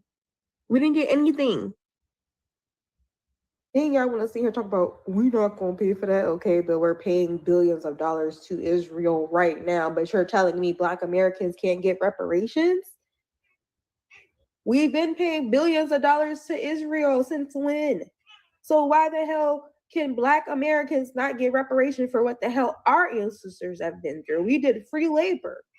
They did free labor. And then what? They had to go through Jim Crow. And then what? They had to be terrorized by the KKK. And then what? They had to have drugs pumped into their communities. But no, we can give billions of it to Israel. Bro, I just heard the natives get paid like every month or every 3 months or something. When the niggas, the African Americans of America, don't get paid? What you mean? Why we ain't getting no money? We'll be good. We would have been good. We wouldn't be robbing or gangbang or nothing. We'll have our money. We'll be good. That's crazy. That's crazy. Why we don't get no money like the natives? Why the African Americans don't get no money like the natives? Why not? And I mean the ones that was born here. Why we don't get none? We don't deserve nothing? Ain't nothing happen? Ain't nothing happen to us? We don't deserve nothing? Nothing? Drop a like, drop a comment, drop a follow. Follow. And let me know what y'all know or think. That's what they're going on. Natives get money, but we don't get money? And I think I'm half and half. I don't even know. Whatever, man. Boom. Now, if Black folks want reparations in this system, they better listen to what this Asian woman just said. Good afternoon, everyone. My name is Erin Kimura. I'm a fifth generation Chinese and Japanese American and a fifth generation San Franciscan. I'm here today to fully support Black reparations because this is the bare ass minimum, period. The bare ass minimum. History is enough of a reason. The dehumanization that we've seen is enough of a reason for why we need redress and reparations now. This is not an impossible reality, right? Now, before we get into this next part, I want you to pay very close attention to the words she used to identify themselves. We've seen this with the Japanese Americans in the late 1980s. They received on a federal level reparations. We've seen this with the Japanese Americans. They received on the federal level reparations. And the fact that Black folks and our Black community and our brothers and sisters are still waiting for a formal apology. Ooh-wee. Now, if you pay close attention, she just told you the whole game. Now, when she first got to the podium, she said, I was a Japanese and Chinese American. I'm a fifth generation Chinese and Japanese American and a fifth generation San Franciscan. First of all, those are nations, right? And then when she was talking about reparations, she said, Japan, the Japanese got reparations in the 80s, right? And then turned around and said, well, it's time that the Blacks should get theirs too. Well, my thing is, when everybody else talks about their countrymen, why is it that they get a nation? Why is it that they get a flag? But when you want to refer to me and my people, you just call us adjectives. You just call us the Blackadonians till we actually wake the hell up and understand that we have come from a nation of people. And we got treaties, we got contracts and everything that backs us, but only when we go back to our treaties. You know who else got paid out? A lot of Native Americans on behalf of our American Indian heritage that we no longer wanted to claim. It's time to wake up, family. Daddy's home. Reparations is for Black Americans only. If you're from Africa, you are not eligible. You're from the Congo, you need to go talk to the folks in the Congo. You're from Zimbabwe, you gotta holler at them folks. It's for Black American people only. I can trace my lineage on both sides back to the Delta in Mississippi.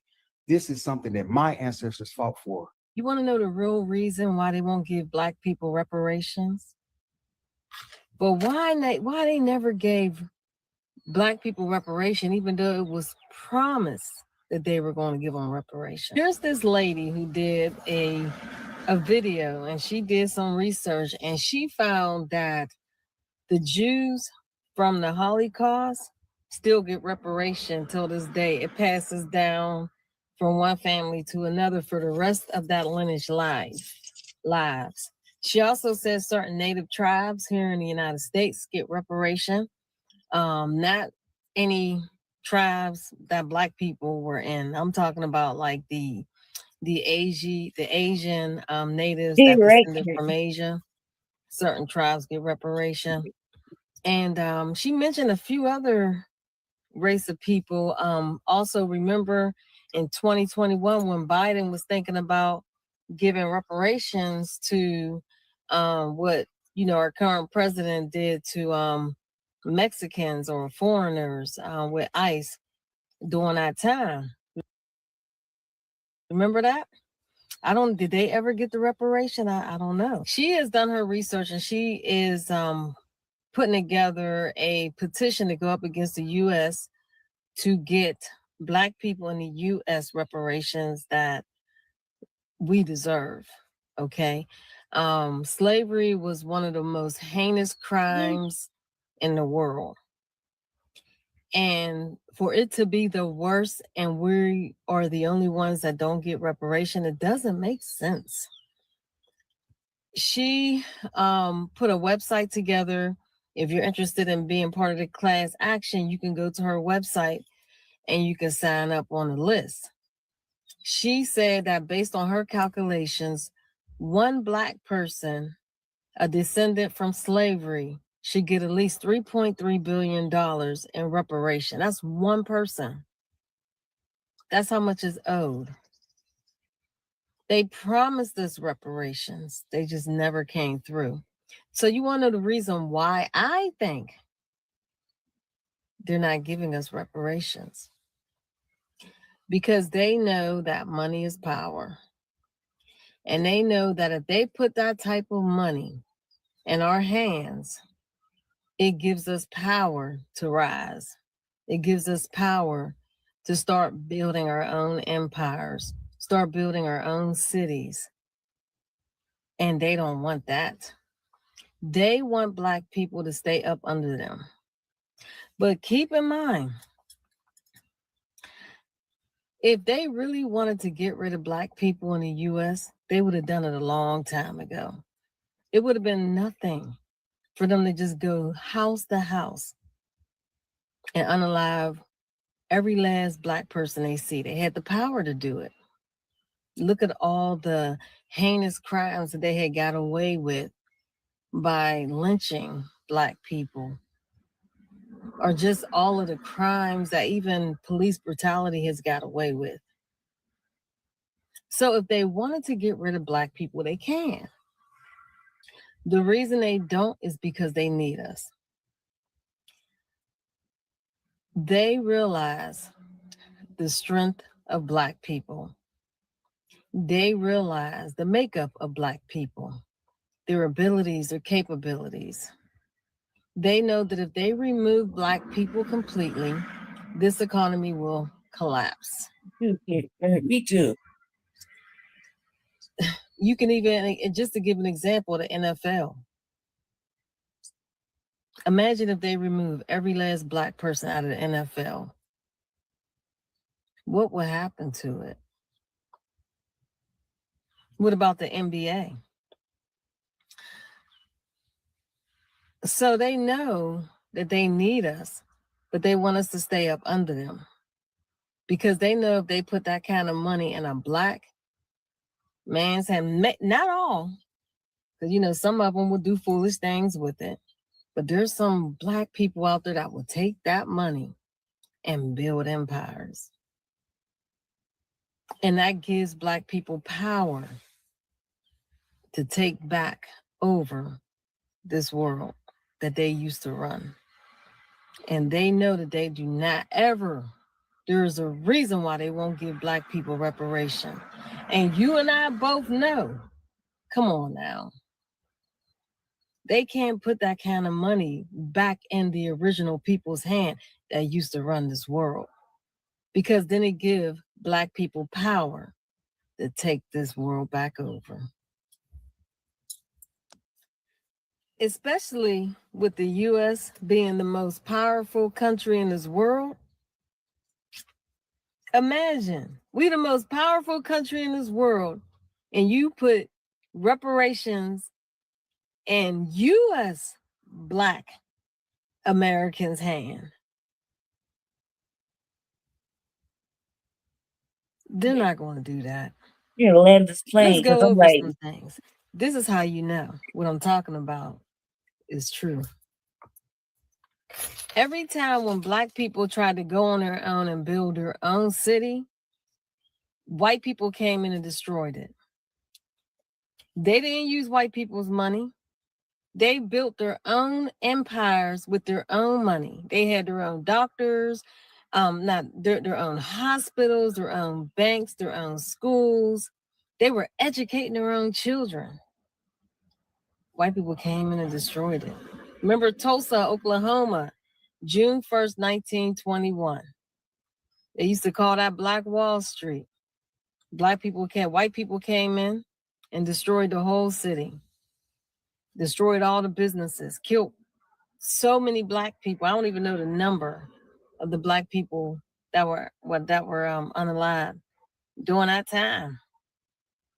And what about what happened May 13th, 1985, when the Philadelphia police bombed a row of houses of Black liberation group that has come together to build up the Black community?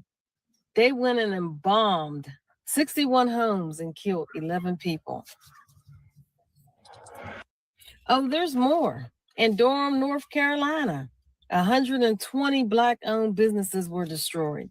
Richmond, Virginia, hundreds of historic Black homes were destroyed. What about Rosewood in 1923? And what happened in 1917 in St. Louis? Every time when Black people had came together and started building something together, white people came in and destroyed it. But they don't want to destroy you because they need you. They just want you to stay up under them. Why? Come on. Just like I said, they don't want to relinquish that power back over. We are in the most powerful country in the world, right? When white people in the United States balk at the idea of paying reparations to Black Americans who descended from slaves, they disagree with the Bible.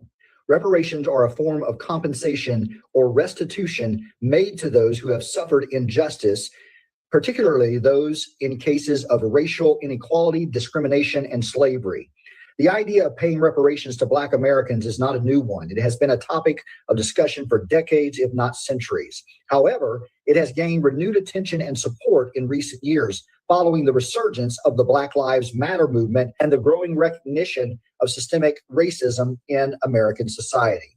As a Christian, I believe that reparations are not only a matter of justice and equity, but also a reflection of God's character and values. In the Bible, we see numerous examples of God's concern for the oppressed, the marginalized, and the downtrodden. From the Israelites' liberation from slavery in Egypt to the ministry of Jesus among the poor and the outcast, we see a consistent theme of God's love for those who are on the margins of society. One of the key biblical principles that underlie the idea of reparations is the concept of restitution. In the book of Leviticus, we see God commanding the Israelites to make restitution to those whom they have wronged. Leviticus 6:1-5 says, if anyone sins and commits a breach of faith against the Lord by deceiving his neighbor in a matter of deposit or security or through robbery, or if he has oppressed his neighbor or has found something lost and lied about it, swearing falsely in any of all the things that people do and sin thereby, if he has sinned and has realized his guilt and will restore what he took by robbery when he got it by oppression or deposit that was committed to him, or the lost thing that he found, or anything about which he has sworn falsely, he shall restore in full and shall add a fifth to it, and give it to him to whom it belongs on the day that he realizes his guilt. This passage emphasizes the importance of making restitution to those who have been wronged, and not just restoring what was taken, but adding to it as a form of compensation. This principle of restitution can be applied to the issue of reparations to Black Americans who have suffered centuries of enslavement, discrimination, and systemic oppression. Another biblical principle that supports the idea of reparations is the concept of Jubilee. In Leviticus 25, God commands the Israelites to observe a Jubilee every 50th year, during which all debts are forgiven, all slaves to be set free, and all property to be returned to its original owners. This was a radical idea of economic justice designed to prevent the accumulation of wealth and power in the hands of a few, and to ensure that all members of society had equal access to resources and opportunities. The idea of Jubilee can be seen as a model for reparations in that it seeks to address the root causes of inequality and oppression rather than just treating the symptoms. By forgiving debts, freeing slaves, and returning property, Jubilee seeks to create a more just and equitable society, one in which everyone has the opportunity to flourish. As a Christian, I believe paying reparations to Black Americans is only a matter of justice and equity, but also it is a reflection of God's values and character. Through the biblical principles of restitution and jubilee, we see a model for how we can address the historical and systemic injustices that have plagued our society for far too long. While the issue of reparations is complex and contentious, I believe that as Christians, we have a responsibility to seek justice. Race is not based on race. It's based on status.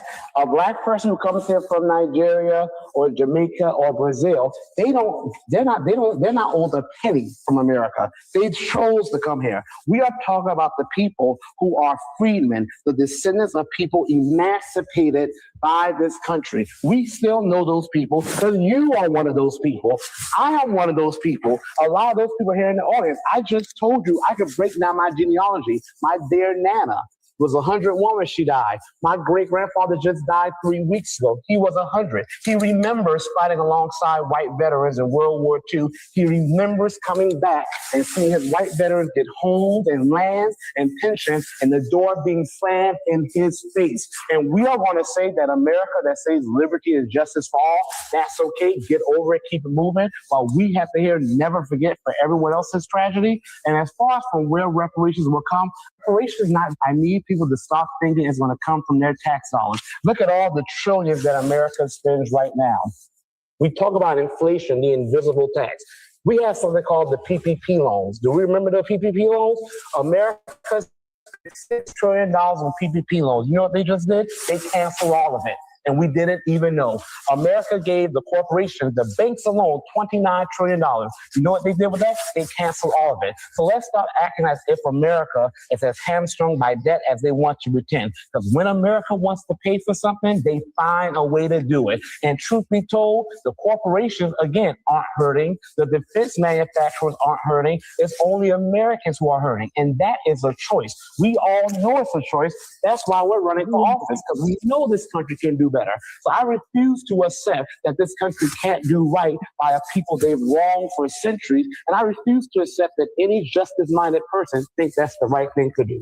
I need people to... Yeah. Okay, I know y'all recognize Marcel at the end. So, y'all, there are people that are never going to give up on this fight. They know we are entitled to reparations and they want it. And these videos, they pop up all the time. Our people know what's going on. And we know when they're shuffling all this money around. And remember, we did a lot of complaining when Joe Biden was shuffling all that money over there to Ukraine. And and by the way, Zelensky bought a $79 million farm here in the US. $79 million farm. He just bought it not long ago. And you know that was with all the money Ukraine was sent. Come on. That man is living large. Okay? He's living large. And no, Ukraine never should have gotten all that money. And one thing about Donald Trump, he cut that mess off. But Joe Biden act like we had a bottomless pit. And trust me, y'all, the country was insolvent then. But they didn't care. They kept printing the money and shuffling over to Ukraine. So anytime you can do that, I don't care how insolvent the U.S. is. I want my shit. Okay, I don't care how insolvent you are. And I don't care how broke you white people keep saying over and over America is. I really don't care. We deserve reparations. I don't want to hear your broke talk. I don't want to hear, oh, we don't have it. Oh, we can't give. How we going to find everybody? Yeah, did you find all the white slave owners? Then you can find all of us. Okay, if you found all of them, you can find all of us. So all of your excuses are not acceptable. Pay up because it's due. So y'all, I'm going to go ahead and conclude. I'm going to look into that massive explosion over there in Israel. And if I'm able to really get good information on it, we'll come back a little later. All right, y'all. Thank you so much for being here. Thank you for your support, and have a wonderful, wonderful afternoon. Shalom, family.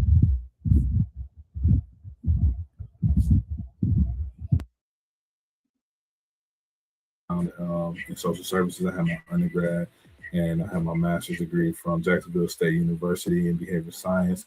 I have 10 years of experience from social services, from child protective services, into also leading the largest SRO agency in San Francisco as a director.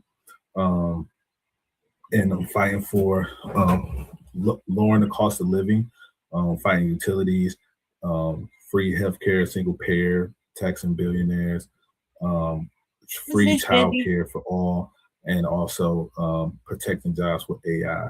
And finally, with making sure that our community have reparations that's on the floor, and that's near and dear to my heart. Again, thank you guys, and I can't wait to jump into this conversation. Jesse. I appreciate that. I'm gonna go ahead, and if everybody can just kind of put yourselves on mute, and then when you need to come speak, just get yourself off of mute, unmute yourself, and then go ahead, and we'll make sure that we provide that platform accordingly. So I'm gonna play that music again, and for people, I'm right here or what? Well, come on, cuz end it so we could all go to bed. Shit. Get to this, and then I'm gonna end it up. No, you're there. Fall asleep, man. You can hear your voice. Let's go. Come on. It's already 3:30. I know. Then go to sleep. If you need to go to sleep, let me tell you go to sleep. Jesus Christ, dude. You ever gonna get off the motherfucking internet? Let's go. Yeah, I'm trying, ladies. Jesus.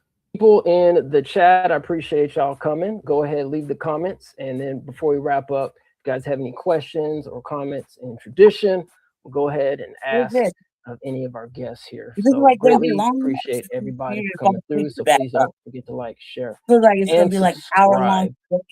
Kim, we'll probably do housekeeping at the end. Yeah, that's gonna be if that's okay, because I want to definitely get our guests going here and making sure that all our questions are answered here. There's no let's see here.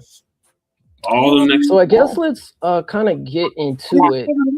I want to put let's see, I'm gonna put up this slide here, and then if you need to go, you can go. Jesse, you're gonna fall asleep. Let's just end it right now. End it. Been on here for like how many hours now? 4 hours at 4 hours. Come on. Jesus Christ, dude. All day. City council was like fucking 8 hours. Yes, buddy. Go to sleep. No, go to sleep. Let's not do this topic. It's gonna be like a 2 hour fucking thing. Here. Go to sleep. All right. How long is this shit? 2 hours. An hour. Okay, hopefully everybody can see my screen. An hour. All right. There's no reason to do this. What is it? There we go. What's it about? What is it? Patience, and we're gonna move what is it that about? oral. Let's see. Thank you, Cam. Why Appreciate does it. it All right, matter? family.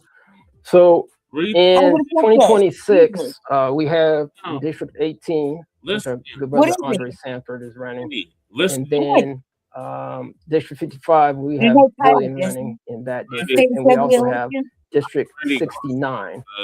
I guess let's start with District 18, you, Andre. Run against Mia Bonta. And we know that Mia Bonta's husband is the AG here in California, Rob Bonta. So in terms of, I don't know, your strategy or what you're looking forward to, and Kim, obviously, if you have any questions as well, please jump in. You fall asleep. Who's gonna shut your show down? How do you stand out? That's what's gonna happen. That's what happens between you and Mia Bonta, and I have some other district stuff that I'm gonna go through as well. But let's just start off with that question. And I'm gonna go through the other districts as well. 5 hours, what if somebody came up to you and said, "Okay, Mia Bonta, she's an incumbent coming in, District 18 with all this experience, and whatever else you did earlier," and somebody was in your district and said, "Okay, I don't know Andre. Why would I vote for Andre when I could vote for me? And so, sir, if you don't mind answering that question, greatly appreciate No one's it. gonna be able to shut the show down. Yeah, thank you. Like That's a great always. That's question. what I'm saying. That's I all was I'm just saying. starting by saying for half Like a every day. decade, Like that's we've what been happens. seeing teachers being getting laid off. We haven't had the robust funding that we You're need. not So missing why my anything. opponent You sits should be on here the tomorrow.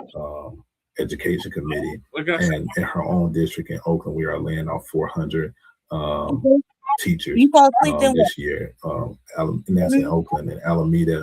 They feel were like I just on should a just strike, you for everything you have. fighting for additional funding. And I'm once elected, I want to fight for no tax for teachers, so we can keep teachers here and recruit teachers here, because our students, Black and brown students, 2 out of 10 can read on grade level. Black students, 1 out of 5 can read on grade level. That's unacceptable. Once elected, I will make sure that I fight in committees to make sure that we have the funding for our students. Second, I'm going to be true to my word, unlike my opponent who said that she's for single payer. When we talk in a lot of our forum meetings, when as the chair of the healthcare committee, she wrote on political, when she communicated with the political articles, that we were not ready for a single payer right now for universal healthcare. I believe we are ready for universal healthcare. We have the funding. We can tax the billionaires right now. I'm not bought. The funding that I'm using for my campaign comes from me, and I don't owe anyone anything. I don't know if she is a prime, but I know she gets campaign funding from insurance companies. And so I know that with me, would be for the people, and I would make sure we got universal health care. Also, I would make sure that we knock down the monopolies from utility companies. Right now, my bills is around $500 in the wintertime, $300 to $500. And some people out here getting $700 utility bills. And in our district, 10,000 people have shut off notice this year.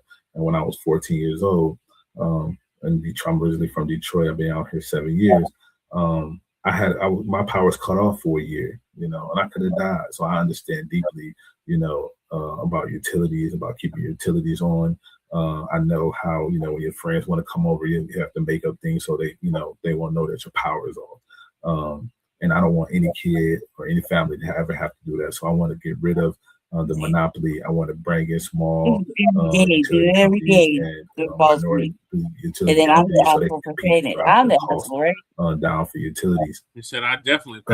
Yes. And I also want to make sure our corridors is our business corridors are efficient. Right now, we have 34% of our commercial properties is empty. That's unacceptable. And for half a decade, she watched as our businesses have been dramatically decreasing. I would not the first week in office, I will make sure that I meet with all business owners. I will make sure they know that I have them in one of my top priorities is to making sure that we get the foot traffic back on course.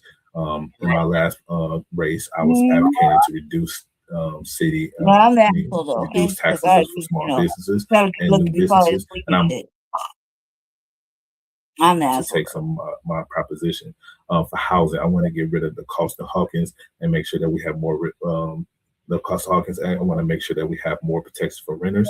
And the San Jose assembly person, I'm glad that they took my last campaign. They took my policy that cap rent at 2.5% versus where we at right now at 5%. So I would just land with saying that for the last half a decade, the cost of living went up, and she has done nothing to stop it from going up. We have been displaced. Seniors is being displaced. Gentrification is through the roof, is running rapid.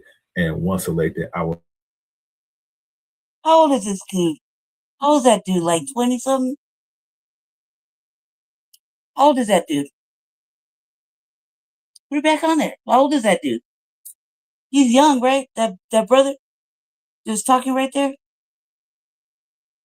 Oh, see now, what did you do? Where did he go? Did he leave? With the show running?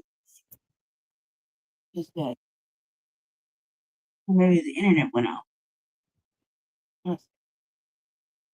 He'll be back. He has to close it out.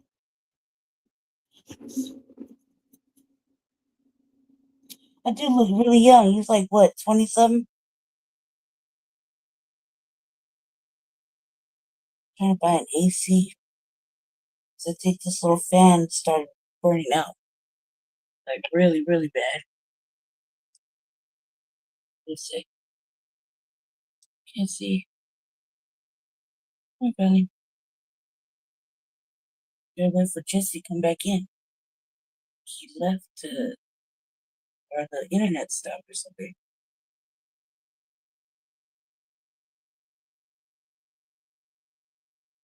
You see. I think the internet stopped on his end. I mean, he probably didn't plug it in. So we'll just wait.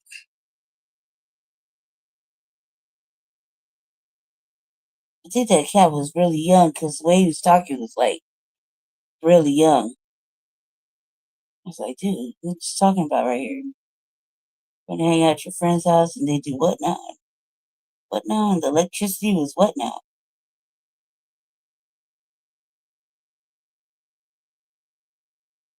Then again, I think they ready for office, right?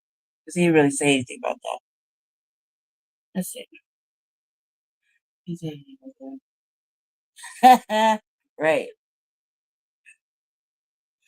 I think the thing went off. Like, let's see. Let me find out. I think that the internet on his end probably shut off because he has to come back and close his own show out. I can't close it out. It's still live. So it's live on his end. So gotta wait. But I think that cat is really young. When he says talking sounded really young. Well, not really young, but like, like late 20s. I don't know what office they're ready for because we didn't hear the beginning part.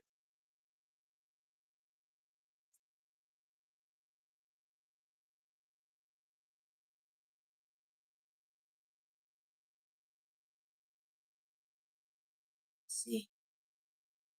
They take you forever to get in here.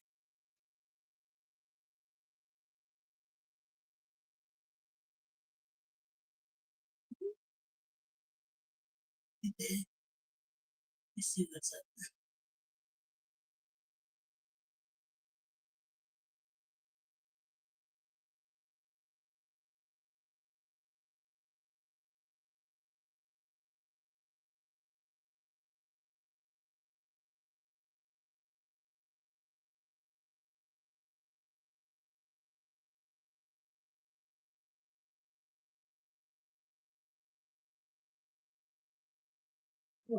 I saw this show called Nemesis. I was watching it, like how we watch shows. It's really good. There was only 6 episodes available. It was really good. It was actually really good. I forgot who. I have to look it up. See who made it. I think it's the same chick that made that helped make Power. Yeah, it was really good. Mostly all black actors in it. I know Mario Van Peebles produced some of it or directed some of it. I thought it was pretty decent. It was actually really good. I watched that. I watched the series called Man on Fire. Like if you remember that movie with Denzel Washington when he was protecting little Dakota Fanning and shit. Way back when there was a movie called Man on Fire. And anyway, this is like something else. This is like a series, but the dude who was in the series, man, his acting was pretty fucking stellar because I completely forgot about Denzel Washington. Like that's how pretty good he was his acting was.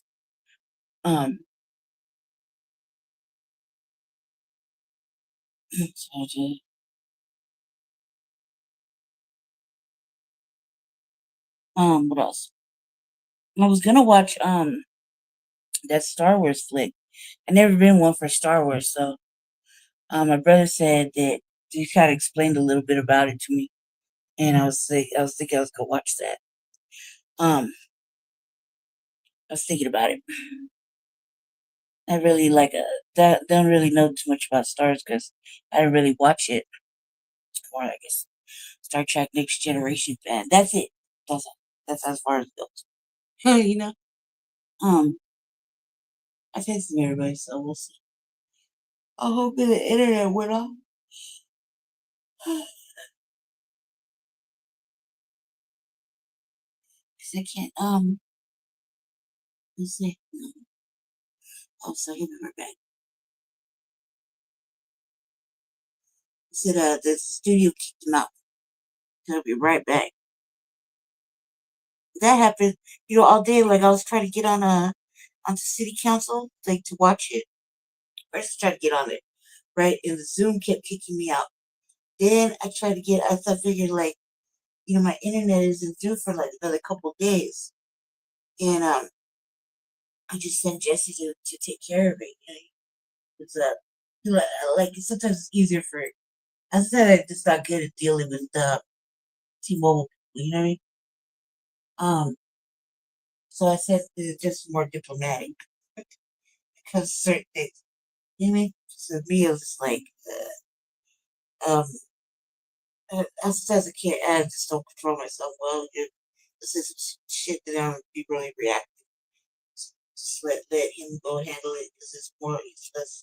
He's not reactive like that. It's balanced, more balanced. Anywho, so I was trying to get on Zoom. I couldn't get on Zoom at all. It kept kicking me off like every 3 minutes. Then I tried to look because my phone is separate from the internet, right? So I thought it was okay. It was raining. I thought maybe my shit wasn't working because of the rain. Then the internet, like YouTube wouldn't let me see city council like the Jesse does it, everybody. So I was trying to get in there. I couldn't find the chat. Then I couldn't get in the chat. Then I was in the chat. They didn't kick me out of the chat. It was like on and off, on and off. That's all that was happening. It was just kept kicking me off. I was like, man, the shadow banning is real. That's what I was thinking about. Like why does it keep kicking me off? And then I stood up and I fell, right? Like the third time I fell today, or earlier yesterday. I don't know what happened, but I fell like 3 times. I think it's just the way, I don't know what happened, but it shit hurt really bad. So I was like, yeah, I want to move over to our city. They said, go ahead then, right? Because it was already like, he was about to speak for the last time on the last topic, which was the moratorium. So I was like, okay. And I sat there and ate like 2 cup of noodles, and it was like, all right, fucking shit. We'll see what happens, right? And okay,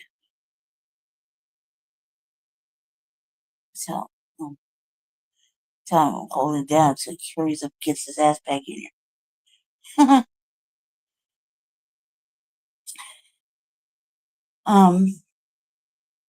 I got over here. I'm watching a lot of documentaries lately about everything really. Oh, if it's interesting, I'll watch it. Because you can never have too much learning.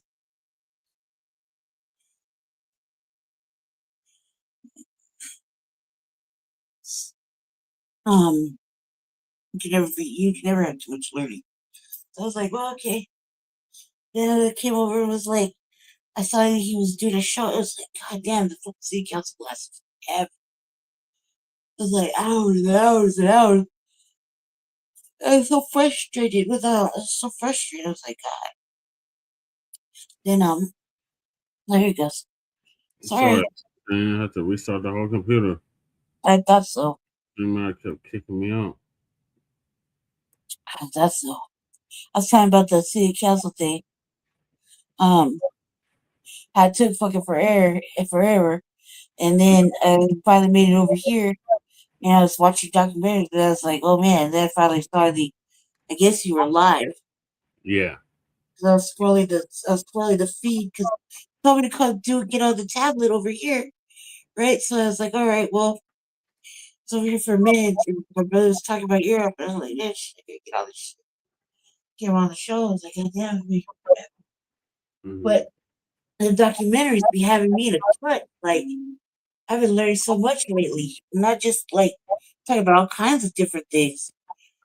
I forgot I was watching I was watching all these 60-minute documentaries and Vice documentaries. Yeah. Like shit, man. I was like right there. That there's in this what are you talking about? Excuse me, I'm sorry. Get the words out, Brandy. We're talking about big oil. Yeah. And you know how we got into these situations with the government and greed and whatnot, you know what I mean? So I would watch documentaries about that because I didn't know, nobody knows really. You look into it, you have some sort of knowledge. My hair's all over this. You have some sort of knowledge about big oil and how we got into it, and why is there so much profit in war and all this other shit. I'm tired. Yeah, so I was like, this documentary's having me like that, but I was like, maybe I should watch the movie.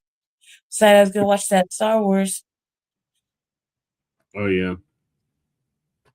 Yeah, I don't really want that. It's not my thing, but my brother says he explained it to me, so that should be okay. That should be okay, right? Yeah, didn't it come out this week? Oh my God.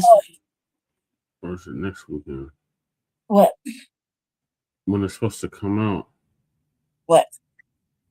The new Star Wars movie. I got it right now. How? I gotta wait. I don't ever wait. Did you wait to see Michael Jackson cuts? It already came out though. He had came out, but did you wait to see it? Did we go anywhere to see it? No. No. So come on now. Okay, so how did you watch it if it hasn't even Oh, come out? don't you worry about that. Just bring your ass over. You can watch it too. Well, I gotta go over there. You asking the wrong questions. The right question is, where can I see it there? How can it be possible? I'll show you. Shh. Go over here, watch it over here, like you did with the Michael Jackson thing. Mm. You know what I mean? That's the wrong questions. What they doing? Well, thanks for holding it down. What they doing? They're playing. Oh. All of them? Yep. Together? Yep. Well, right now it's Khalifa and Black Magic. All the tussling again? Yeah. She's been whooping her ass. Khalifa be whooping her. That little Black Magic, man, be putting the paws on her. Mm-hmm. My little Black Magic. Pick her up again. See if she can hear me. See, get call her again. See if she turn around and look at me. She's playing with her sister. Black Magic. Magic. Magic. Yeah, Where's my magic? Where's my magic? Magic. She's trying to look. Yeah. She look for me? No, she's playing with Khalifa. Damn it. Kiki. Khalifa. Khalifa. Where's my Kiki? Khalifa. She looking for me? No. Oh, God. There's a bunch of traitors over there. Woo-woo. Yeah, her. Rover's fat ass is just out standing outside the window. Say hi to Daddy. Aquarius. Call her. Call her. Aquarius. Here, baby. Come here, big one, doggy. Come here, baby. Right here, look. Look.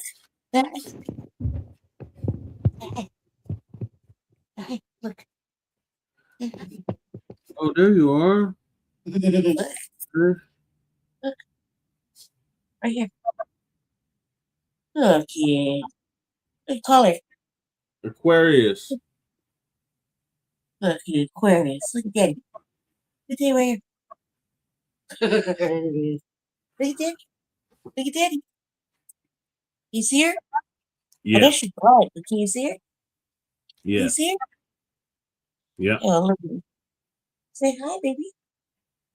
Everybody wants to see the B1 doggy. Mm-hmm. Everybody wants to see my pretty girl. That's my pretty girl. Yeah.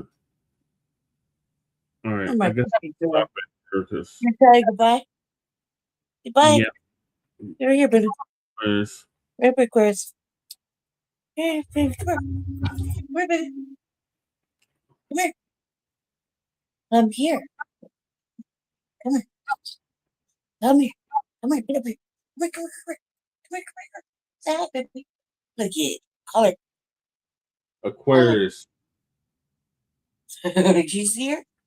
Yeah. She got up and you see her right there? Yeah. There's dark. Like, see her? Look, Yeah. say hi. Say hi. Everyone wants to be one doggy. Everyone wants to see a pretty girl. Sorry. Sorry. Just shush her, Jesse. Yeah. Sorry. All right. Well, I She's guess. so cold, Jesse. She's so cold. Her ears are cold. Her fur's all cold. She's like this all up on me and shit. Poor thing. Little baby. She's big. She's like 60 pounds. Easily. She brought my package in today. Well, then she brought it to me, cuz. She put the package in her mouth and brought it to me from the door. Cool. Smart. It's really smart. Yeah. What you looking at? What is he doing? Playing. Looking old traders. Okay. All right. So you gotta go, right? Stop it here. Yeah. All right, bet. So we'll pick up there wherever that is tomorrow. Yeah. After Shabbat Black Experience Enhanced. Oh, yeah. Malcolm X edition. You fucking Christ. Huh? Malcolm X edition. Today is Malcolm X's birthday. Oh. That's right. That's right. All right, bet. Answer my question too. I sent you a text message. So thank you, everybody. Thank you, everybody for hanging out with us. Kurt, Fresh, Navi, let me see, Time, Cal Dog, what's it I miss? Points, 7 points. What's his name? Cadidas. Oh yeah. Yes. Sorry, I can't really see my blood pressure side. Yeah, Cal Dog, Fresh. Yeah, Navi. Twin. 6 minutes in here too, right? Yeah. Yeah. Oh no, it's this one. No, he was in the city council thing. Oh yeah. I thought. Thank you, everybody. Babies. Babies is playing to get shit over. She's too little to knock stuff over. Stop playing with her. It's not her. I said the babies. Oh, all 3 of them? Yeah. So I'm just supervising now. Yeah. Amaru. Rupert's. What's the roof? Where is he? Over here on the bed. Ruru. Playing with Khalifa. All right, so it's going to conclude season 6, episode 26, part 3 of the Frontline Black News. Join us tomorrow or later on today for part 3 continuation of the Frontline Black News. And join us later for the Bacchus Black Experience Enhanced Malcolm X edition episode or season 11 episode 40. So we'll see y'all then. In the meantime, make sure y'all like and subscribe to all our platforms. Frontline Black News on YouTube and Facebook. The Revolutionary Agenda on YouTube and Facebook. And Shabaka's Black Experience Enhanced on Facebook, Twitter, and Instagram. So peace, love, blight, reparations, and separations and delineations. Chain Crewman, Lady Chase signing off from the Mile High Income and Illegal Migrant Flooded City. Thank y'all for helping us get to 500 subscribers. Oh, yeah, thank you. Thanks, everybody. WJC. Get to that. That's exciting news. Yeah. Good stuff. Yay, congratulations. Thank you. Good night.